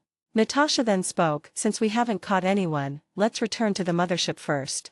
Thor thought for a moment, then said, "Count me in." However, when Loki was just being captured, he saw the opponent's extraordinary people coming and immediately used illusion to escape, leading one to be taken away by them. After learning about the power of Earth and Shield, and knowing that his brother Thor was also on Earth, Loki naturally would not go to the other party's territory to disrupt their plans. After all, from what he knew, if the Mind Stone had not aroused everyone's anger, he would most likely be left there. After all, according to the information, Smith Doyle has the ability to suppress Hulk, and he will suffer a great loss if he fails. Then Loki didn't know what he had missed. If he could make Smith Doyle the giant ape transform, he could take away everyone in one wave and even the Earth might be destroyed directly. On the aerospace aircraft carrier, Seeing that the 2 people who went out and the 5 people came back, but there was no sign of Loki, even Smith Doyle was very surprised. With such a large lineup including Steve Rogers, Natasha, Ivan Vanko, Tony Stark, and Thor Odinson, Loki was not brought back. As expected, everything will change. The familiar plot can only be used as a reference, but not the answer. He must master some of the Infinity Stones and cannot give Thanos the opportunity to snap his fingers. Who knows which version of his universe this is? However, Ivan Vanko and Tony Stark were slower in taking off their suits than the other 3. At this time, Smith Doyle looked at Thor and asked, "What exactly is going on? With your lineup, Loki shouldn't be able to escape even if he has wings." At this time, Thor said, "Loki used illusion magic to trick them. What he brought back was just an illusion. It dissipated as soon as I touched it." Hearing this answer, Smith Doyle immediately thought of the 2 Lokis, the Sorcerer Supreme Loki and the old Loki. Both of them were very good at magic, and their illusions could deceive Thanos, who held several Infinity Stones. But he didn't know which version of Loki in his universe would be. At this time Nick Fury said, "It seems Loki is very cunning. Doctor, please increase the gamma-ray search. We need to bring him back successfully the next time we find him." Then he looked at Thor. "I'm glad you came." Thor nodded, then said, "Loki has an army of Chitauri at his disposal. No one knows where they came from. He plans to lead this army to invade you. They will help him take Earth. I guess in exchange, he'll have to hand over the Tesseract." Steve said, "A large army, or an army from outer space?" Dr. Bruce Banner took off his glasses and said, "Then he had to build a portal. He kidnapped Eric Selvig for this." Hearing this familiar name, Thor said, "Selvig?" Bruce Banner thought Thor didn't know who he was, so he explained, "He's an astrophysicist." Thor nodded and said, "We know each other. He is my friend." Natasha also spoke, "Loki somehow controlled him, and besides that there's our agent Barton." At this time, Thor looked at Smith Doyle and said, "My father told me to find Loki and capture him before he makes a big mistake. I hope it's not too late." In fact, Thor was not worried about Loki's so-called Chitauri army. After seeing the abilities of those contestants, he understood that as long as these people were willing to take action, the end result would be death. However, the coming of war will definitely not be limited to a few people. After all, a large army will definitely cause civilian casualties, which is something he does not want to see. Smith Doyle said at this time, "Thor, your brother killed 80 people in 2 days. After hearing this, Thor knew that things were getting serious, and he said, "He's adopted." Thor did not say in public what he said on the plane. He had learned some information about Smith Doyle, and he decided to ask the other party afterwards to let Loki return to Asgard for trial, and he was willing to pay a sufficient price for it. But this kind of thing must never be brought up in public, otherwise Smith Doyle will refuse it outright and there will be no turning back. At this time, Tony Stark and Ivan Vanko walked in. Tony walked up to Bruce Banner and said, "Long time no see, Doctor. It's such a pity that you didn't come to the last event." Bruce Banner was stunned for a moment, then quickly reacted and said with a wry smile, "I wanted to, but I'm not lucky enough." Bruce Banner really wants to use the Dragon Balls to make a wish and destroy Hulk, but Hulk is not stupid. He will not help him collect the Dragon Balls at all, let alone help him fight in the ring. He is also very helpless. Nick Fury frowned slightly. This was inconsistent with his understanding. Although Tony Stark had fought the Hulk, he shouldn't have been familiar with Bruce Banner. And as for Thor, he had no record of them ever meeting. Because of the Loki incident, Coulson had uploaded intelligence to Nick Fury, but he had no time to understand the Skyrim intelligence investigation Coulson had uploaded. He thought the Skyrim matter should be put on hold. Then Tony said directly, "Iridium can be used as a stabilizer. It can prevent situations like the one at the SHIELD base from happening, and it also allows Loki to control the portal as he pleases. He can drive it as big as he wants and as long as he wants." As he spoke, Tony came to the operating table beside him and looked at the numerous computers. Tony joked, "How does Nick Fury see the other side of the screen?" Hill explained, "Just turn around." As he spoke, Tony tapped on the computer screens one by one and quietly placed a cracker underneath. He never forgot that Smith Doyle had told him that there was a problem with SHIELD, and this was a good opportunity to invade and investigate. With the arrival of Tony and the explanations given by him and Dr. Banner, everyone just stared at each other in amazement, as if they were listening to something incomprehensible. In the end, Dr. Banner and Tony reached a consensus. At this time Nick Fury said, "What do you think?" At this time Jessica Jones said, "I hope to catch him before Loki opens the portal. If the Chitauri army really invades, I will let them know how powerful the extraordinary people on Earth are." Thor glanced at everyone and said, "With the strength of Earth and Mr. Smith, I believe the Chitauri army will definitely not be your opponent. But I still hope to find Loki in advance, so as not to attract the Chidori army and cause civilian casualties. Steve was a little puzzled as to why Thor thought the Chidori army was not a danger. After all, it was an alien army and was definitely stronger than the Earth's army. Nick Fury sighed in his heart that the establishment of the Avengers was indeed right and successfully demonstrated the power of the Earth. Even a god like Thor thought that the Chidori army was no match for them and was anxious to bring Loki back. Tony was also relaxed, so he said to Dr. Banner, "Doctor, go to the lab. Let's try to find Loki as quickly as possible." Smith Doyle said calmly, "Just wait for the result. Loki will be exposed in the end.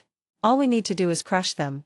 Smith Doyle actually has his own ideas. He needs a suitable reason to take away the cosmic cube. It is safer to keep this thing in his hands to prevent the Asgardians from being slaughtered by Thanos in the future. Seeing that everyone else was busy, Rogers came to the laboratory where Dr. Banner and Tony were. As soon as Rogers came in, he saw Tony poking Banner with an electric pen, and immediately questioned him angrily. Seeing Tony's anxious look, Rogers started to argue with Tony. "You should focus on your own responsibilities."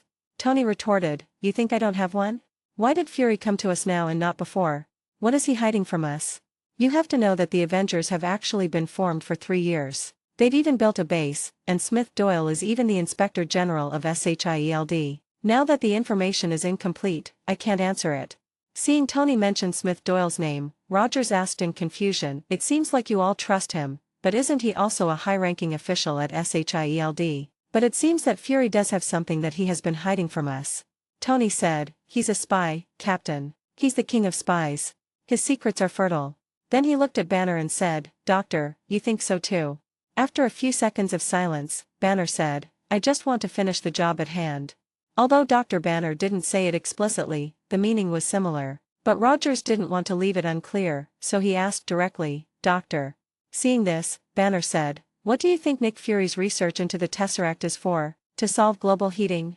Tony explained, "Smith Doyle holds considerable authority within SHIELD, and even organized several reviews and audits. Besides uncovering some unimportant details, they couldn't even locate the Tesseract. But guess how many people were involved in that huge base that disappeared?"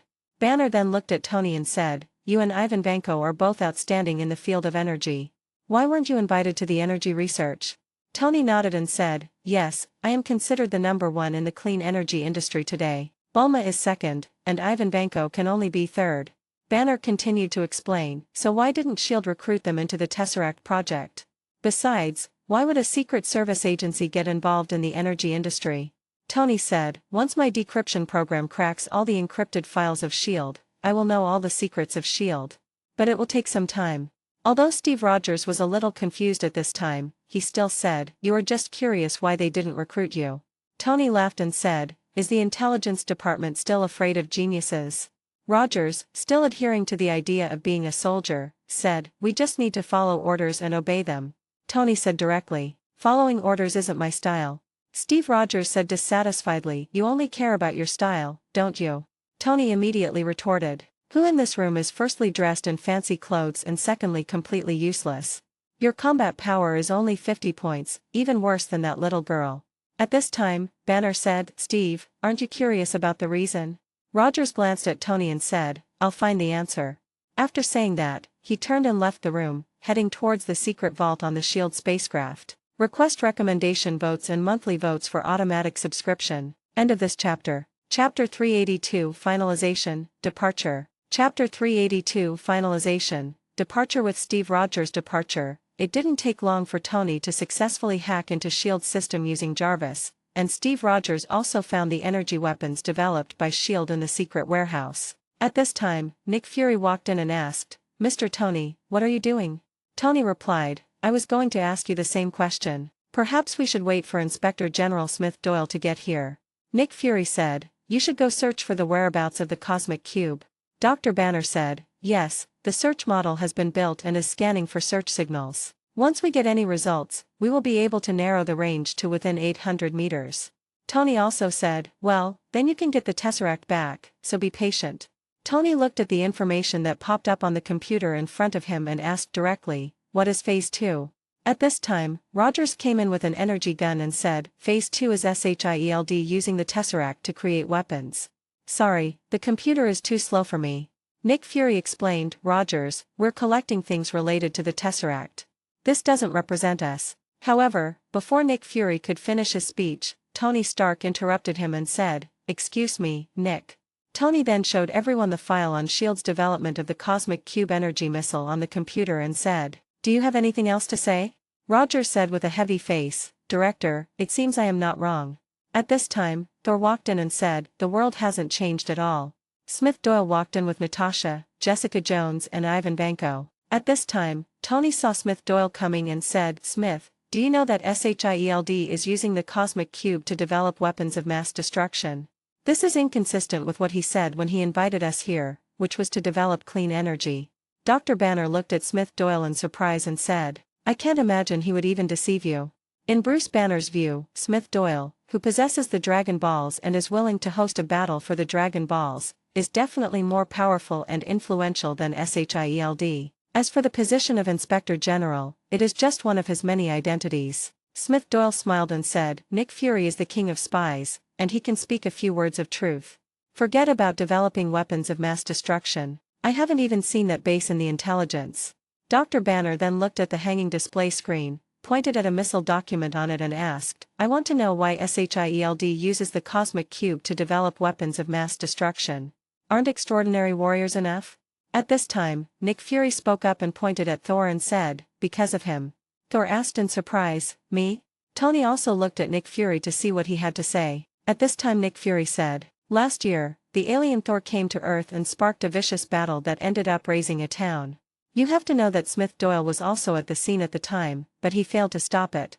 This has allowed us to learn that there are other alien life forms in the universe, and it has also revealed that compared to them, we are nothing but trash with a combat power of only 5.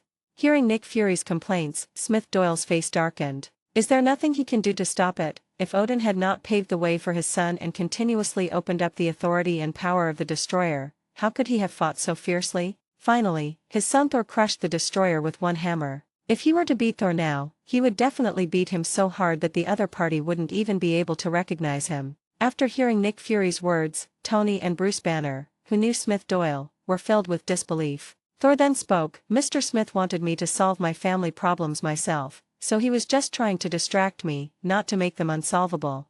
Thor had participated in the battle for Dragon Ball, so he naturally had a new understanding of Smith Doyle's strength. Seeing the other party's face turn dark, he immediately started to explain. Tony and Bruce Banner nodded secretly when they saw this. This is the right thing to do. Nick Fury was completely confused. What was going on here? Why did everyone respect Smith Doyle so much? It was a bit unreasonable. Natasha didn't know about the Dragon Ball, although she had secretly met her family outside when she had no missions, and even knew that her sister was with Whipsuo. Her family did not tell her about the Dragon Ball. Smith Doyle then spoke, Nick, do you know what it means to develop the Cosmic Cube and activate its energy?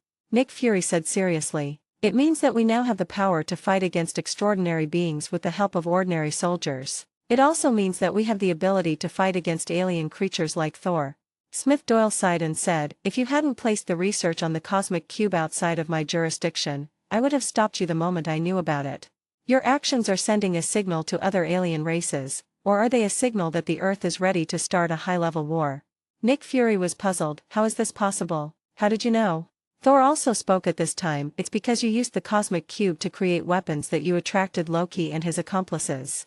My father stored the Cosmic Cube on Earth because he believed the ordinary people here didn't have the foundation to activate it. I never thought that after all these years, you would still do the same. Nick Fury argued, Superior? This is a helpless move. We must have deterrent weapons. Seeing that Nick Fury was still trying to argue, Smith Doyle slammed the table and shouted, enough. After hearing Smith Doyle's words, everyone present fell silent. Smith Doyle said, after retrieving the Cosmic Cube this time, the item will no longer be under the custody of SHIELD. Nick Fury immediately retorted, that's impossible. The Cosmic Cube belongs to SHIELD. Smith Doyle, don't forget that you are the Inspector General of SHIELD. Smith Doyle looked at Nick Fury with cold eyes, and then said, this incident is all because of you. If a war really occurs and there are casualties, you will bear full responsibility, Nick Fury. If you say another word of nonsense, I'll make you commit suicide in front of a TV audience. Hearing Smith Doyle's words, Nick Fury instantly remembered the code of conduct of the Assassin's League. Smith Doyle would definitely do such a thing. Everyone present immediately looked at Nick Fury with a look of curiosity. If this were really the case, it would be interesting. Nick Fury's brain was working rapidly, and he immediately blamed himself. The person who is most responsible for this incident is Loki. I think he must receive the punishment he deserves. Seeing that the one-eyed dragon had such a vicious mind, Thor immediately said, Mr. Smith, I support you in keeping the Tesseract. I trust you. But when the time comes, you'll need the power of the Tesseract to return to Asgard. Smith glanced at Thor and nodded. Because there was no interference from the Mind Scepter and Smith Doyle's decisive decision, no civil unrest occurred. Naturally, Coulson was safe and the air conditioning carrier was not damaged. Just then, Bruce Banner's search model sounded an alarm. Drip, drip, drip. Bruce Banner said, looks like we found it. As the address came out, Tony started to complain. Damn, it's actually my Stark Industries building. Tony looked at the whip rope beside him and said, why isn't it your Vank Industrial building? I remember you also replaced the reactor power supply for the building. Ivan Vanko shrugged his shoulders and said, maybe my reactor isn't as advanced as yours. Smith Doyle waved his hand and said, set off. The aerospace carrier immediately flew towards New York. Smith Doyle knew that the battle in New York was inevitable, so he took out his cell phone and called Fox. Fox, there may be an alien war in New York next, and the location will spread outward from the Stark Industries building. Notify Eddie and his Black Robe Patrol to prepare for battle. Also mobilize the forces of the Assassins League to evacuate Michael and Selena's clansmen and be ready to rescue the people at any time. Also, after confirming the arrival of the alien army, a wanted order will be issued to the Assassin Brotherhood. Any Assassin Brotherhood member in New York will be rewarded with 3 gold coins or an equivalent amount of money for each alien killed. Fox was full of questions at the moment. How come the alien army was about to attack the Earth as soon as the boss went out? Although he had many doubts in his mind, Fox did not ask too many questions and immediately began to carry out Smith Doyle's orders. At this moment, when everyone saw Smith Doyle giving the order, they also understood that the other party also had powerful forces outside of S.H.I.E.L.D. and was ready to invest it in this incident. Soon the aerospace carrier reached the sky above New York, and Tony Stark and Ivan Vanko immediately flew out of the aerospace carrier in their battle suits. Steve Rogers, Jessica Jones, and Bruce Banner boarded the Quinjet piloted by Natasha and left the aerospace carrier. At this time, on the deck of the aerospace aircraft carrier, Thor looked at Smith Doyle and whispered, Mr. Smith, after this incident, would you be able to come to Asgard if you have time? My father said he wanted to thank you and that he might have something else to discuss with you. Smith Doyle glanced at Thor, probably knowing what he was thinking, and said directly, I will use the cosmic cube to take you and your brother to Asgard. The nervous expression on Thor's face disappeared immediately, and he even smiled. Thank you so much. At this time, Tony and Ivan Vanko were flying towards the Stark Industries building. Soon they reached the top of the Stark building, and Jarvis' voice rang out, Sir, I've already shut off the power to the building, but that thing started up on its own. At this moment, Loki and Eric Shavig were on the top of the building. Tony said, Loki, your plot will not succeed. Loki glanced at Tony and Ivan Vanko and said, then let's wait and see. Ivan Vanko shouted to the doctor, turn it off, Dr. Selvig. Dr. Selvig shouted to the two of them, too late. It can't be stopped. It has something to show us, a new universe. Seeing that Dr. Selvig was not convinced, Tony and Ivan Vanko aimed their palm cannons at the machine on the rooftop, and fired directly after charging. Boom! Suddenly, an energy shield appeared and directly bounced back Tony and Ivan Vanko's palm cannons. The two were blown away on the spot, and Dr. Selvig was knocked unconscious, with his forehead hitting the shelf. Only Loki smiled within the shield and spoke, you can't break the shield with your strength. Just wait quietly. The huge roar attracted the people in the cafe downstairs to look outside, and they saw a blue light appear on the top of Stark Tower. Tony and Ivan Vanko tumbled in the air for a while before stabilizing themselves with the help of thrusters. Jarvis scanned them and gave the answer, that barrier is pure energy. It cannot be broken. I see it. Tony and Ivan Vanko flew up again, and Tony asked, what can you do? I can't break this energy barrier. Ivan Vanko said, call Smith Doyle, we have no other options. Tony said, contact Smith Doyle and see if I can get this guy out. However, Loki also became cunning. He had no intention of leaving the protective shield before the arrival of the Chitauri army, because he was well aware of the dangers of the Earth. Tony said, Loki, as Thor's brother, do you dare to hide only under your tortoise shell? If this is the case, how can you rule the Earth? By the way, I heard that you are an adopted son, is that true? Hearing Tony's words, Loki's face darkened. What does this bastard Thor mean? Why does he tell all the news to others? Just when Tony was about to talk about inheritance and adopted sons, in a corner, Barton was already aiming at Tony Stark with an explosive arrow. Whoosh! The explosive arrow was shot out instantly, and Tony immediately noticed the incoming arrow, and he turned sideways to catch the arrow in his hand. Drip, drip, boom. The explosive arrow exploded instantly in Tony's hand, and the flames instantly engulfed Tony Stark, but after the explosion dissipated, the battle suit turned black and had no effect. Request recommendation votes and monthly votes for automatic subscription. End of this chapter. Chapter 383 Battle of New York. Chapter 383 Battle of New York. Tony turned his head and instantly locked onto Patton, then fired a palm cannon at him. Boom! Patton was immediately blown away, hit the wall and fainted. However, at this moment, the cosmic cube on the rooftop finally completed its preparations and emitted a dazzling blue light into the sky. Tony looked up and saw a huge space passage appear above him. In outer space, the moment the space channel appeared, the Chidori army rushed down quickly. First, the flying soldiers led the way, followed closely by a huge Chidori beast. Tony's virtual panel was filled with alarms. Tony murmured, "The army is really coming." Then he no longer cared about Loki and the device on the roof, but went straight towards the army. He wanted to stop these enemies. Tony's armor on his shoulders retracted, revealing rows of small missiles. Swoosh, swoosh, swoosh. I saw small missiles flying out and heading towards the Chidori scouts above. Boom, boom, boom. Nearly 100 small missiles flew out, and one missile took away a Chidori soldier. At the same time, the palm cannon in his hand continued to shoot at the enemy. Ivan Vanko also joined the battlefield, and the missiles and shoulder cannons on his body continued to attack the enemy. At the same time, the door of a warehouse in the Vank industrial building opened, and a number of unmanned armors took off to provide support on the battlefield. Although the two worked together, the number of enemies was still too large. Some of them kept slipping through the net and flew out of their attack range, spreading around. At this moment, the flying Chidori monster knocked Tony Stark and Ivan Vanko away, and a large number of Chidori soldiers flew out of the space channel, and the space channel was still expanding. The spreading Chidori soldiers, armed with laser weapons, immediately launched indiscriminate attacks on all sides, and the people below were frightened and fled in all directions. At this time, Smith Doyle and Thor also came to the battlefield.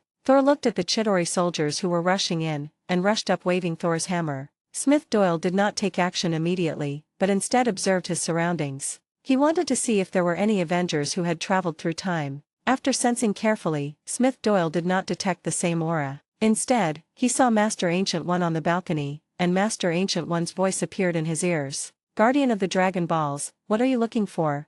Smith Doyle glanced in the direction of Master Ancient One, then flew directly over and came in front of him. "Master Ancient One, hello. You haven't answered my question, Smith." Smith smiled and then said, "I'm looking for anyone unexpected. But it seems not." The Hulk did not appear in Ancient One's universe, which also means that in his universe, there will be no Avengers traveling back to the past to borrow the Infinity Stones. It also means that in his universe, there is a great possibility that Thanos did not make that fatal snap in the future. I wonder why Master Ancient One came here? Smith Doyle was also quite curious. In the Battle of New York, Ancient One watched the entire battlefield but did not show up. Ancient One looked up at the space passage in the sky and said, "I want to make sure the final outcome doesn't turn out to be something we can't accept." It was Ancient One who prevented Thanos from suddenly attacking from the space channel. She stayed here. If the other party dared to come to the Earth, she would find a way to kill him directly. While the two were communicating, the 7-member Black Patrol also joined the battlefield. Selena turned on the speed mode, and the sword in her hand became a terrifying murderous aura under her speed. All the Chidori soldiers who were caught up by her were beheaded. Michael turned into a half-wolf, half-vampire state and frantically killed these Chidori soldiers. Jinhaerin used fire in his hand and also burned many enemies to death. Whether it was Wesley who activated the symbiote mode, Black Panther Chala, or Su Shang-Chi, they all devoted themselves to killing the enemy. The people who saw them also shouted the names of the Black Robe Patrol. In addition, the werewolves and vampires of the Assassins League also joined the battlefield. With their strong bodies and speed, they naturally had a great advantage in one-on-one combat. However, the huge Chidori army would naturally not let them suffer casualties in a one-on-one fight, and the werewolves and vampires soon suffered casualties. At the same time, the Assassin Brotherhood in New York also received a wanted order. Many killers came out with sniper rifles, grenades, rocket launchers, howitzers and other high-powered weapons and attacked the lone Chidori soldiers. Some Chidori soldiers broke into residents' homes, and the Bimax robot picked up its owner and ran out at an astonishing speed. Many people saved their lives because of the Bimax robot, but many Bimax robots were blown up by the Chidori soldiers' laser weapons. At this time, Loki was standing on the terrace with a scepter in his hand, watching the Chidori army flying over, with his arms open as if welcoming something. This was his home ground, and he wanted to be crowned king again on this planet. He wanted to get the Dragon Ball and make a wish to the dragon. Just at this moment, Thor flew over. Loki, turn off the Tesseract, or I'll destroy it. Loki looked at Thor and was very unhappy. You can't destroy it. You can't stop it. Now there's only war. Thor also looked at Loki and said, come on then. Loki immediately fought with Thor with the Mind Scepter in hand. The two fought to a draw for a while, and Thor was unable to defeat Loki quickly. On the other side, Tony looked at the 3 Chidori monsters that appeared in the sky, and he found that the enemies were not weak. Jarvis, where is Smith Doyle? He's on the balcony, sir. Tony was a little confused, but didn't ask any more questions. Then he suddenly received a call request from Natasha. At this time, Natasha finally arrived in the Quinjet and said from the plane, Stark, we're at your 3 o'clock, heading northeast.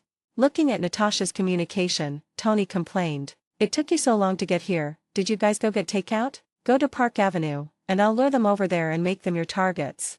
Tony quickly lured the enemy over, and Natasha eliminated some of them with the onboard machine gun. But Jarvis reminded Tony that there were more enemies. Tony immediately went forward to fight the enemy. At this time, Ivan Vanko brought his unmanned armor brigade and intercepted a Chidori monster in the sky, but he could not take care of the other 2. A large number of soldiers immediately ejected from the sides of the abdomens of the other 2 Chidori monsters. These Chidori soldiers were huge in number. They jumped out of the stairs and grabbed onto them. Then they broke the windows and entered the building and immediately launched an attack, killing anyone they saw. Only those with Bimax had a chance to escape. At this time, the plane Natasha was flying saw Loki fighting with Thor on the rooftop, and immediately changed direction to attack, but was shot down directly by a laser shot by Loki with his scepter. Fortunately, the Quinjet was of high quality and Natasha's skills were good enough, so it made a successful forced landing. Steve Rogers, Jessica Jones, and Bruce Banner ran out of the cabin. Steve and Jessica immediately joined the battle.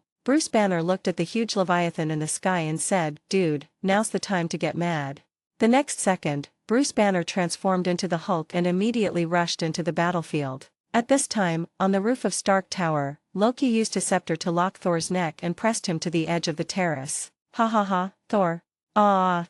Thor roared, and a bolt of lightning struck down from the sky, knocking Loki off his body. Then Thor turned over and smashed Mjolnir at Loki. On the rooftop of Stark Tower, Thor hit Loki with Thor's hammer and shouted to him, do you know how much effort my father and I have put in to resurrect you?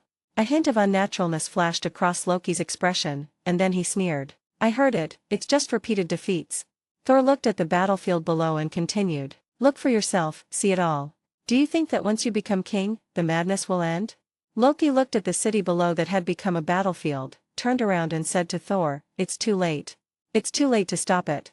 Thor pulled Loki and said, no, as long as we are together. Loki looked at Thor, his expression as if he was about to repent. At this moment, a dagger suddenly appeared in Loki's hand and stabbed directly into Thor's kidney. Thor cried out in pain, and Mjolnir in his hand fell to the ground. Loki looked at Thor and said, too naive.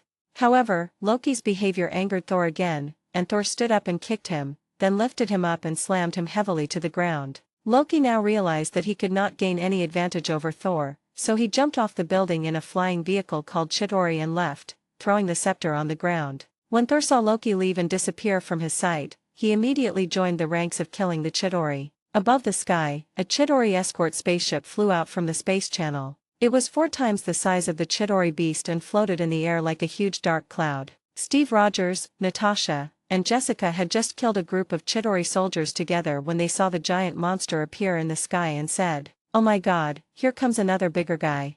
After bidding farewell to the Ancient One, Smith Doyle threw himself into the battlefield. Looking at the frigate that appeared overhead, he immediately aimed at it. Turtle School Qigong Wave. A thick white light wave shot out from Smith Doyle's hand, instantly penetrating the frigate's protective shield and directly detonating it. Boom!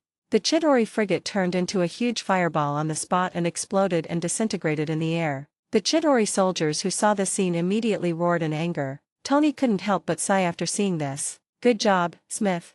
At this time, Thor was not willing to be outdone. He flew up to the tower, gathered the power of thunder and struck the space channel, smashing a Leviathan monster into pieces on the spot. Hulk also found a Leviathan monster and jumped on it to tear it apart. After Smith Doyle dealt with the Chidori frigate, he continuously emitted Kagon waves with his hands, killing the Chidori soldiers one after another. Seeing that the efficiency was so slow, Smith Doyle frowned slightly, then flew towards the bottom of the space channel. Near the bottom of the channel, Smith Doyle got angry, and instantly the Chidori soldiers who had just flown out fell from the air like dumplings. The other side. Everything that happened on the New York battlefield on the aerospace aircraft carrier has been transmitted here through cameras, drones, and some fearless reporters in various places. Nick Fury frowned as he watched the battle scenes from various perspectives playing on the more than 10 screens in front of him. The extraordinary people are indeed powerful, and Smith Doyle's strength is indeed beyond the standard, but the number of enemies is too large.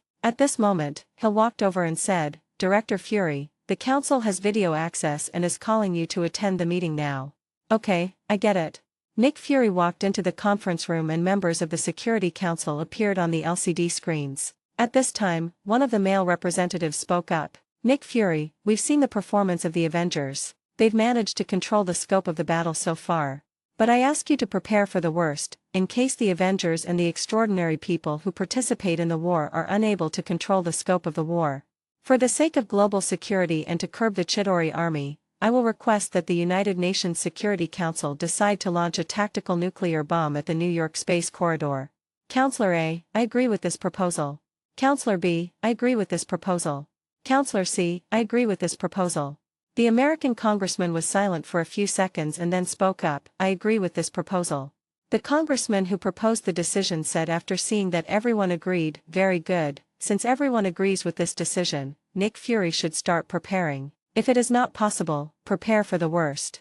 Obviously, the Avengers and the extraordinary people performed very well, making the members of the Security Council willing to give them some opportunities. Nick Fury had no objection to this, but he agreed on the spot as a backup plan. The other side. On the battlefield in New York, Smith Doyle glanced at the space channel above his head. Through the space channel, he saw the Chidori mothership and endless soldiers. "P.S. I was diagnosed with pneumonia and I feel terrible. Everyone, take care of your health and don't get the flu." End of this chapter. Chapter 384. The war is over. Chapter 384. The war is over. Smith Doyle then glanced at the battlefield below and saw countless Chidori soldiers wreaking havoc everywhere. Smith Doyle raised his right arm, and countless Kagon waves bloomed in his hand like fireworks. These Kagon waves were directed towards the Chidori army in New York City. All the Chidori soldiers hit by the Kagon waves died on the spot. Even the giant Chidori was dismembered on the spot under the attack of countless Kagon waves. Even Loki, who was carrying the Zeta weaponry aircraft, was blown away by the Kagon wave attack. Tony Stark hovered in midair, staring at Smith Doyle's operation in amazement, muttering, "Is this your true strength?" Steve Rogers looked at the Chidori soldiers in front of him who were killed by the Kagon waves piercing their bodies, and looked up at the sky. "It's simply inhuman strength." Jessica Jones said excitedly, "This is the god on Earth."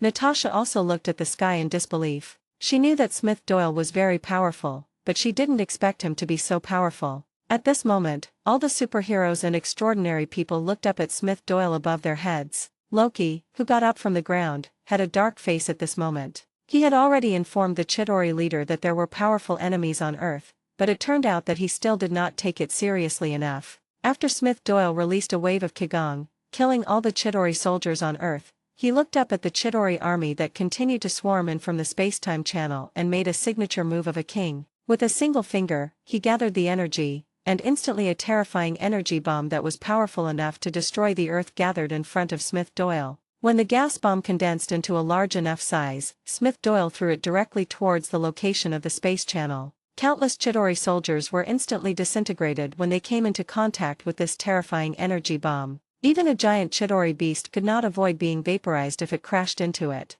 The energy bomb flew all the way up, passed through the space channel, entered the place where the enemy army gathered, and headed straight for the Chidori mothership.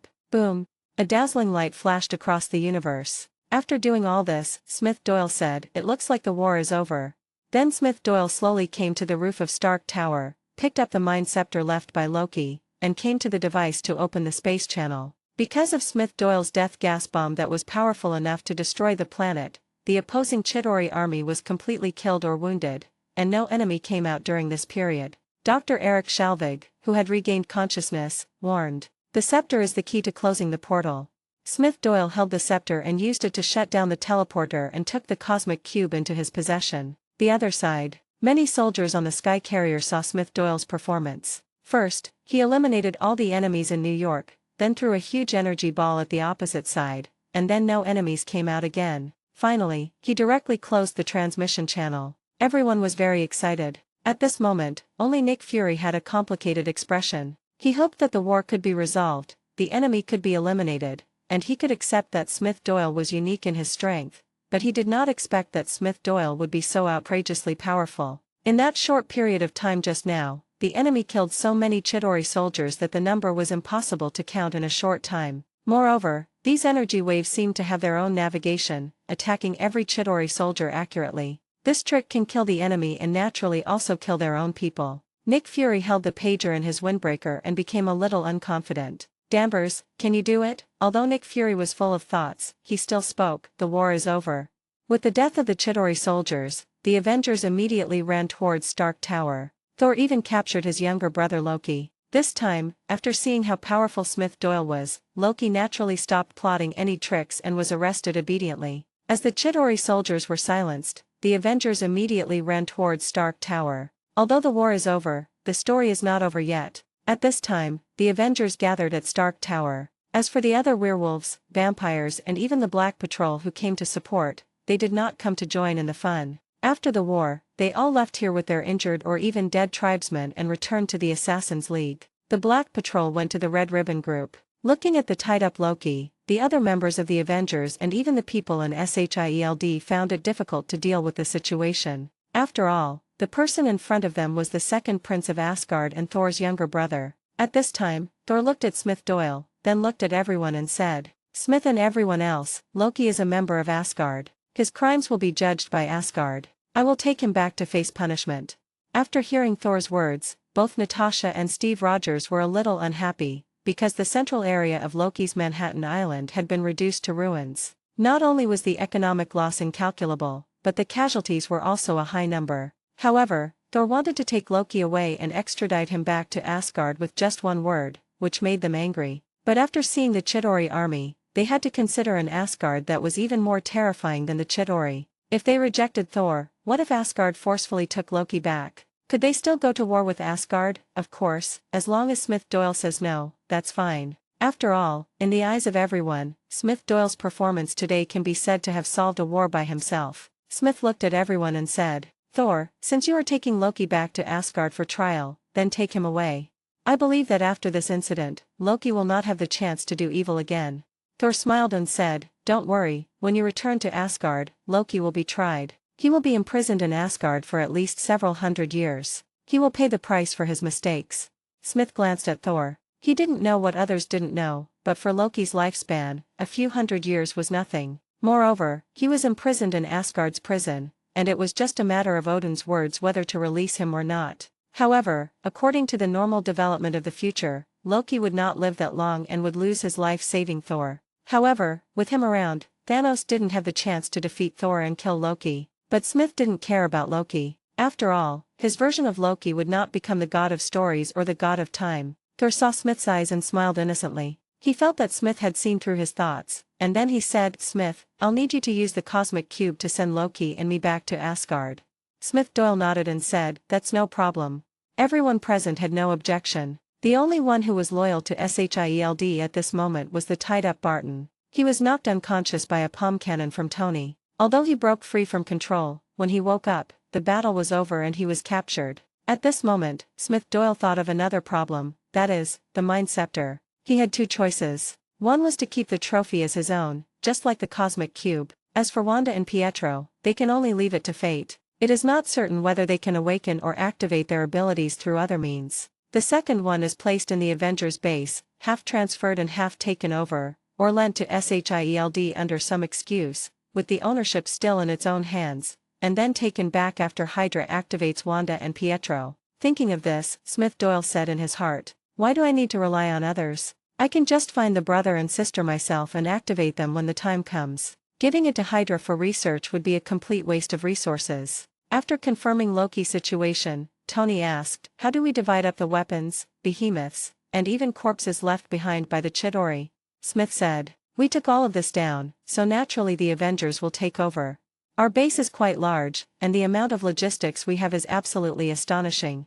Study what's valuable, and sell the rest if you need to. By the way, once we sell them, we can give a stipend to the extraordinary people who came to support us.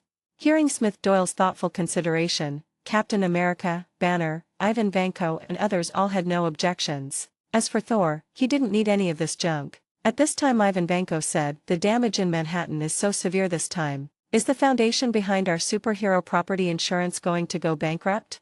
Tony's expression was a little strange at this moment, and then he said, 6 months ago, our business in this area in New York was acquired by several major insurance groups, and these insurance entities were replaced by insurance groups.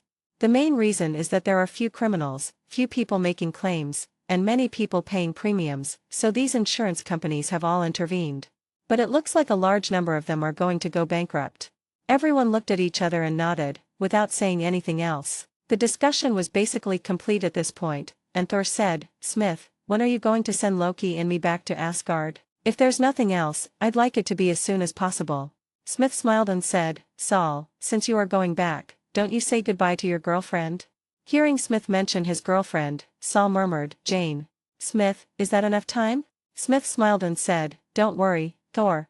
Thor smiled and said, thank you, Smith Doyle. The next day, Smith Doyle was eating in the dining area of the base at this time, watching the news on TV. All the channels on TV were broadcasting the news of the alien invasion. 2 teams emerged from this confirmed alien invasion. One of them is called the Avengers, and it consists of Godsmith Doyle, Iron Man Tony Stark, Black Widow Natasha, Jewel Jessica Jones, Hulk, Thor, and Captain America Steve Rogers. The other team is the 7-member Black Robe Patrol. In addition to these 2 teams, many powerful extraordinary people and soldiers also appeared on the scene and joined the war to stop the alien invasion. Besides this, we also discovered a special phenomenon. The big white robot protected its master during this war. For many people, it's not only a comfort, but also a cause for celebration.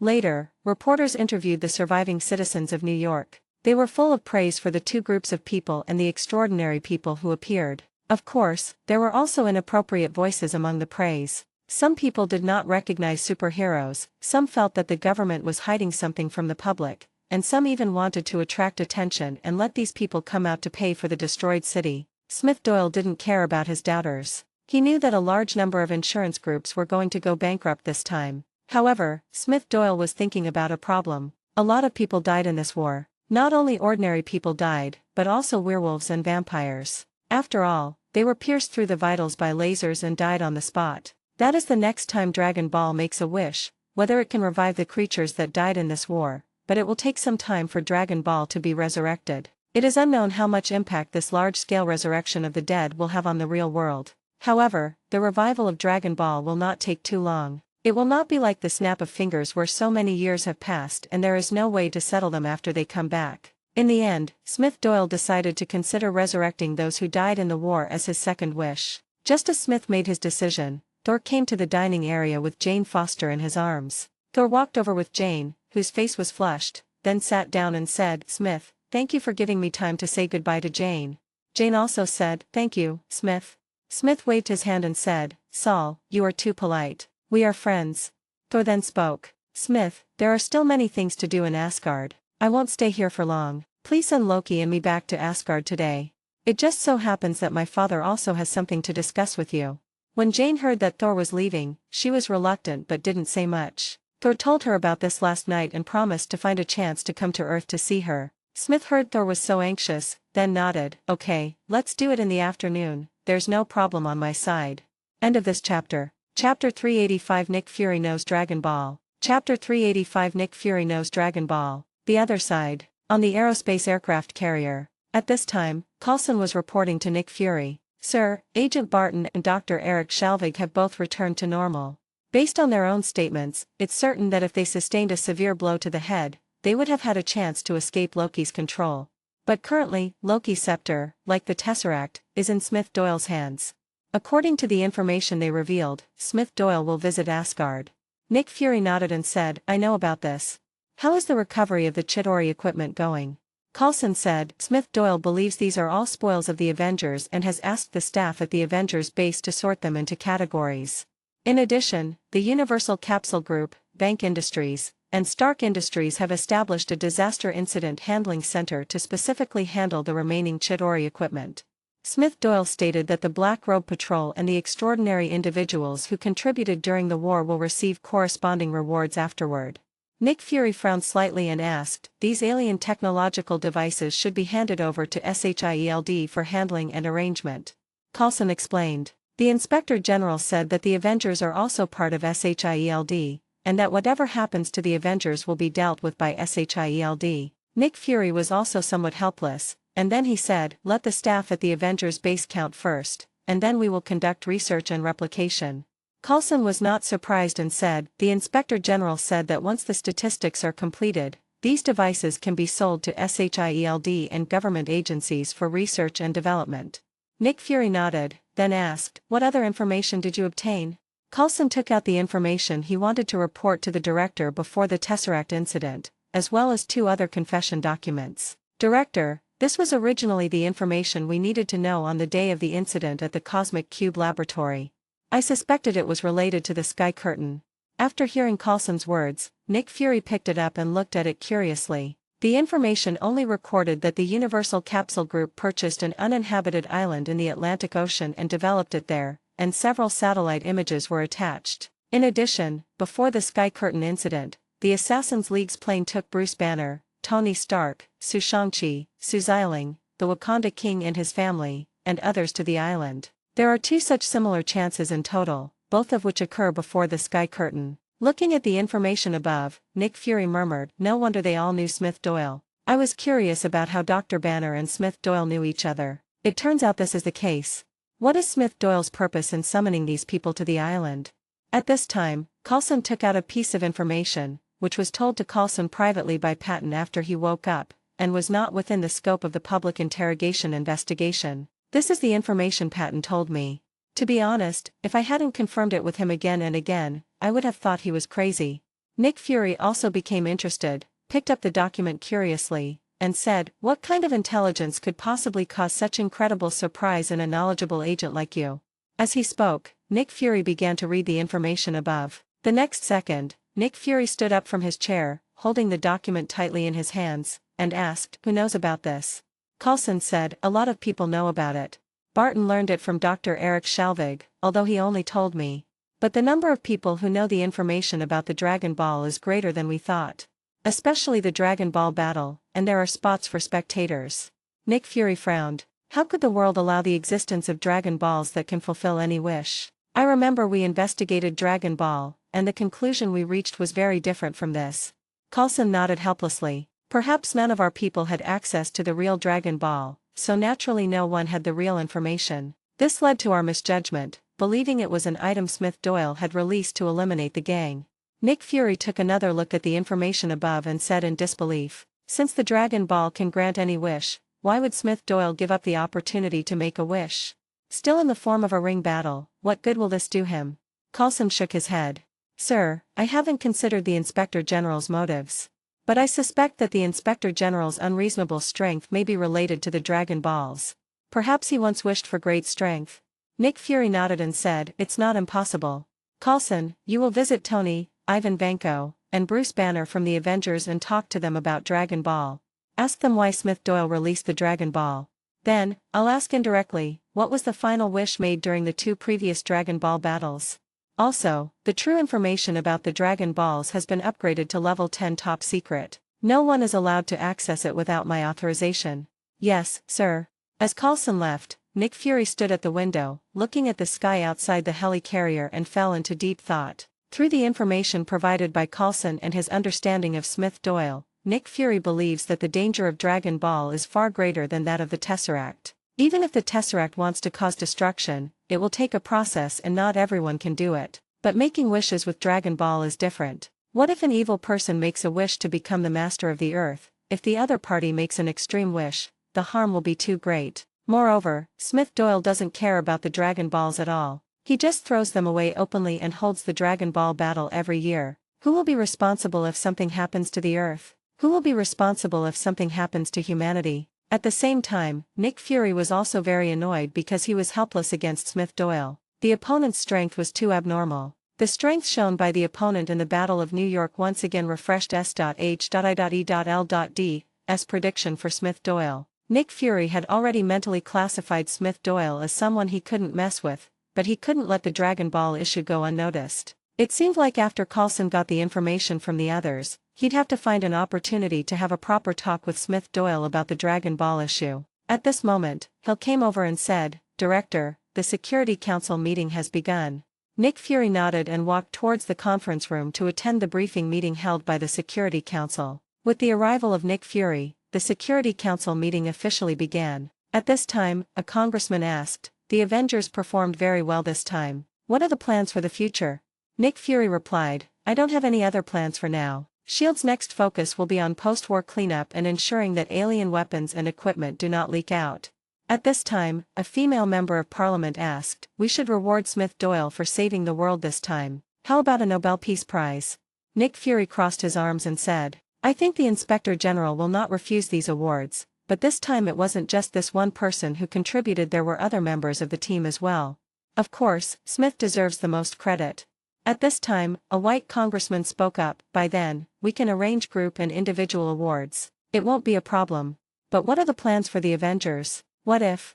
Nick Fury interrupted the senator before he could finish speaking. "They need a vacation too, don't they? After all, they went through a great war to defend the Earth. My chief inspector, Mr. Smith, has even been invited to visit the Divine Realm, and the other team members also need to rest." Nick Fury knew exactly what these congressmen were planning, especially after seeing Smith Doyle's terrifying strength. These people must be extremely tempted, so naturally he couldn't give them any chance at all. Seeing this, the counselor asked, "Where's the cosmic cube?" Nick Fury was silent for a moment, then said, "The cosmic cube no longer belongs to us. It will be kept away from us and receive the protection it deserves." At this time, a male congressman said, "Nick Fury, you have no right to make such a decision." Nick Fury shook his head and said, "It's not my decision. It's out of my hands." The councilman asked, "You just let someone take the Tesseract? And Loki, the war criminal who should be punished for his crimes?" Nick Fury looked at the people on the screen and then said, "Loki, I think he will get the punishment he deserves. After all, this situation should be considered as applying the extradition treaty. Of course, the council can also try to contact Asgard and ask them to send their second prince back." When the council members heard Nick Fury deliberately mention the identity of the second prince of Asgard, they did not dwell on it. Instead, they asked, "What about the cosmic cube? We should go to Asgard together." Hearing that it was Asgard again, the members of the council were speechless. At this time, the female counselor spoke again, "I don't think you realize the consequences of your actions. You just let the people from Asgard take Loki and the Tesseract away. Then what's the difference between you and just giving him the cosmic cube?" The male counselor nodded and said, "That's not our purpose." Nick Fury said, "Asgard's Grand Prince Thor produced evidence, claiming that the Tesseract was placed on Earth by his father for safekeeping. Even Earth, one of the 9 realms, is their territory." The congresswoman stopped worrying about the cosmic cube and asked, "Also, we won this battle, but what did we gain?" For the congressman, the Avengers are a team belonging to S.H.I.E.L.D. Although they don't seem to obey orders very much, they are still meat in the pot, and war is just a continuation of interests. Since they are the victors, what about their interests? For many members of the Security Council, interests are more important. Seeing the congressman's gaze shift from the Avengers to the interests again, Nick Fury said, "As for the gains, we have obtained a large amount of alien technology from this war. Believe me, this is a huge asset. Their individual energy weapons, individual aircraft, energy bombs, and so on all contain very advanced technology. Once absorbed and digested, they will be a great improvement for us. And all these things were recovered by the Avengers base under our shield.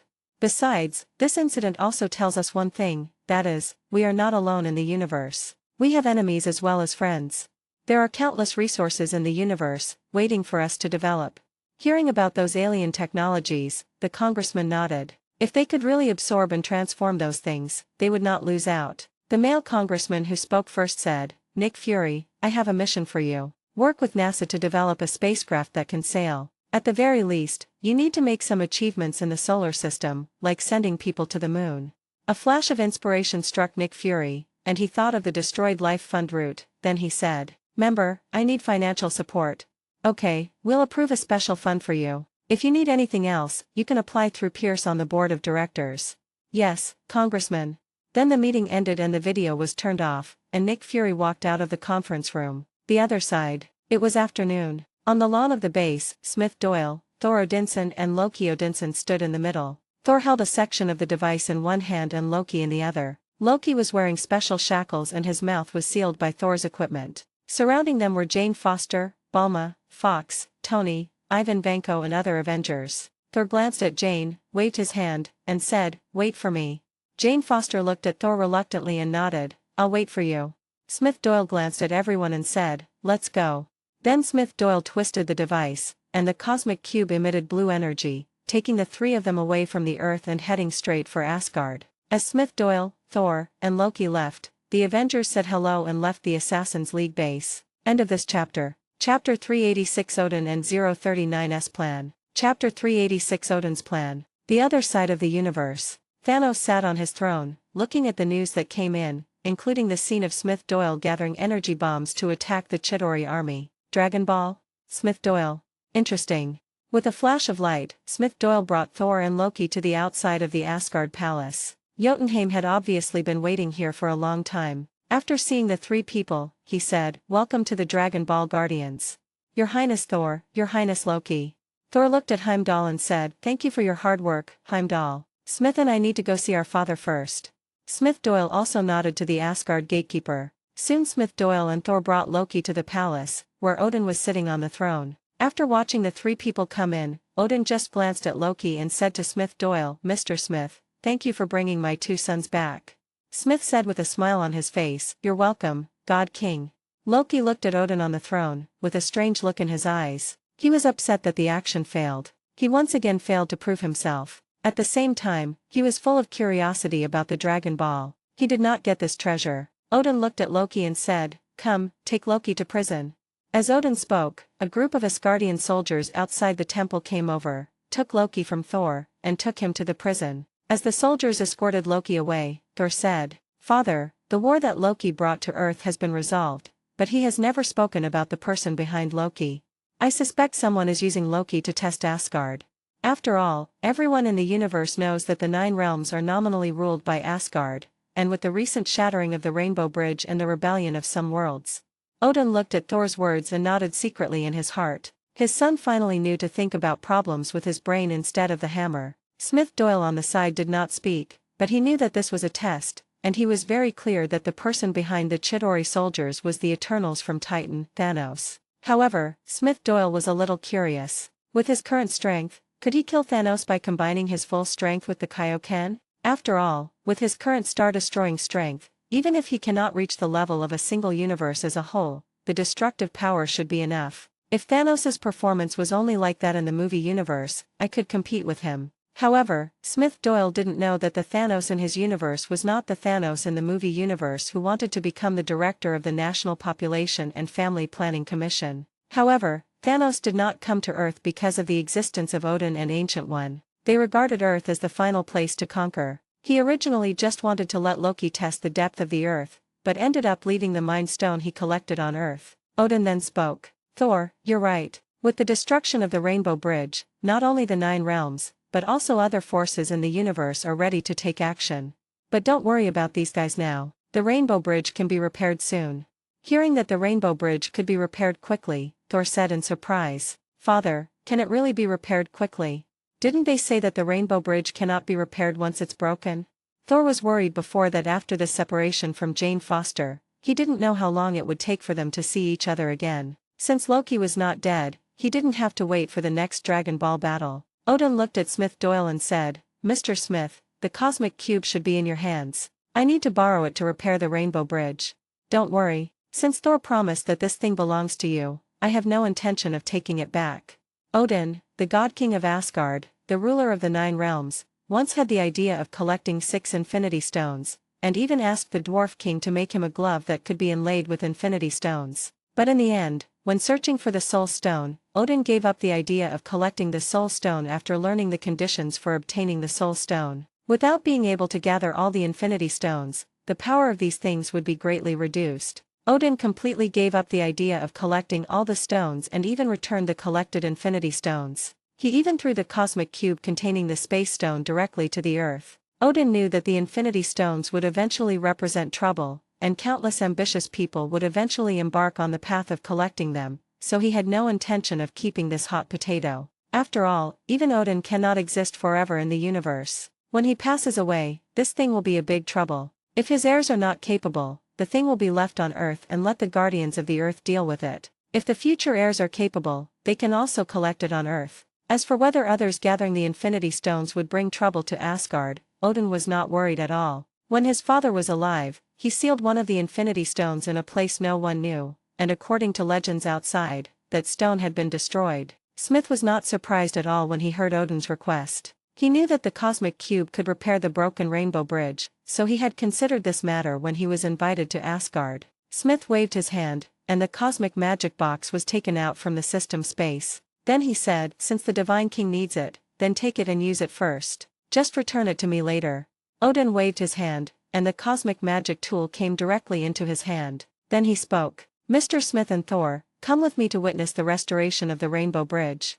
Then Odin brought the two of them to the broken part of the Rainbow Bridge, only to see that the control room on the other side of the broken part was now empty. Odin grabbed the cosmic cube with both hands, and the divine power surged in his body. Then he saw the cosmic cube shoot out a blue light, which connected to the broken part of the Rainbow Bridge. The broken Rainbow Bridge then spread out colorful light, which spread forward and soon recovered to its original state, but the original control room was still empty. As the Rainbow Bridge was repaired, Odin stopped casting spells and the energy beams shot out from the cosmic cube also stopped. Smith watched this scene and imagined that the infinity stones must have a variety of uses, but ordinary people were unable to understand them. It could even be said that ordinary people were not even able to withstand the power of the infinity stones. However, the space stone had the tesseract as a carrier, which lowered the standard of use. Odin then spoke up, "The Rainbow Bridge is basically repaired. We just need to reinstall the control room and it will be usable again."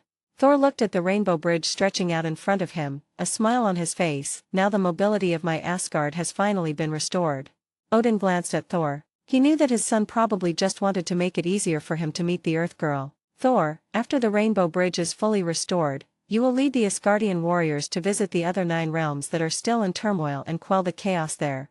"Yes, father." The three of them returned to the palace, and Odin said to Thor, "Thor, your mother misses you. Go see her." When Thor heard his father mention his mother, he did not stop. After saying hello, he turned around and left the palace. When Smith saw Odin send Thor away, he realized that the God King probably had something to tell him. Odin waved his hand and the cosmic cube floated in front of Smith Doyle. Smith looked at the cosmic cube in front of him and simply waved his hand to put it back into the system space. At this time, Odin said, "Guardian of the Dragon Balls, do you know what the cosmic cube itself is?" After hearing Odin's words, Smith Doyle thought for a moment and then said, "The device that seals the space gem." Hearing Smith Doyle's answer, a smile appeared on Odin's face. "It seems that you know about the Infinity Stones." "That's right. The cosmic cube is the container of the space stone. Its existence is also to prevent others from discovering the space stone. Since you know about the Infinity Stones, I won't say any more, but I want to tell you one thing, which is not to gather multiple Infinity Stones on one planet for a long time. The gathering of multiple gems will trigger a strange phenomenon, which is to attract the arrival of other gem owners, which will inevitably lead to a terrible war. If you don't want the Earth to become a scorched Earth, then don't collect other Infinity Stones. After all, the Earth already has 2 Infinity Stones." After hearing Odin's explanation, Smith understood why Thanos gave the scepter containing the Mind Stone to Loki and brought it to Earth. Perhaps it was intentional. Thanos must know that Ancient One has the Time Stone and that the Tesseract is on Earth. It would be best if Loki could bring the Tesseract back. If not, he could just leave the Mind Stone on this planet. When the 3 stones gather together, the remaining 3 will be easier to find. Odin then looked at Smith Doyle and said, "I suppose you know where the other Infinity Stone is?" Smith nodded. "The Eye of Akhmeto of Kamartaj." Odin nodded, then said, "I don't know why you need the Space Stone, and I don't care if you go collect the Infinity Stones. But I need to remind you that the Earth is no longer peaceful. Infinity Stones are bound to attract snoopers, including the person who sent Loki to Earth. Besides, if other forces in the universe knew about the existence of the Dragon Ball you are guarding, I believe that the Dragon Ball's appeal would be even greater than that of the Infinity Stones."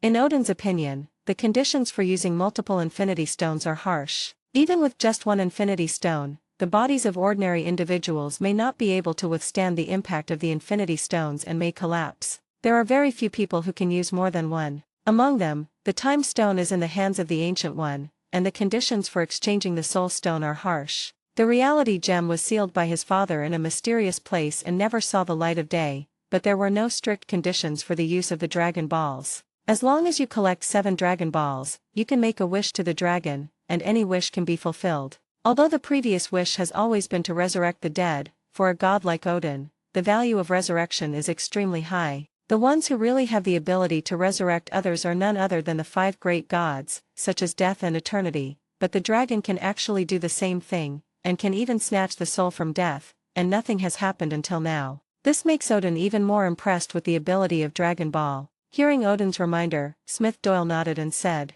"I will protect the Dragon Balls and the Infinity Stones."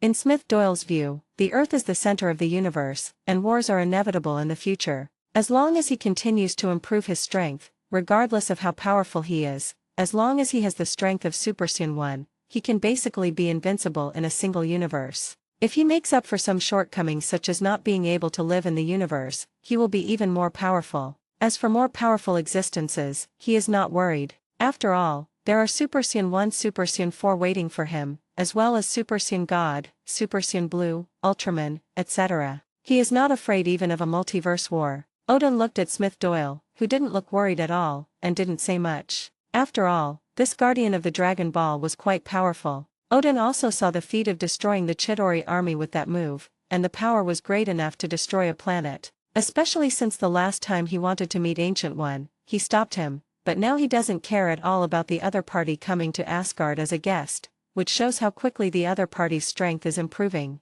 Thinking of this, Odin remembered his eldest daughter Hela, who was imprisoned by him. As for Smith Doyle's intelligence, he asked Heimdall to use his own abilities to collect it on Earth. He can be said to be a kind-hearted and just person, but not pedantic. Although Thor is good, he is no match for Hela in terms of strength. If the other party could bring his daughter Hela back to her senses, and then leave when he could no longer suppress Odin's power, could a civil war in Asgard be avoided? After thinking for a moment, Odin said, "Smith, I invited you to be my guest this time because I actually have something to ask of you. I have a daughter named Hela. In the early years, she and I conquered the universe together, but in the end, our philosophies clashed. I want to rest and recuperate and stop expanding. But Hela wanted to conquer the universe, and that's why we had a conflict. In the end, in order to stop the killing, I sealed her away. She has been living in the sealed place for all these years. But I don't know how to ease the relationship between us." End of this chapter. Chapter 387 Hela. Chapter 387 Hela. In fact, Odin's change of mind was not due to his transformation from a territorially expanding king to a benevolent lord, but because he met the group of gods. At the beginning, Odin didn't care about the first group of celestials he met. He even killed a member of the celestials with his own hands, relying on the power of the gods and the destroyer armor. However, when other members of the celestials attacked, Odin was defeated miserably. Moreover, the other party asked him not to expand, and his territory was limited to only 9 realms. Odin did not mention the disastrous defeat to anyone, but after returning, he stopped Asgard's expansion into the universe. However, his daughter Hela did not know Odin's experience, and even clamored to conquer the entire universe. Odin did not think it was weakness after several unsuccessful attempts to communicate with her. In order to prevent the Celestials from attacking again, he suppressed Hela and sealed her in Hell's Hades. This seal has remained until now. Smith Doyle had already guessed what Odin was thinking, but he still asked, "I wonder what the God King needs me to do." Odin thought for a moment and then said, "I need you to go to Netherheim for me and meet my eldest daughter Hela. Help me assess her condition and her perspective on Asgard.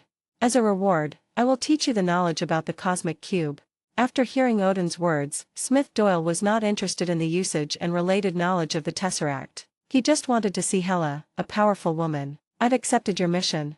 Hearing Smith Doyle's ready agreement, Odin smiled. He knew that he didn't have much time left. He could no longer control the growing power of Odin. He estimated that he could probably hold on for another 5 years. If Smith Doyle can solve his daughter Hela's ideological problems during this period, everyone will be happy. Even if he can't change Hela's mind, he can still help Thor resist Hela. Odin believed that Smith Doyle's fighting ability was amazing, but only at the level of a sub-father. Facing Hela, who was sealed and suppressed by him, would not be a problem. However, if Hela escaped and returned to Asgard, then the other party would not be able to contend with her now. Although Hela is at the sub-god level, if she stays in Asgard, her own strength can burst out with the combat power of the god level. However, the farther away from Asgard, the weaker this increase is, and the closer to Asgard, the stronger the increase in this power is. A smile appeared on Odin's face. Very good, you didn't let me down.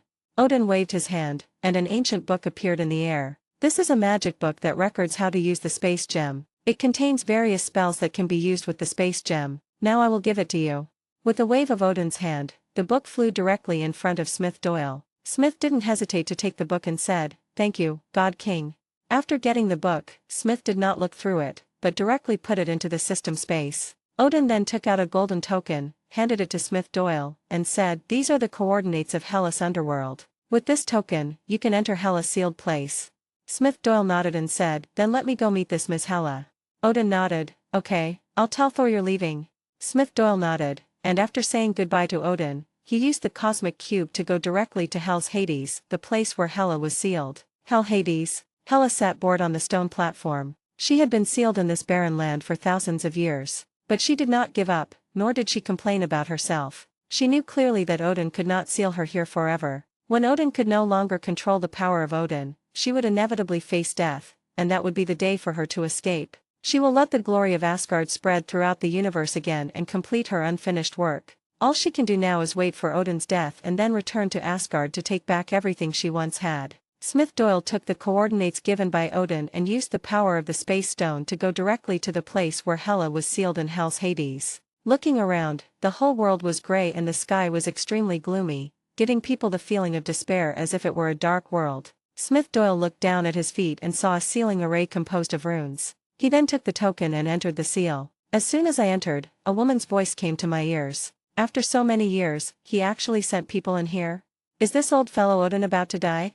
Hela was also a little curious at this time. Since Odin sealed her here, she would come here at first, but she had never visited here since around 1600, let alone let other people come. Smith looked in the direction of the sound and saw a woman with disheveled hair and torn clothes sitting on a stone bench. Looking at the woman in front of him, Smith walked over and said, "Hela Odinson." Hela smiled softly. "I didn't expect that someone would still remember me. I thought Odin had concealed everything about me. That was in keeping with his character." As she spoke, Hela stood up and walked towards Smith. "I am the goddess of death. What kind of god are you?" After hearing Hela's words, Smith said, "I am not a god from Asgard. You can call me Smith Doyle if you wish." "Of course you can call me God." Speaking of which, Smith Doyle is still far from being a god. It is not so easy to become a sun god, but if he really reaches that level, he should be able to kill his way through the Marvel Multiverse. After hearing Smith's words, Hela thought for a moment and then spoke. "It turns out he's a guy who's not even a god. Tell me, what does Odin want you to do?" Looking at Hela, who didn't take action immediately, Smith Doyle said, "Odin asked me to talk to you." Shoo! A flying sword shot out from Hela's hand at an extremely fast speed and shot towards Smith. "As long as you survive, I will talk to you." Facing the flying sword, Smith Doyle slapped it with one palm and smashed it to pieces on the spot. "Don't show off your little tricks in front of me." Hela looked at the flying sword that was smashed by Smith Doyle, and a hint of interest appeared on her face. It seemed that he was not a waste. Swish, swish, swish. Countless flying swords shot out and crashed towards Smith Doyle. Boom, boom, boom. The smoke cleared, and Smith Doyle appeared in front of Hela unharmed. "I told you not to show such tricks again.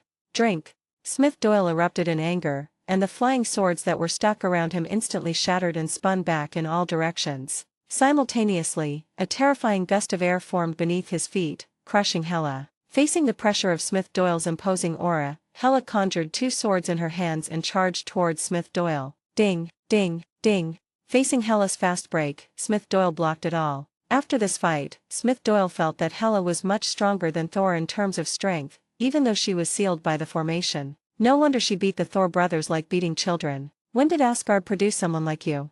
However, Hela made a quick attack and was surprised to find that she had not defeated the opponent. You know, in Asgard, even the Valkyrie Legion was not enough for her to kill alone, and no one could be the opponent of her, the goddess of death, except her father Odin. Smith Doyle blocked Hela's attack and kicked her away. Boom. "I never said I was an Asgardian. Feel the prince's fighting style. Ha ha ha ha." I saw gas bombs shot out from Smith Doyle's hands and bombarded Hella at a rapid speed. Boom. Boom. Boom. The gas bomb exploded the moment it made contact, shaking the ground. A flash of green energy was seen in the smoke and dust. As the smoke and dust cleared, Hella's figure appeared in front of Smith Doyle. However, Hella, who was already in tattered clothes, was left with only a few strips of green cloth hanging on her body, making her look particularly hot and seductive. The next second, Hella appeared in front of Smith Doyle with a long sword in her hand and stabbed at Smith Doyle with the long sword in her hand. However, the long sword was just a feint. Countless sharp swords flew out from the ground, trying to pierce Smith Doyle's body. Ding, ding, ding. The giant sword and the body collided with metal, sparks flew everywhere, and Smith Doyle clasped his hands together and sent a wave of energy towards the ground. Boom! A deep pit was blown out in the ground, and then Smith Doyle appeared behind Hella in an instant and punched her hard. Boom! Hella was instantly hit by a sonic boom and flew forward like a bullet. However, before she could steady herself, Smith Doyle appeared in front of her and jumped out. Boom! With tremendous force, Hella flew into the sky again. Turtle-style Kagon wave. Smith Doyle put his hands together, and the powerful Kamehameha wave went straight through Hella. Boom! After the violent explosion, Hella, whose body was charred, fell to the ground from the air. Smith Doyle looked at Hella, who was still breathing, and marveled at her strong physique. You know, after being suppressed by the seal, her body had already begun to repair itself. He didn't waste his time in the fight just now. Except for not using the Kaioken, he fully unleashed his normal fighting power, but he still failed to kill the opponent. If Hella were to return to Asgard, wouldn't she be able to withstand his Kamehameha at normal combat power? Shoo! Smith Doyle appeared in front of Hella and looked at Hella, who was lying on the ground and recovering silently. Smith Doyle thought for a moment and took out a senzu bean he carried with him from the system space. Looking at the senzu bean in his hand, Smith Doyle thought for a moment before flicking it to Hella and speaking, "Eat it." Hella looked at the bean that Smith Doyle flicked in front of her, looked at him in surprise for a moment, and then stuffed it into her mouth. Judging from the strength the other party just showed, if he wanted to do something bad to her, there would be no need to go through so much trouble. As the senzu beans went down her throat, Hella instantly recovered and her own strength reached its peak. Her torn clothes were restored to their original state in an instant. What kind of fetish is this? Hella was also shocked. Since being sealed in this place, her connection with Asgard has been severed, and her energy has never recovered to its peak. As a result, she couldn't even repair her own battle suit. But now everything is back, and her power has reached its peak. Senzu beans. Hella ran her hands over her hair, and her originally jet black hair instantly turned into a crown representing the goddess of death. You shouldn't have let me recover. Smith Doyle's face was filled with eagerness. He wanted to unleash the Kaioken to test Hella's strength. Then he said excitedly, "Let's start the second round of battle." Smith Doyle also wanted to feel how much pressure this sub-god level Hella could bring to him after her combat power returned to its peak. Hella felt Smith Doyle's surging fighting spirit, and the corners of her mouth twitched slightly. How come this guy in front of me is even more excited than me? Let's talk about why Odin asked you to come here. As she spoke, Hella walked over to the stone seat and sat down. Smith Doyle frowned slightly as he saw that Hella had no intention of fighting. Don't you want to spar with me? These are senzu beans that can completely restore a person to their peak condition. It would be a waste not to use them for sparring. Hella looked at Smith Doyle deeply, then said, "Then take me back to Asgard, where I'll fight you." Although Hella knew that she had recovered to her peak condition, the seal here was still suppressing her, causing her to consume a lot of energy in battle, and her energy replenishment was extremely slow. If it were in Asgard, an attack like that would not have caused her any substantial harm. Seeing that Hella had no intention of sparring, Smith Doyle calmed his fighting spirit and said with some regret, "What a shame. If I had told you that we didn't want to spar, I wouldn't have given you any senzu beans." Although there was a cat fairy who could grow magic beans, they were still in short supply. Smith Doyle kept a few as backup and asked the cat fairy to continue growing the rest as seeds. Hella looked at Smith Doyle and asked, "So you came here just to spar with me?" Smith Doyle shook his head, "That's not true. Lord Odin wishes me to speak with you." End of this chapter. Chapter 388, Who Wants to Run Away 1. Chapter 388, Ancient One Wants to Run Away. Hella looked at Smith Doyle and said in a cold voice, "You've sealed me for thousands of years. Do you think I should let it go?"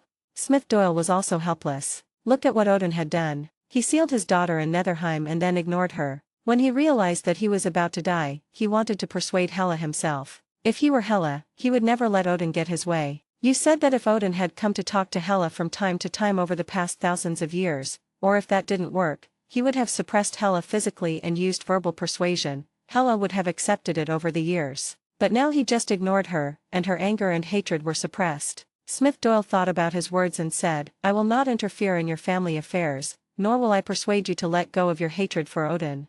But I hope that one day when you get out, you won't kill innocent people." Hela looked at Smith Doyle and asked, "What do you mean by killing innocent people? Is there something wrong with my idea of conquering the universe? I've fought wars my entire life, always serving as Asgard's vanguard, and suddenly one day an old man tells me to call it a day. How could I possibly accept that? Because I refused to accept it, he sent his troops to surround and suppress me, killed my men, and even sealed me in this barren land." Smith Doyle shrugged his shoulders and said, "Is it possible that he had reasons to stop the war?" Hela shook her head. "He just had a sudden attack and stopped fighting halfway through."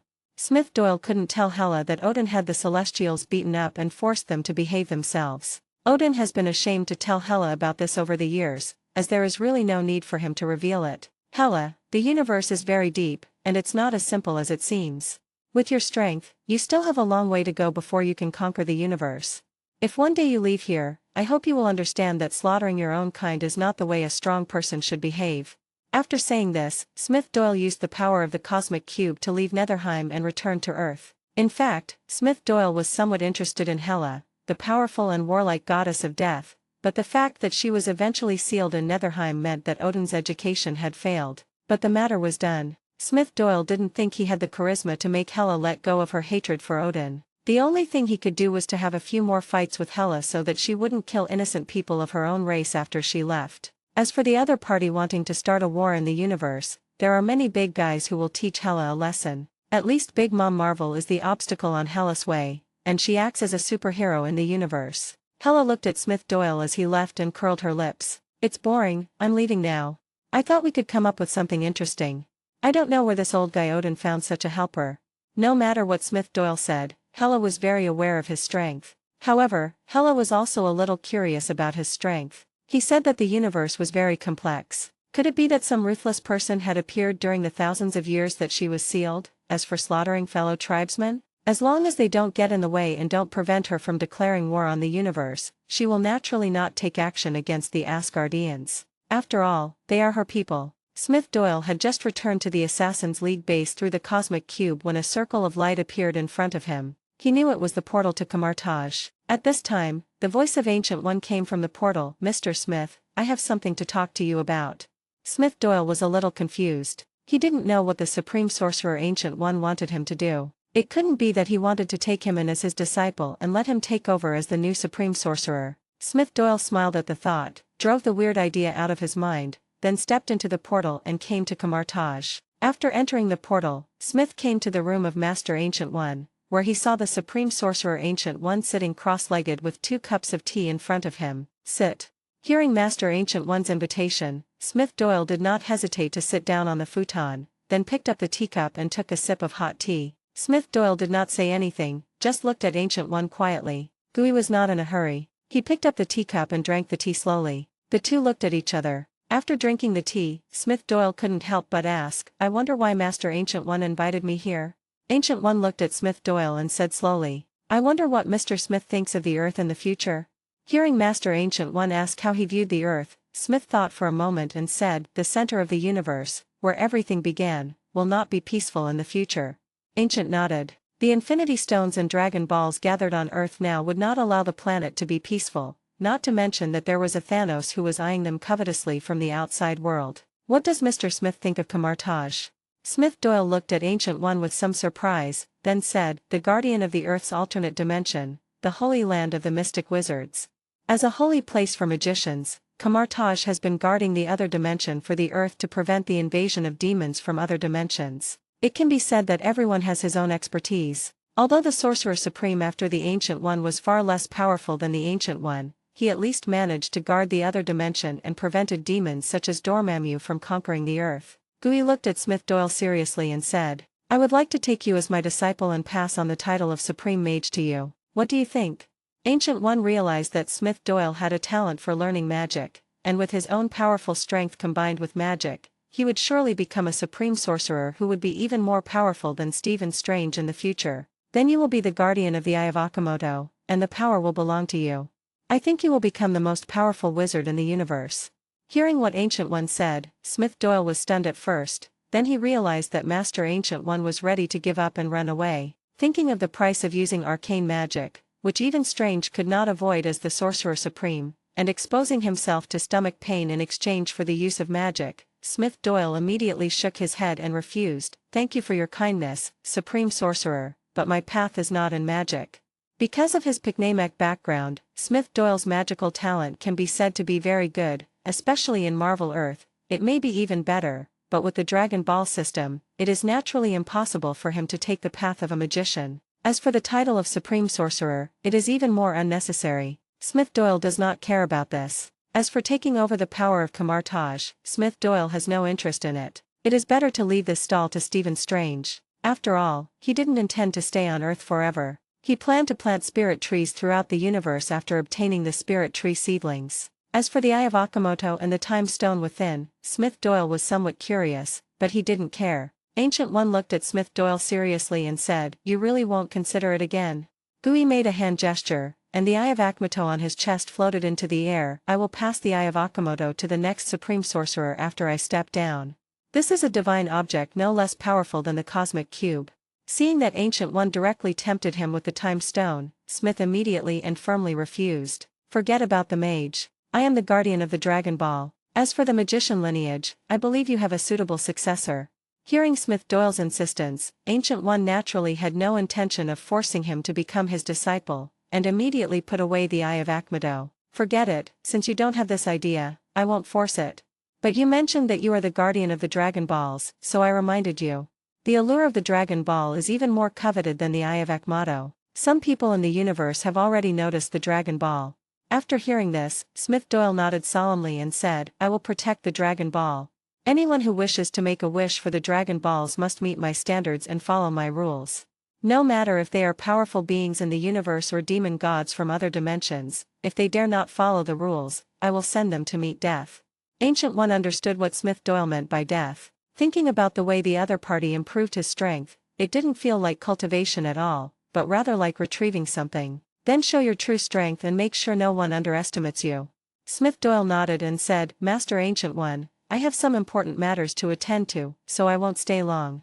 Smith Doyle then used the Cosmic Cube to teleport himself directly back to the room at the Assassin's League headquarters. Obviously, after Smith Doyle rejected Ancient One, he had no intention of staying any longer. After all, there was no point in staying there if he did not intend to become a disciple. Looking at Smith Doyle who disappeared, Gui smiled silently. Several of his apprentices wanted the position of Sorcerer Supreme. Even Strange, who had a bright future, would not refuse the position. However, when it came to Smith Doyle, he avoided it. Even the Time Stone failed to attract this talented person to join. In fact, for Smith Doyle, even if he accepted him as his disciple, Ancient One did not intend to let him completely switch to the path of a mage. He would still focus on his original training. As for the mage part, it would be enough for him to know one or two signature moves of a mage, such as opening a portal and a mirror space. But it was obvious that Smith Doyle's refusal was too straightforward, leaving Ancient One no chance to speak. It seems that he will have to hold on for a few more years,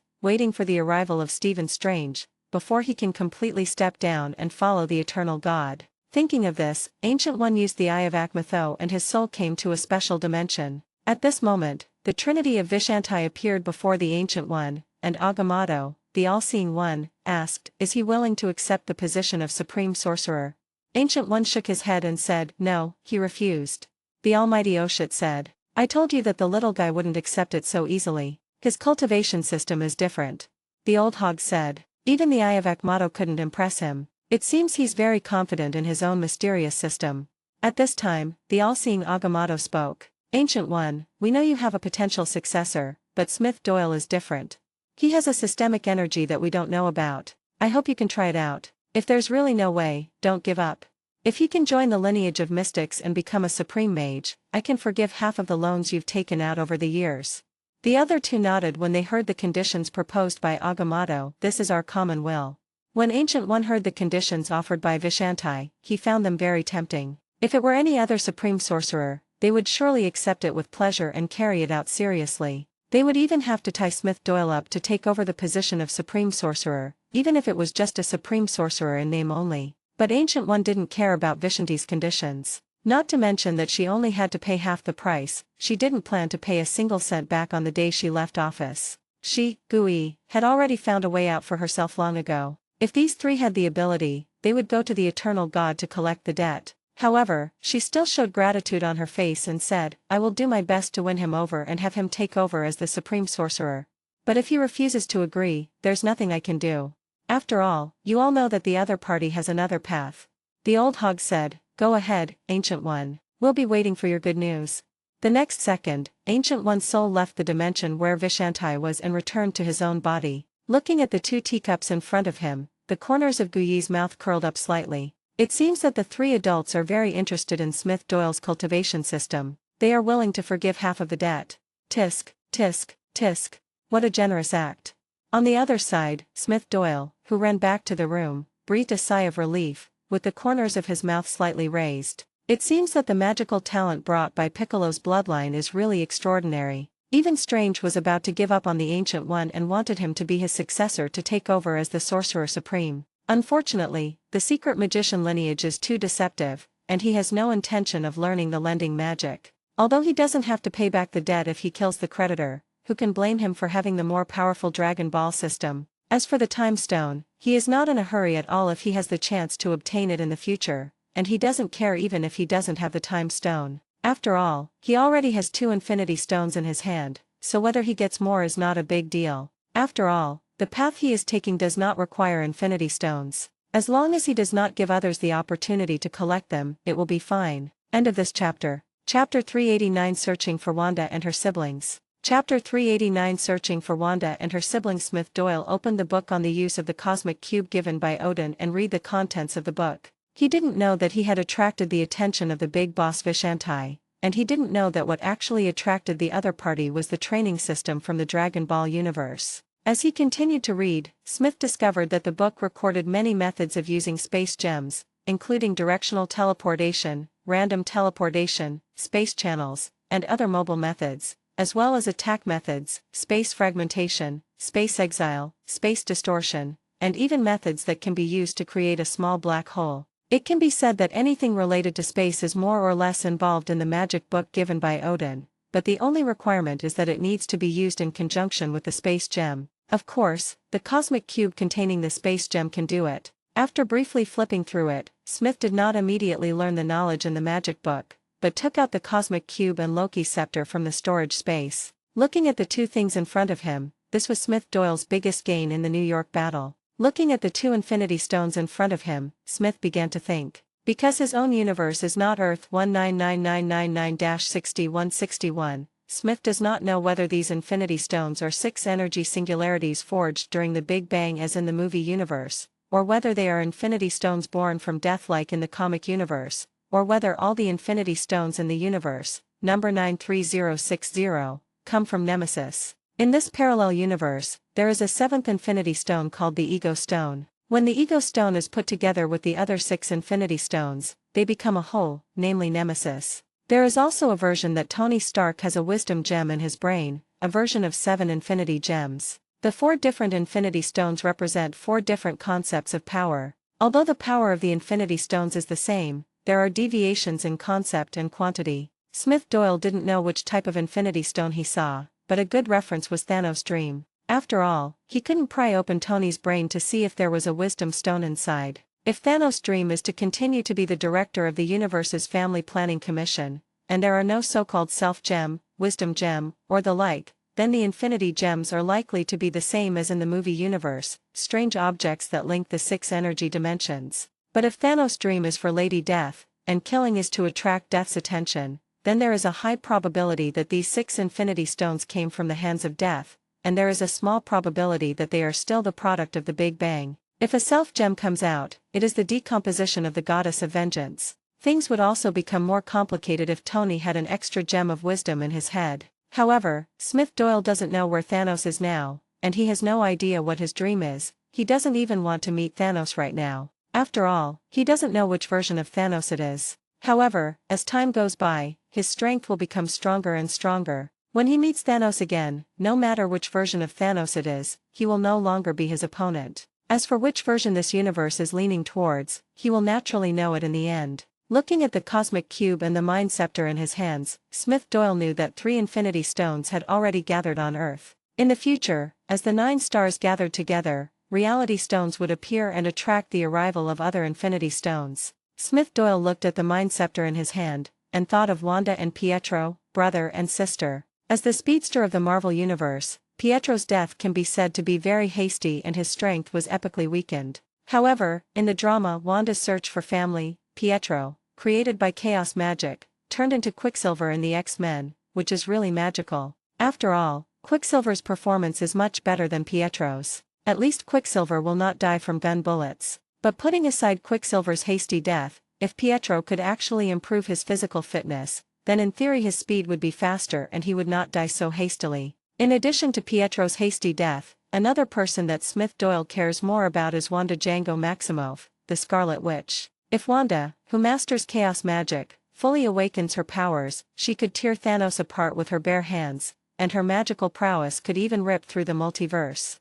It can be said that in the Marvel Universe, there are only a few people Smith Doyle would consider highly worthy: Captain Marvel, Thor, who has fully awakened and wields Storm Rage, and Wanda, the Scarlet Witch. Speaking of the awakening of Wanda's abilities, Smith Doyle had a guess in his previous life that before Hydra's experiment, young Wanda had already awakened to chaos magic, but she didn't realize it at the time. The bomb that fell in her room should have exploded normally, but under Wanda's will it became a dud. After all, with the quality of Stark Industries, there would be no duds. Another version is that Wanda was lucky when she was young and encountered a Stark Industries dud that only appears once in a century. Then Hydra used the Mind Scepter to activate her and Pietro's abilities. Smith Doyle shook his head. No matter which version it was, he would know the answer after meeting the brother and sister. With the Mind Scepter in his hands, Hydra naturally has no chance to use it for human experiments. As for the siblings Wanda and Pietro, Smith Doyle decided to leave it to Fox to find them. Day, tell Fox to come to my room.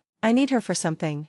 As Smith Doyle finished speaking, a dull voice rang out in the room. Yes, master. It wasn't long before Fox knocked on the door and walked in. I thought you would stay in Asgard for a while, but I didn't expect you to come back so soon. Listening to Fox's words, Smith Doyle smiled and then said, Asgard, with the power of the cosmic cube, I can visit you anytime. I have something here that I need you to arrange for someone to do. Fox nodded and asked, what exactly is it? Smith Doyle said, I need you to help me find a pair of twin siblings, Wanda Maximoff and Pietro Maximoff. Born in Sokovia in 1988, should still be living in this city. Request recommendation votes and monthly votes for automatic subscription. End of this chapter. Chapter 390. If they don't pay compensation, sue them. Chapter 390. If they don't pay compensation, sue them. When Fox heard that Smith Doyle was looking for the twin brother and sister, he asked, is there anything special about them? What do our people need to do? Smith Doyle thought for a moment, then said, I'm not sure if they are special now. They might have become extraordinary people, or they might just be an ordinary couple. All you need to do is send someone, find them and bring them back to the base. I want to see them. Then, in order to help Fox find the two people more easily, Smith Doyle asked Dai to draw portraits of the two people through description. Fox looked at the portraits of the two and said, with the portraits, I think you'll be able to see this pair of siblings in less than 3 days. Smith Doyle nodded, then asked, what's the situation in New York now? How is the post-war reconstruction going? Fox thought about the current situation and said, the situation among the people is not optimistic. Although we immediately joined the battle and carried out evacuation, the number of casualties and property losses remained high. Many insurance companies that previously launched superhero property insurance in New York have chosen to go bankrupt and wait for acquisition, while others have chosen to refuse to pay claims. The reason is that the damage to the houses and vehicles this time was not caused by a superhero fight, but by an alien attack. This is a war and therefore constitutes force majeure.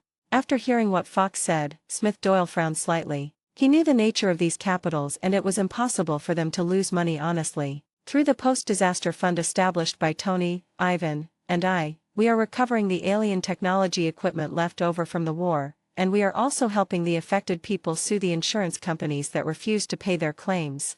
As for insurance companies that choose to go bankrupt, we can acquire them through our insurance company and compensate the affected people as much as possible.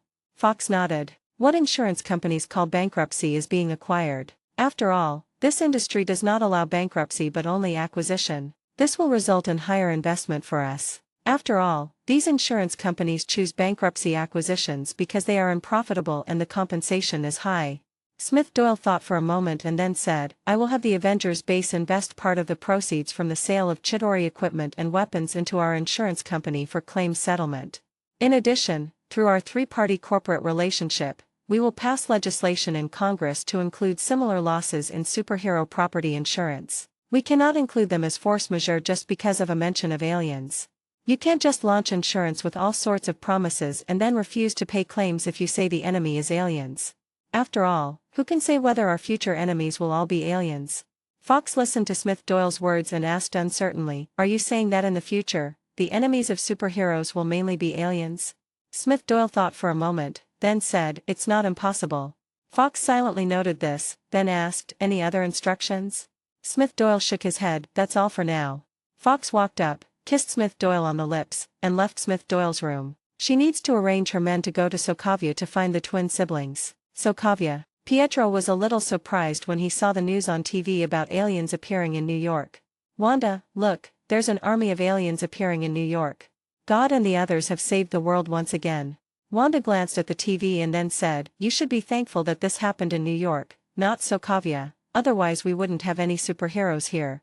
Pietro shrugged and said, if this really happened in Sokovia, God would definitely lead the Avengers and the Black Patrol to fight the aliens. Wanda complained, I don't want to see that arms dealer Tony. After hearing what his sister Wanda said, Pietro also fell silent. Although he likes superheroes very much and is very yearning for extraordinary people, the shadow left on them by Stark Industries since childhood is still an indelible nightmare. Wanda, didn't we agree not to mention that guy? Wanda rolled her eyes and said, I don't want to mention him either, but he's in the same team as your idol. Pietro's eyes twitched, and then he changed the subject. Wanda, if one day you become a transcendent, what would you like to do? After hearing what her brother Pietro said, Wanda thought for a moment and then said, then I will take revenge on that guy. I want him to feel the fear that I once felt. Seeing that the topic had turned to Tony Stark again, Pietro said, besides that, what else do you want to do? Wanda shook her head. I haven't thought about it. Maybe becoming a superhero is a good choice. The selection for the Boys Guard was very popular a while ago. I heard the income is quite good and can improve my life. Pietro said excitedly, I want to meet God. It would be great if I could join his team and fight alongside him. He is the most righteous and loving superhero I have ever seen. It is said that the Black Robe Patrol and the Red Ribbon Group are his companies. Just as the brother and sister were imagining how they would live and fight criminals if they became extraordinary people one day, Yelena and Melina of the Assassins League brought a team of members to the house of Wanda and Pietro. Yelena looked at the two people in the photo and asked, the target is right in the room, there's no mistake. Melina nodded and said, according to the intelligence reported by Black Widow, who is lurking in Sokovia, the target is currently in the room. And according to the combat capability detector, both of them are ordinary people, not extraordinary people. Yelena nodded and said, then meet the twin brother and sister. Melina walked to the door and knocked. Who? Pietro opened the door and looked at the two beauties, one big and one small, standing at the door. He asked doubtfully, who are you looking for? Yelena then spoke, you must be Pietro Maximoff. We are looking for you and your sister Wanda Maximoff. Hearing that they were looking for him and his sister, Pietro frowned slightly and said, do we know each other? P.S. I've been sick for half a month, but starting tomorrow I finally don't need 4 drips anymore. I'm so happy. Fellow readers, please take care of yourselves and don't get sick with a cold. Request recommendation votes and monthly votes for automatic subscription. End of this chapter. Chapter 391 Departure to New York. Chapter 391 Departure to New York. Inside the room, Pietro asked uncertainly, you mean, Mr. Smith Doyle, to invite my brother and me to visit you? Wanda on the side was also looking at the two women in front of her curiously. She was not sure whether what they said was true or not. After all this was too incredible. Yelena nodded and said, although I don't know why, it was indeed Mr. Smith who invited you.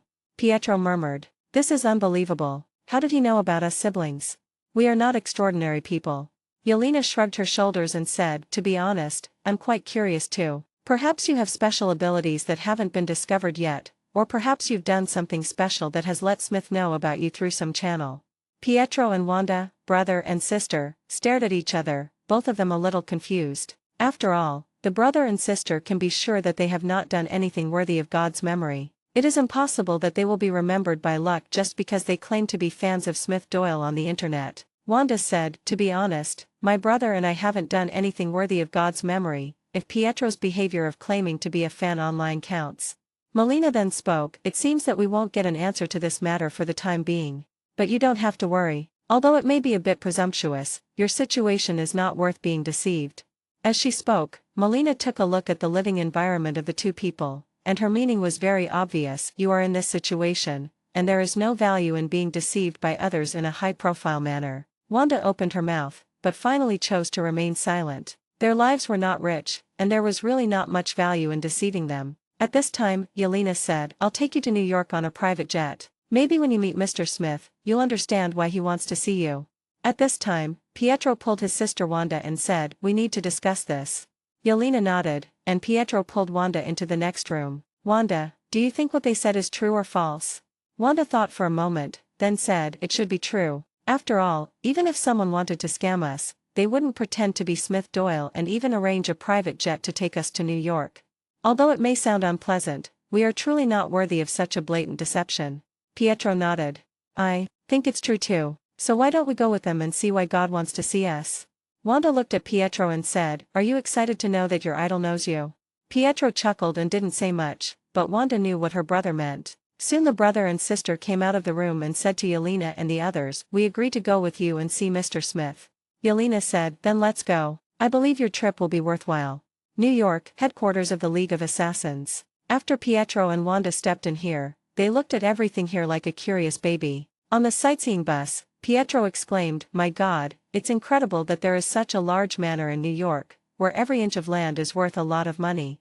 Yelena sat aside and said, this is the headquarters of the League of Assassins and one of Mr. Smith's regular residences. Wanda asked curiously, wanted? I thought this was the Avengers base. Yelena shook her head and explained, Mr. Smith was born into the League of Assassins. This is his headquarters and also Mr. Smith's home. As for the Avengers base, it's not here, but the territory over there is also quite large.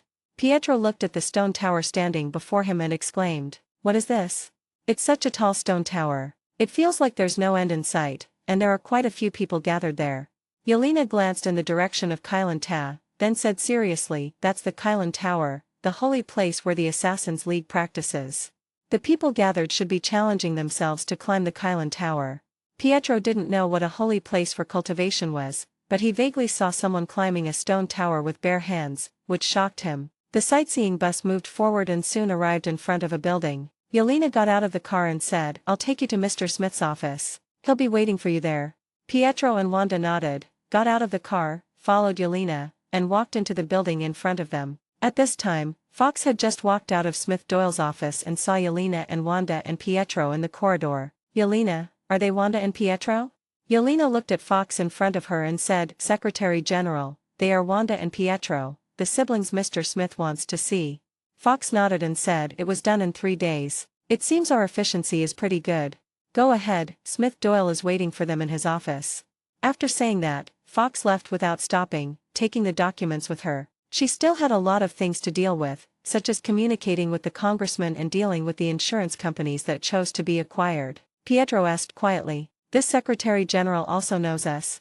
Yelena smiled and nodded, and said, the mission to find you was given to us by the Secretary General, so we naturally know you. Pietro and Wanda nodded thoughtfully, and soon Yelena brought them to a door. After knocking on the door, she got permission from the people inside and took Pietro and Wanda in. In the office, after seeing Fox off, Smith Doyle looked at Wanda and Pietro, the siblings, brought in by Yelena. Yelena introduced, Boss, they are Pietro Maximoff and Wanda Maximoff whom you are about to meet. Smith Doyle nodded and said, you go up first, I want to talk to this brother and sister. Yelena nodded, then walked out of the office and closed the door. Smith Doyle looked at the somewhat reserved brother and sister and said with a smile, don't be nervous, come and sit over here. Looking at the 2 chairs placed in front of Smith Doyle's desk, Wanda and Pietro walked up, pulled out the chairs, and sat down. Request recommendation votes and monthly votes for automatic subscription. End of this chapter. Chapter 392 I will take you on the path to transcendence. Chapter 392 I will take you on the path to transcendence. Smith Doyle looked at the brother and sister sitting down and asked, any drinks? I have tea, cola, whiskey and champagne. Pietro said, Coke is fine. Wanda hesitated for a moment, then said, I'd like to try some champagne. Hearing the completely different choices made by the brother and sister, Smith Doyle smiled and didn't care. Instead, he walked to the side and took out a Coke from the refrigerator and took out champagne from the wine cabinet. Smith Doyle placed the Coke in front of Pietro, then opened the champagne and poured a glass for Wanda and himself. Smith Doyle raised his champagne glass and smiled at the two of them. Cheers!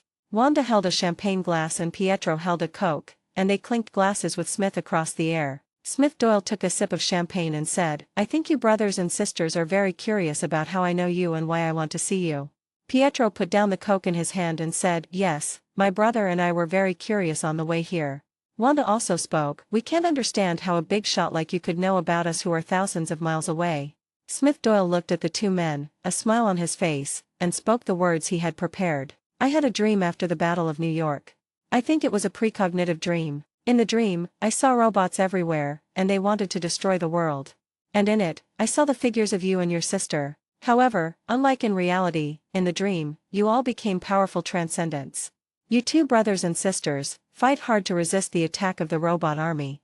Then Smith Doyle looked at Pietro and said, "I saw you use your abilities to block the gun in order to save a child, taking all the bullets with your body, and then you sacrificed yourself." Pietro was initially excited when he heard that his brother and sister appeared in Mr. Smith's dream and became extraordinary people. However, before he could be happy for 2 minutes, he died. He sacrificed himself by blocking the muzzle of the gun with his body. This made Pietro's eyes twitch, and then he said uncertainly, "It seems I became a superhero, but my death was a bit hasty."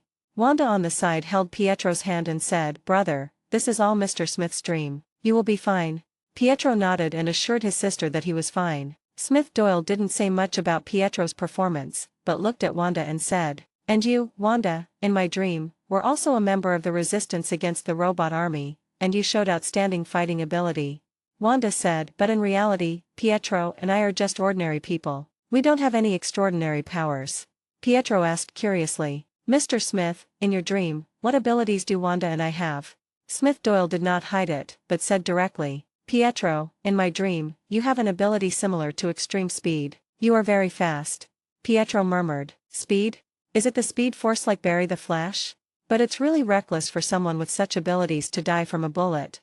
Smith Doyle smiled, then looked at Wanda and said, "Your ability is a red energy that looks like magic." Wanda was also a little curious and asked at the same time, "Is magic real? I feel like there aren't many legends about magicians on the internet. However, there's a man named Shinharan in the Black Robe Patrol who controls fire." Smith Doyle explained, "Magic does exist, but it's only accessible to a small number of people and is not widely known. And this group did not participate in the selection of the Black Robe Patrol."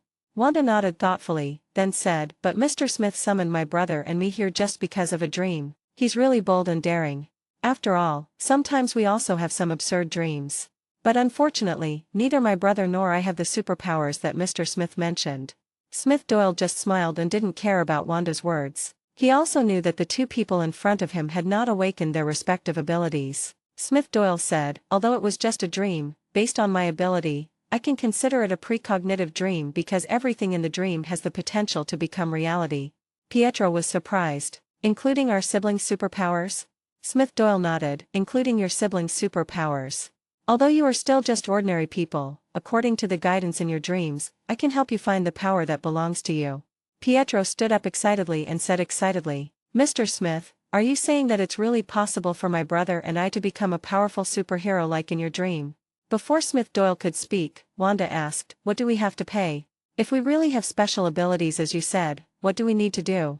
Obviously, compared to her brother who was born only a few seconds earlier, Wanda is more mature and rational. She believes that there is no such thing as a free lunch, but she has experienced bombs falling from the sky. Smith Doyle smiled and shook his head, then said, "You are worrying too much. You don't need to sacrifice anything. If you must do something, I hope that when the time comes, you brothers and sisters will master your abilities and become superheroes who punish evil and promote good, and help more people in need." Hearing Smith Doyle's words, Pietro was very excited. This was his idol, a man who was willing to spread justice and kindness to the world. Wanda's eyes flickered when she heard this. She had always heard Pietro bragging about Smith Doyle, but she didn't expect that the other party was really like what Pietro said. This was simply incredible. "We are willing to become a superhero who punishes evil and promotes good, just as you said, to help more people." Smith Doyle nodded and said, "Since you have no objection, let me help you embark on the path to transcendence." Smith Doyle then took out the Mind Stone from the system space and called upon the energy in his body to activate the scepter. A light blue light emanated from the gem on top of the scepter and enveloped Pietro and Wanda. Request recommendation votes and monthly votes for automatic subscription. End of this chapter. Chapter 393 Immortal Kylan and 039's Teachings. Chapter 393 Immortal Kylan's Teachings. With the intervention of the energy of the Mind Stone, the abilities hidden in the bodies of Pietro and Wanda began to awaken. Pietro's figure began to flash, and the next second he couldn't control his speed and made a mess of Smith Doyle's office, while red magic energy appeared in Wanda's hands. Upon seeing this, Smith Doyle put away his mind scepter, grabbed the two of them, and said, "Calm down and don't think about manipulating power right now." Pietro was caught by Smith Doyle and subconsciously wanted to use his strength to leave, but he was unable to move under the other party's terrifying power and finally slowly stopped. When Wanda felt the warmth from Smith Doyle's palm, her heart inexplicably calmed down, and the chaotic magic emanating from her body dissipated. Pietro looked at the messy office, a trace of apology on his face, and immediately apologized. "I'm so sorry, I didn't control my strength well." Smith Doyle released the two men and said, "You have just awakened your respective powers. What you need to do now is to control your own power, otherwise it will be easy to lose control like today." Wanda looked at Smith Doyle and asked, "What do we need to do?" Smith Doyle thought for a moment, then said, "You can stay here first, and then go to Kylan Tower to practice. At the top of the Kylan Tower, there lives a Kylan immortal. He can teach you how to control your power." Hearing Smith Doyle's words, Pietro thought of the Kylan Tower he saw when he entered here, and immediately exclaimed, "Oh my god, there's actually an immortal living there. No wonder Yelena said it's a holy place for cultivation." Wanda on the side asked curiously, "Immortal? Is he a god?" Smith Doyle thought for a moment, then said, "You can regard immortal Kylan as a powerful transcendent." After hearing this, Pietro and Wanda also reacted. "It seems that this immortal Kylan is very extraordinary." Smith Doyle then called Yelena and asked her to arrange for the two to stay in the Assassin's League base. After taking Wanda and Pietro away, Yelena arranged for the staff to clean up Smith Doyle's office. Smith Doyle went to Bulma's laboratory to visit her. A week passed in a blink of an eye. Pietro and Wanda stayed in the Assassin's League under the arrangement of Smith Doyle and began their training in Kylan Tower. What the two of them needed to work hard on at the beginning was to reach the top of the Kylan Tower and see the Kylan immortal without relying on any power other than their own. After a week of hard work, the two finally succeeded in seeing the immortal Kylan on the top of the tower. When they learned that the cat in front of them was the immortal Kylan, they were both shocked. However, after hearing what immortal Kylan said, the two had to accept this fact, and at the same time were shocked by the strength displayed by immortal Kylan. Then, under the guidance of the immortal Kylan, the two began to learn how to control their own energy more effectively. The other side, South Florida. In an apartment, Benjamin from the Bonnie and Clyde sat on a chair, applying ice to his wrist with a towel. He looked at his voluptuous partner, Claire, lying on the bed and said, "This thing is so heavy, my wrist is about to break." Claire was lying on the bed, surrounded by the cash they had robbed. She took a pen and counted the money they had stolen on a piece of paper, and said, "We are financially free." Benjamin smiled and asked, "How much money is it?" Claire sat up in bed, walked towards Benjamin and said, "That's enough. From now on, you can have whatever you want." Benjamin stood up, hugged Claire and laid her on the bed, ready to have a friendly game to celebrate their success. However, at this moment, the neighbor next door came with a chaotic music that polluted people's ears, which made Claire a little angry. "What's going on over there?" Benjamin smiled and said, "I like this song." Claire said, "Please." Before his girlfriend Claire could finish, Benjamin said, "Okay, I'll go and tell her. You stay put. I'll be back soon." Benjamin got up from his girlfriend, then opened the door and walked next door. Benjamin came to the door of room 209 next door, knocked on the other side of the door and asked, "Anyone there?" In the house, his girlfriend Claire was lying on the bed, picking up a stack of US dollars and looking at it. The moment the knock on the door sounded, Sybil opened the door and pulled Benjamin in. He closed the door and threw him to the ground with his back. Then he pressed Benjamin to the ground and tied his hands behind his back with cable ties. "Please don't resist." The sound of the back fall just now caught Claire's attention. She walked to the wall and put her head against it, listening to the movement on the other side, but the loud music on the other side made it difficult for her to hear clearly. Sybil picked up the tied-up Benjamin from the ground. Benjamin took the opportunity to kick the speakers off the table and shouted, "Claire, police." Claire heard Benjamin's cry and immediately ran to the head of the bed, picked up the alien weapon, pointed it at the wall and shouted loudly, "Get down, baby." When Sidwell heard what the other party said, he immediately put his arm around Benjamin's neck and the two of them fell onto the bed behind them. Next second, boom! A laser shot out, directly creating a hole in the wall that was more than one person tall. After firing a laser, Claire couldn't bear the weight and recoil of the weapon and screamed in pain, "My wrist." But she knew this was not the time to complain, so she immediately shouted, "Benjamin, are you okay?" "Claire." Before Benjamin could finish his words, Sidwell took out a white handkerchief from his pocket, covered his mouth with it, and stuffed the handkerchief into his mouth. At this time, the second laser attacked again, and Sidwell and Benjamin fell off the bed. The second laser still hit the wall, making the hole even bigger. Seeing no movement from the other side, Claire slowly approached the cave entrance and called out softly, "Benjamin? Benjamin?" When she arrived at the cave entrance, Claire looked towards the house opposite, but found that there was no one on the bed. She looked towards the bed and saw Benjamin lying on the ground struggling. Because Benjamin's mouth was blocked and his hands were tied behind his back with cable ties, he could only keep turning his head to indicate that the enemy was nearby and making a humming sound. At this time, Sybil came out of the room, came to Benjamin's original room 210, and appeared behind Claire. Request recommendation votes and monthly votes for automatic subscription. End of this chapter. Chapter 394 Resurrection of Dragon Ball. Chapter 394 Resurrection of Dragon Ball. Just as Claire reacted and was about to turn around, Sybil attacked her from behind and grabbed her weapon. The two were in a stalemate. Benjamin rushed over and knocked them apart, but the alien weapon also slipped from Claire's hand and fell to the ground. The weapon fell to the ground and spun, making a sound as if it was about to be fired. The three looked at the weapon spinning on the ground in surprise, and it shot out a laser that hit the bed. Boom! The next second, US dollar bills were flying all over the room, and some of them were damaged by the laser. This scene stunned Nick and Claire. Sybil took the opportunity to subdue Claire and tied her up with tactical cable ties. He then dragged out a box for recovering alien weapons from the next room and prepared to put the alien weapon back into the box. Benjamin and Claire, who were tied to the bed, complained that they would be arrested and imprisoned. Looking at Sidwell, who was holding the weapon and preparing to pack it, Benjamin said, "I'm deeply sorry for what happened earlier. I hope it didn't hurt you." Sidwell, holding the weapon in both hands, came up to the two and said, "Number 47 is an alien weapon that fell after the portal above Manhattan closed.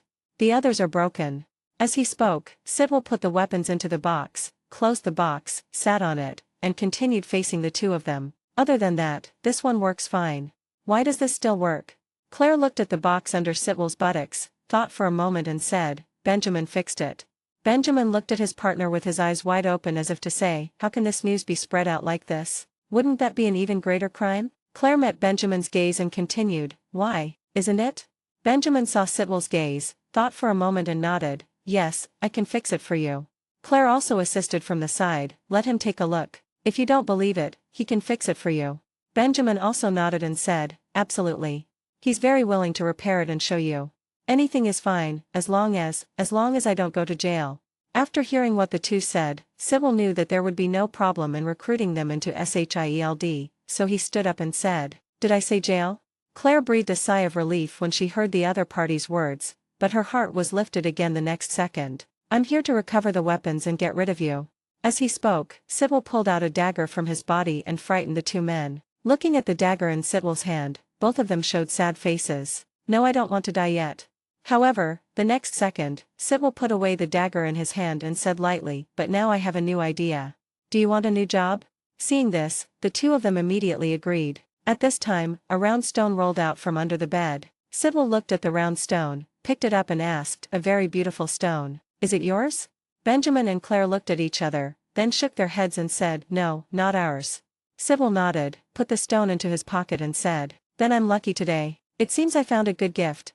The other side. Agent Blake of SHIELD headquarters saw Sitwell's request for a visit, sighed, chose to answer the call, and asked, "Where the hell have you been? You should have submitted your mission report 10 hours ago. The damage to the motel is $42,000.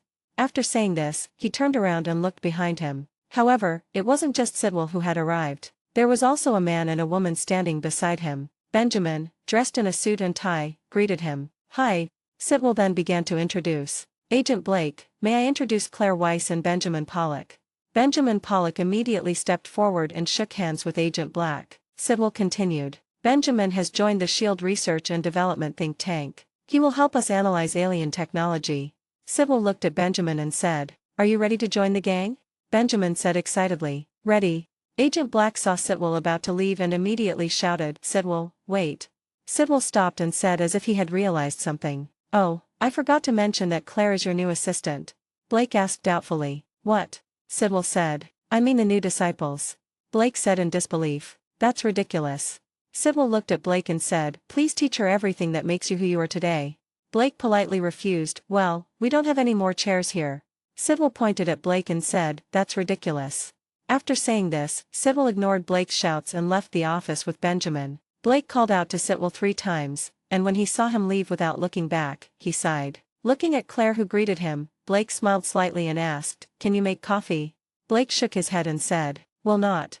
Blake nodded helplessly. As time goes by, the impact of the New York War is gradually dissipating. The people in New York have completely accepted all of this. With the continuous efforts of the Smith-Doyle, Tony Stark, and Ivan Vanko foundations, as well as the promotion of Ross who switched to politics, all insurance companies that opened superhero property insurance finally made property claims. Insurance companies that were unable to pay claims chose to accept bankruptcy reorganization and be acquired. At the same time, with the help of the foundation, a monument was built on New York Square for the people who died in this war, recording all the people who died in this disaster. In addition to the grief, the deeds of superheroes have been widely circulated through media publicity. Whether it is the Avengers, the Boys, or some extraordinary people who acted spontaneously, they have all been praised by the media and known to the world. In such an environment, half a year passed in a flash, and the Dragon Balls that had been dormant for a year woke up again, turning from round stones into orange transparent Dragon Balls. And with the revival of Dragon Ball, all forces and individuals who know about Dragon Ball once again take action. The peaceful world was disturbed by the revival of Dragon Ball. Request recommendation votes and monthly votes for automatic subscription. End of this chapter. Chapter 395 Odin and 039's plan. Chapter 395 Odin's plan. With the revival of the Dragon Ball, Thor, who was far away in the Nine Realms suppressing the rebellion, also received the news in his mind. He saw that Thor was knocked away by the enemy in the moment of his daze. Boom! Thor stopped after hitting a huge rock. After dealing with the enemy in front of her, Sif ran over and pulled Thor up, saying, distracted in the middle of a battle, "This is not how you should behave, Thor." Thor stood up and swung Mjolnir to kill the invading enemy, saying, "The Dragon Balls of Earth have revived, and a new battle for the Dragon Balls is about to begin." After hearing Thor's words, Sif's expression became serious, and then she said, "Looks like you're going to miss this year's Dragon Ball contest, but you don't need to revive Loki now, do you?" Sif and the 3 Asgardian warriors all knew the reason why Thor stayed on Earth before and his search for the Dragon Balls to revive Loki, but as Loki was escorted back to Asgard and imprisoned, everyone realized that Asgard's second prince Loki was not dead. Thor nodded when he heard Sif's words. Although Loki no longer needs the Dragon Balls to revive, it is still a great blessing to fight against those masters. "It's a pity that I can't go this time. If you have the chance, Sif, you must participate in such a major event. You will find that there are so many masters in the universe." Hearing Thor's words, Sif nodded in agreement. Sif knew very well that Thor was the most powerful among them and could be considered the strongest except for the god King Odin. The fact that even such a Thor did not win the championship in the last Dragon Ball competition showed how powerful his opponent was. Heimdall, who was far away in Asgard, was always paying attention to Thor's every move when he was suppressing the rebellion of the Nine Realms. Naturally, he also learned the news of the revival of the Dragon Balls. Heimdall did not dare to delay and informed the god King Odin of the news as soon as possible. After hearing Heimdall's report, Odin waved his hand to let Heimdall leave, and then murmured, "I didn't expect the dragon wishes would start again so soon."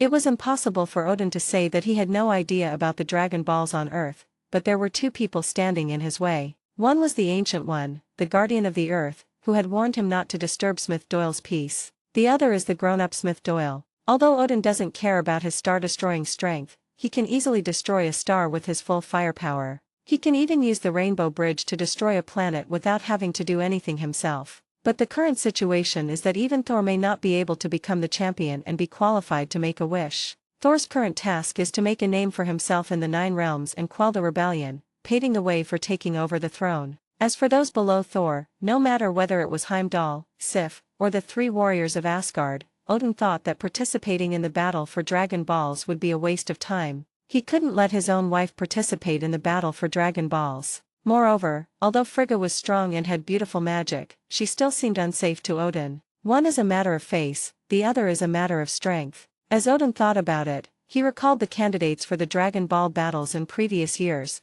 and soon two candidates appeared in Odin's mind. One is his eldest daughter Hela. If Hela can participate in the battle for Dragon Ball, then with Hela's strength, it is basically a sure thing. After all, in Odin's view, Hela's strength is one level lower than his own, but much stronger than Thor. But the biggest problem is the conflict between father and daughter. If Odin really releases Hela, he's worried that she might not participate in the Dragon Ball War, but instead return to Asgard immediately to start a war or even try to kill him. Even if Hela is willing to participate in the Dragon Ball War and win the championship, she won't grant him the final wish, let alone make the wish as he envisioned. In Odin's view, if he were to make a wish, the wish he needed would be to resolve the growing power of Odin. Whether it is to stop the growth of Odin's power or to allow the body to withstand more or even unlimited Odin's power, both are solutions to the problems he faces. You must know that he has long been unable to withstand the growing power of Odin, and has relied on Odin's sleep to relieve it a long time ago.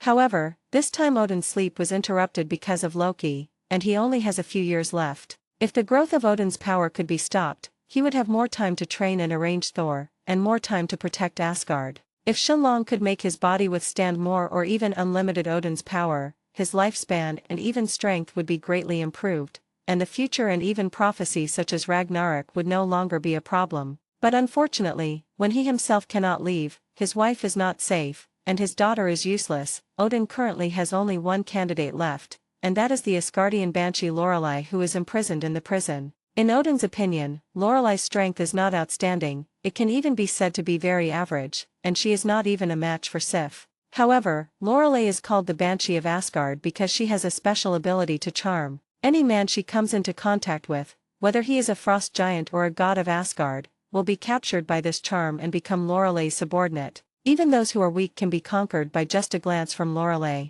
Lorelei once caused quite a bit of chaos in Asgard, and even her son Thor was taken down by her charm. In the end, it was Sif who was a woman and was not affected by the charm, and she successfully captured Lorelei. Of course, this control ability is not invincible. If there is no skin contact, it is impossible to capture a strong-willed person with just eyes. However, if you are in contact with the other person for a long time and have physical contact, even a strong-willed person will be captured. After all, Lorelei's charm is always radiating, and the longer the contact time, the more likely you will be captured. Given Lorelei's abilities and the fact that most of the contestants in previous Dragon Ball competitions were men, Odin saw this as an opportunity. Thinking of this, Odin decided to go to the prison where Lorelei was imprisoned and negotiate a deal with this Asgardian banshee. Soon Odin arrived at the prison where Lorelei was imprisoned. The prison was shrouded in a magic barrier, and the guards were all female warriors of Asgard, with no men at all. Request recommendation votes and monthly votes for automatic subscription.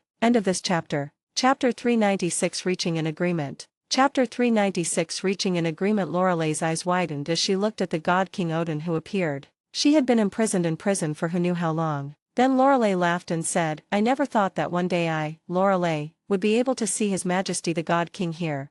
Feeling the charm that Lorelei constantly exuded, Odin frowned slightly and then said, "Do you think your charm will work on me?" Lorelei smiled miserably, then said, "Your Majesty, you should know that I cannot control the enchanting power I exude."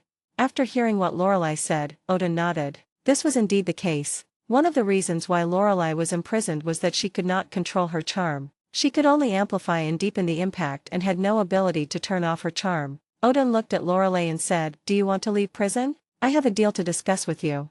Hearing Odin's words, Lorelei's eyes lit up. She knew that the god King Odin would not come to see her for no reason. "It is my honor to serve the god King." Odin then stated his conditions. "If you accomplish this, I can pardon your crimes and even allow you to live in Midgard, also known as Midgard. The people of Asgard will no longer bother you." Hearing Odin's offer, Lorelei quickly asked, "What do you need me to do?" Odin then revealed everything about the battle for the Dragon Balls and stated his demands. Of course, Odin also said that he would leave countermeasures on Lorelei's body. Under the control of the runes, if Lorelei did not give her wish to Odin or make a wish according to Odin's requirements, she would die suddenly. After listening to Odin's story, Lorelei was also full of interest at this moment. She didn't expect that a treasure like Dragon Ball would appear in the universe. She immediately spoke up. Your Majesty, I will definitely fulfill your request and win the championship for you. Odin looked at Lorelei and said calmly, I need you to give it your all. Of course, if a strong female fighter emerges, I won't blame you for not winning the championship. Odin then reached an agreement with Lorelei, and asked Heimdall to use the Rainbow Bridge to teleport Lorelei to Earth, and ordered Heimdall to find a Dragon Ball for her. Of course, Lorelei was not idle either. After arriving on Earth, she immediately used her abilities to form a team to search for information about the Dragon Ball. The other side. Tony Stark is installing a micro-sensing device on his arm in the basement laboratory of his seaside villa. He has had new ideas about the convenient research of armor since the Battle of New York. The intelligent robot Benben said, Master, if you give me a few more hours, I will be able to complete the calibration. Tony said, no need. While wiping the wound on his arm with a cotton ball, Benny, I also prepared a safety briefing for you, but of course you won't listen. Of course not. Okay, let's start testing now. Stupid, big fool, where did you get that hat on your head? It really lives up to its name. I saw that the stupid robot was wearing a hat with 2 words written on it, idiot. Tony stood up and walked forward a few steps. After hitting the wooden man in front of him a few times, he came to Benben and said, why are you still hiding in that corner? You know what good things you have done. He pointed to the spot where he had just conducted the experiment and said, clean up the blood on the ground. The clumsy robotic arm turned and pointed at Tony, saying, Master, please forgive me for reminding you that you haven't slept for 72 hours. Tony stood in the armor-wearing position, looking at the rows of various armors in front of him, and said, attention, ladies and gentlemen. Good evening, and welcome to the production base. I am honored to announce that you have gained a new lively and lovely baby brother. Then he said to the robotic arm, first a close-up, then a panoramic view, and then type in the time and date. 42nd generation adaptive navigation equipment, testing begins. Start the program. Jarvis, play some music. Tony began to remotely control the equipment through the sensor on his arm to automatically fly into the armor. The first few parts went smoothly, but then there were all kinds of problems. In the end, he was directly knocked away by the armor on his hip, and the armor fragments were scattered all over the ground. At this time, Jarvis' voice sounded, as always, sir. It's always fun to watch you work. Tony got up from the ground and started to complain. Maybe 3 days without a nap isn't too long. I don't think it's going to get any worse. Tony then prepared to take a break and suspend his research work. After all, he already knew that the Dragon Balls had revived again, and a new battle for the Dragon Balls was about to begin. This time he wanted to get a chance for his parents to be resurrected. Tony Stark opened his mouth and ordered, Jarvis, among the prototype stones collected in the warehouse, have any transformed into Dragon Balls this time?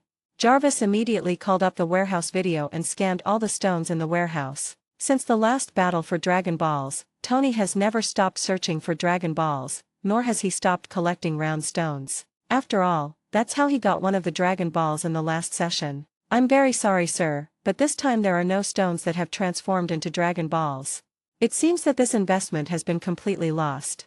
Hearing this answer, Tony Stark shook his head in disappointment. It seems that the goddess of fate is not on my side this time.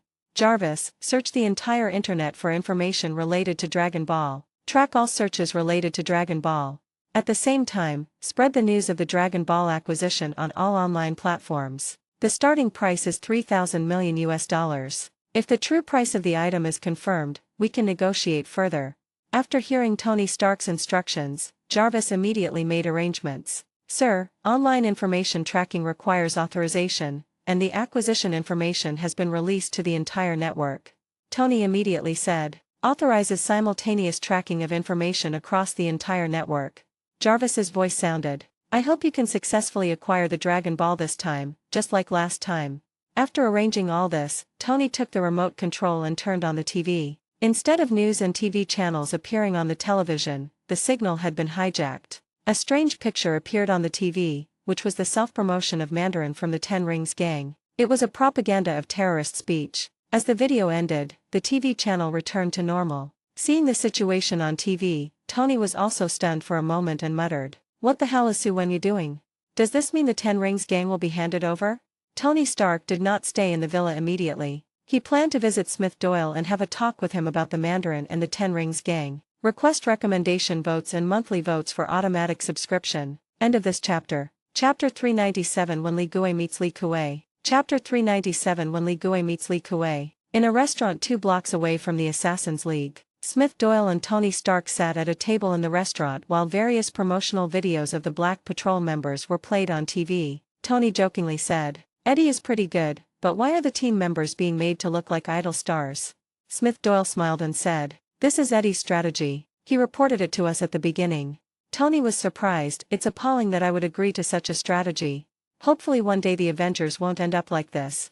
Smith Doyle said, "Haha, that's not the case. After all, the Avengers and the boys are different. Eddie has even started filming personal biographies for the members of the boys." Tony jokingly said, "What a thoughtful guy. He should go to Hollywood." Smith Doyle said with a strange look on his face, "How do you know he's been in contact with Hollywood recently and is almost stationed there permanently?" Tony said helplessly, "Fuck, this guy actually did that." Tony Stark did not dwell too much on the boys, but instead asked about the real reason for this meeting with Smith Doyle. "Smith, what's going on with that Mandarin? Has Su Wenyu's Ten Rings gang changed its leader? Seriously, we need to talk about this guy." In the last battle for Dragon Ball, Tony was very unhappy when he lost to Su Wenyu, his former enemy. Although the other party claimed that it was their own behavior, Tony knew very well that the group of people who kidnapped him were members of the Ten Rings gang, although he had already blown them into pieces. He thought that with Su Wenyu joining the Assassin's League and his son joining the boys, the Ten Rings gang would most likely disappear from his sight or turn over a new leaf. However, he actually saw this terrorist organization again on TV, and they were spreading terrorist remarks, and an inexplicable Mandarin also appeared. This forced Tony Stark to drag his tired body here to meet with Smith Doyle to discuss this matter. Smith Doyle was stunned for a moment. He originally thought that Tony wanted to talk to him about the Dragon Ball wish-making matter, or even about the back door he had told Tony about before. However, he didn't expect that it was the Mandarin who pretended to be the Ten Rings gang. In his memory, wasn't this what Tony and Rhodes discussed? Then Smith Doyle thought that because of his influence, Rhodes, the Black Air Force colonel, did not receive the battle suit given by Tony. Although he was still Tony Stark's military friend, without the battle suit, his importance was greatly reduced in this era when extraordinary people emerged in large numbers. However, the appearance of the Mandarin also means that the extremis virus, a flawed superhuman-made potion, has been born. After briefly recalling the relevant plot, Smith Doyle said, "I haven't heard of any Mandarin. What exactly is his situation?" Tony looked at Smith Doyle, was silent for 2 seconds, took out his cell phone, and called up the video he had saved and played it for Smith Doyle. Smith Doyle watched Tony Stark's video and said, "According to my understanding, after Su Wenyu joined my Assassin's League, he handed over the management rights of the Ten Rings gang to his daughter Su Xialing. The person currently in charge of the Ten Rings gang is Su Xialing. We'll know the specific situation of this Mandarin after communicating with Su Wenyu and Su Xialing." Tony Stark said, "This so-called Mandarin from the Ten Rings gang, according to the information I have, he caused a total of 9 explosions. There are currently 3 cases disclosed in the news media, and no one has found the equipment used to make the explosions, which means there are no bombshells. Honestly, I even suspect that Su Wenyu or his children were involved in this. It doesn't feel like something an ordinary person would do." Hearing Tony's words, Smith Doyle was a little surprised that the other party actually had a lot of information. At this time, he had already called Su Wenyu. As the call was connected, Smith Doyle asked, "Su Wenyu, a terrorist has appeared online and has caused 9 explosions. He claims to be the leader of the Ten Rings gang, someone called Mandarin, and is responsible for these explosions." At this moment, Su Wenyu was talking to his wife about the revival of Dragon Ball. The battle for Dragon Ball was about to begin, and they would have the opportunity to see the dragon. After seeing the call from his boss, he chose to answer it on the spot. Su Wenyu thought it was something related to Dragon Ball, but when Smith Doyle asked what happened, Su Wenyu and Yingli both widened their eyes. "Chief, I think there might be a misunderstanding here. My daughter is currently in charge of the Ten Rings gang. Under your influence and ours, the Ten Rings gang is actively engaged in just causes and is unlikely to become terrorists. And as far as I know, before I handed over the Ten Rings gang to my daughter, there wasn't a single one of my high-ranking subordinates called Mandarin." At this time, Su Wenyu frowned slightly. What was going on? Could it be someone impersonating him? Then he added, "I'll ask Xiaoling to investigate and get back to you." At this time, Smith Doyle's cell phone was turned on for the loudspeaker, and Tony Stark also heard Su Wenyu's words. Smith Doyle said, "Don't bother. I'll call Su Xiaoling and confirm the situation with her." After saying that, Smith Doyle hung up the phone. Looking at the hung-up phone, Yingli said, "Xiaoling won't lead the Ten Rings gang down the path of terrorism. I believe her." Su Wenyu also spoke. I joined the League of Assassins, Shang-Chi joined the boys, and Su Xialing would never do such a thing even if she was stupid. Someone must be causing trouble in the name of the Ten Rings gang. We will communicate with our daughter after the leader contacts Xiaoling. Then we will definitely find out who caused this trouble.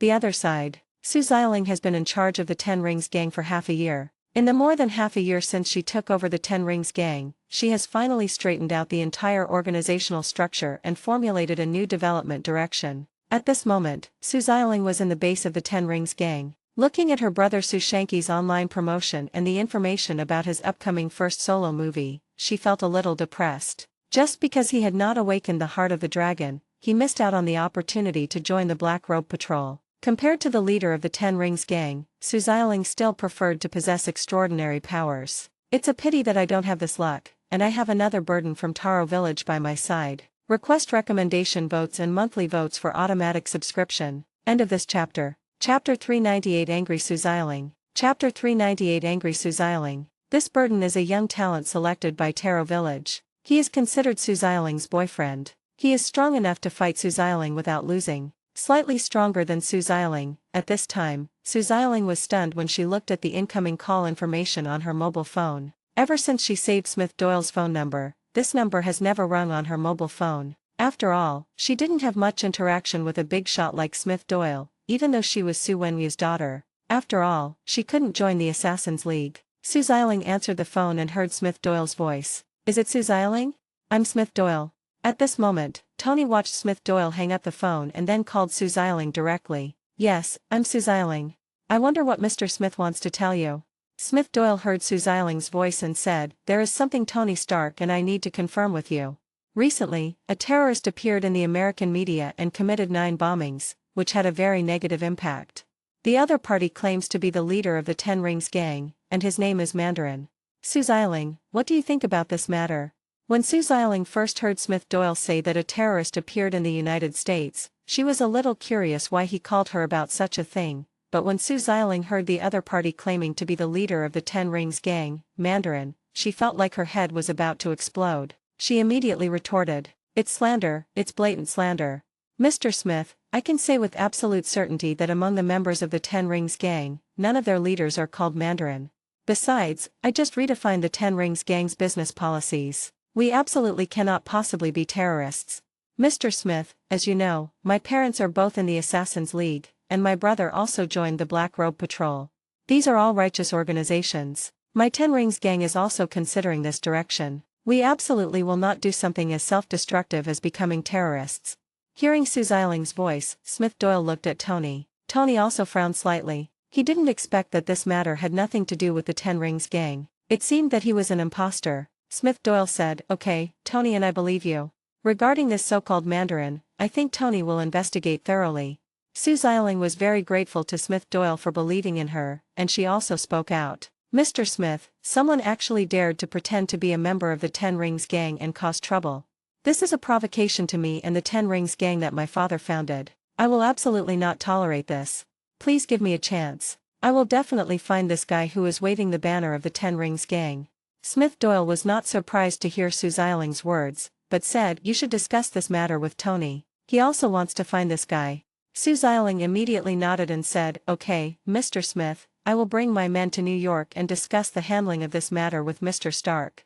Smith Doyle looked at Tony and nodded, letting Su Xialing contact Tony before hanging up the phone. It's clear that someone is causing trouble under the name of the Ten Rings gang. Tony also nodded and said, it seems I need to investigate this matter thoroughly. I happen to have a lot of high-tech, adaptive navigation equipment, and I also have bomb disposal equipment that can catch bombs in midair. But the Ten Rings gang seems to be quite famous over there. Someone actually chose to impersonate them. Smith Doyle nodded. In fact, he knew who was behind the scenes, but he said it out loud as if he knew it but deliberately let it go, letting Tony and Su Xialing handle it. I believe you. With your ability, as long as you put your energy into it, you will definitely find a result. Smith Doyle looked at the red bloodshot in Tony's eyes and said, but before that, I suggest you get a good night's sleep. Tony heard Smith Doyle's concern and said with a smile, Einstein only slept 3 hours a year, and look at what he achieved. And you're getting further and further away. I need to catch up to you. Tony also felt a sense of powerlessness after the war regarding Smith Doyle's performance in the Battle of New York. This guy grew too fast, especially his ability to clear out the enemy soldiers at the end. It was so abnormal that Tony was glad that Smith Doyle was his own. Smith Doyle heard Tony's words and said with a smile, "How's the development of your battle armor going?" Before Tony could say anything, he saw two children walking over. The little girl was holding a painting in her hand and said to Smith Doyle, "Can you give me your autograph?" Smith Doyle looked at the child who was looking for his autograph and asked curiously, "Don't you want Iron Man's autograph?" The two children shouted excitedly, "Can I sign two names on one painting? It's been fantastic." Tony saw that Smith Doyle was still taking care of his emotions in such a small matter, and said with a smile, "Children, let me see what you have drawn." Tony took the painting, which showed a crayon drawing of Smith Doyle fighting aliens in the air. Of course, Iron Man and other Avengers were also seen around him. "What's your name?" "Owen." Tony looked at the little boy next to him and complained, "By the way, you look like someone from A Christmas Story." Just then, Tony broke his crayon while signing his name. Then he covered his cheeks with his hands and sighed. Smith Doyle frowned slightly. He didn't let Tony carry the nuclear bomb. Could it be that there were still some sequelae? Then he asked, "Are you okay?" "I ruined my crayons." The little girl beside him asked with concern, "Are you okay, Mr. Stark?" Smith Doyle put a hand on Tony's shoulder and asked with concern, "Relax, Tony." However, the little boy who had just been teased by Tony came up to Tony and whispered, "Weren't you scared when you saw so many alien monsters?" At this moment, Tony felt a panic in his heart. He could no longer sit there and immediately stood up and rushed out. Tony staggered outside the restaurant and muttered to himself, "I need to get my body checked." Jarvis. Request recommendation votes and monthly votes for automatic subscription. End of this chapter. Chapter 399 Coulson and 039's promotion. Chapter 399 Coulson's promotion. As the battle suit placed on the street opened, Tony walked in and entered the interior of the suit. But he was no longer able to stand and just knelt on one knee. "Jarvis, check the heart and the brain." There was no evidence of any abnormality in the heart or brain. "Okay, maybe I'm poisoned?" "The diagnosis shows you have extreme anxiety." Tony was surprised. "Me? Extremely anxious?" Obviously Tony didn't think he would be in such a situation. Who is he? He is Tony Stark, Iron Man, super soldier, billionaire, playboy. How could he be extremely anxious? At this moment, Smith Doyle, who had just finished signing autographs for the children, came out. He didn't expect that Tony Stark still suffered from anxiety in the last battle. Smith Doyle squatted in front of Tony, tapped Tony's visor with his hand and said, "Dude, why don't you go to my base? Maybe you need some relief in the treatment cabin." Tony heard about the treatment cabin, thought for a moment and shook his head. "Sorry, I have to leave first." After Tony said this, he activated the Iron Man armor and flew into the sky. Smith Doyle shook his head as he watched Tony Stark flying away. Anxiety disorder is something Tony needs to overcome on his own. However, Smith Doyle was also a little curious. Why did Tony, who had not resisted the nuclear bomb or even faced a desperate situation, suffer from anxiety? It couldn't be because of him. On the other side, Suwanya contacted his daughter and told Su Xiling to go all out in this matter and at the same time wash away the stigma carried by the Ten Rings gang. SHIELD headquarters, Trident Tower. Coulson walked into Nick Fury's office with the documents. "Director, based on the energy fluctuations we detected and the information left by Dr. Eric Shavig, we can confirm that Asgard's Rainbow Bridge has descended upon Earth again. It's just that we're not sure yet which person from Asgard is visiting this time. Another thing is that according to our investigation, information related to Dragon Ball has reappeared online, with a $3,000 million acquisition offer. According to our speculation, the battle for the Dragon Ball is about to begin. It has been a year since the last Sky Curtain incident." After hearing Coulson's report, Nick Fury thought for a moment and then said, "With the increasing number of incidents involving extraordinary people, Coulson, I have decided to form a special team for you.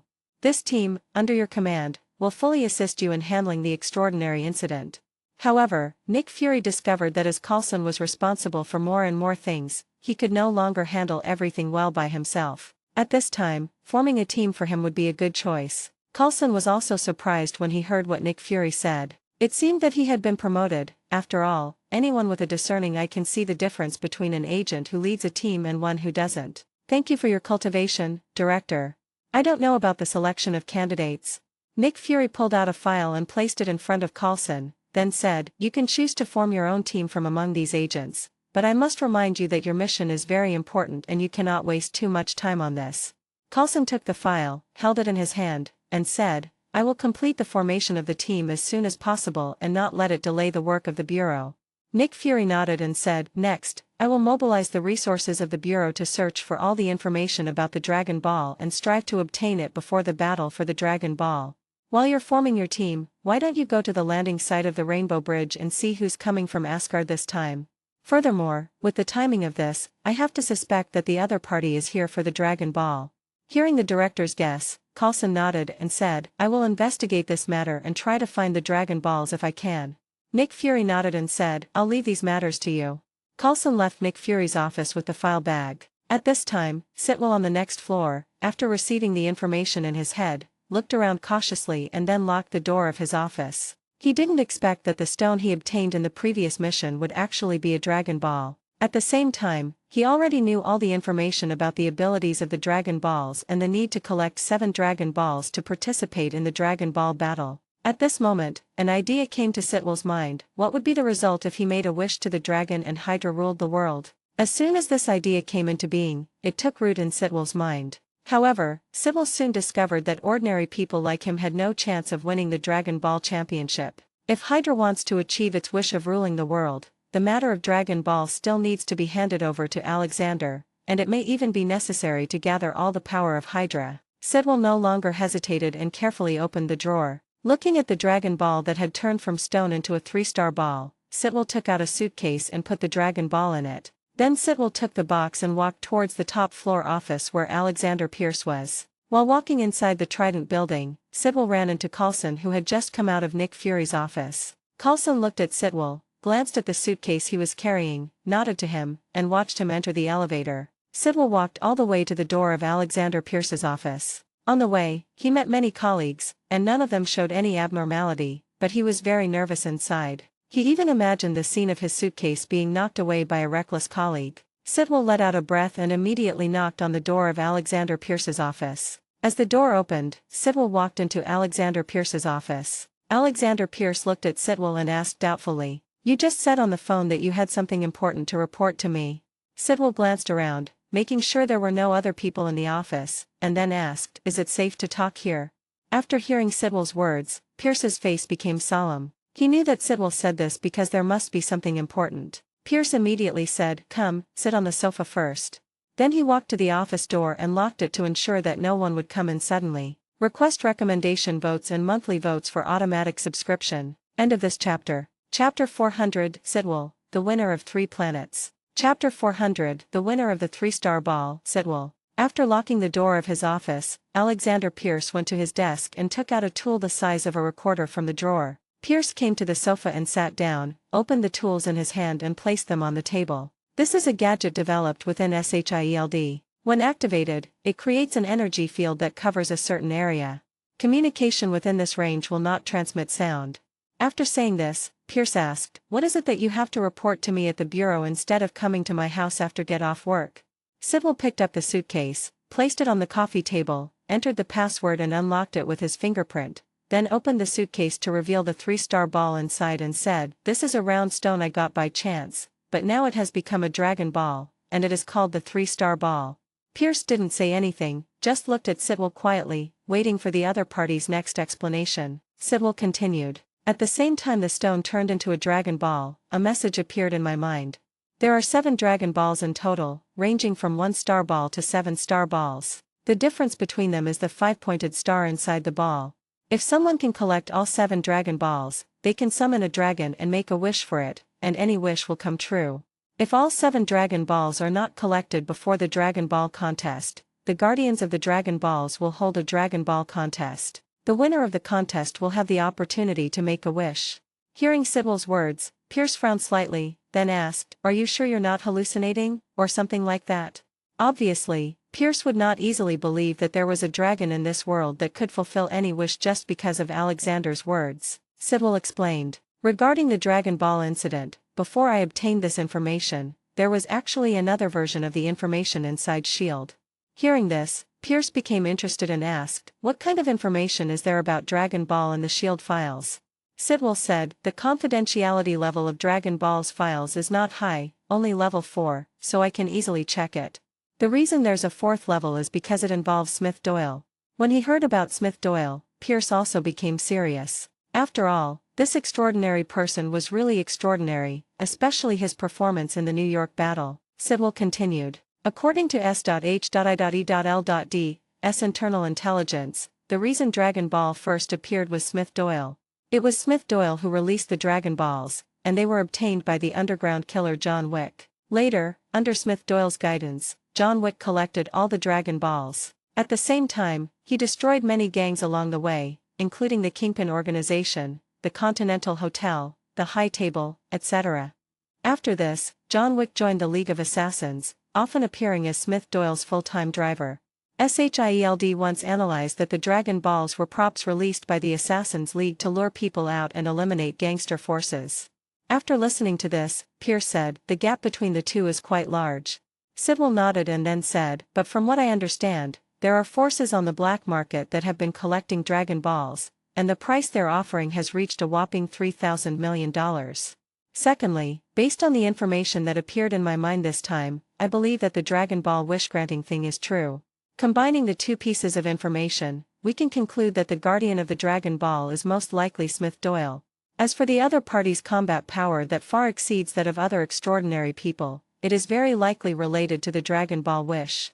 In addition, the Dragon Ball competition has been held for the third time. If you don't collect all the Dragon Balls before the competition, the Dragon Ball Guardian organization will come to your door to distribute tickets. Based on all the above, we can be sure that there are probably quite a few people who know the authenticity of Dragon Ball. At the same time, there is another thing, that is, the Sky Curtain incident has occurred twice, and the Dragon Ball battle has also been held twice, and 2 wishes have been fulfilled. If my guess is correct, there must be a connection between the two. After hearing Sidwell's analysis, Pierce looked at the Dragon Ball in front of him, took it in his hand and examined it for a moment, then put it back into the box and said, "Such important, even special, intelligence. Do you think Nick Fury, the director of SHIELD, has any of it?" Sidwell thought for a moment, then shook his head and said, "I don't know whether Director Nick has grasped the true situation of Dragon Ball. But I know Coulson was once in charge of the investigation of the Sky Curtain incident. If he knows the information about the Dragon Ball, he will definitely take action next and leave clues." Hearing Sidwell's words, Pierce nodded. If the information about Dragon Ball is just as Sidwell said, once Nick Fury knows about it, he will definitely raise the level of intelligence to a point where no one can see it. In addition, because of the importance of Dragon Ball, Nick Fury will mobilize resources to investigate and search. Then we just need to keep an eye on the mobilization of S.H.I.E.L.D.'s resources, personnel deployment, and intelligence gathering during this period to infer whether Nick Fury knows the true situation of Dragon Ball. Then Pierce asked, "What's going on with the Dragon Ball War?"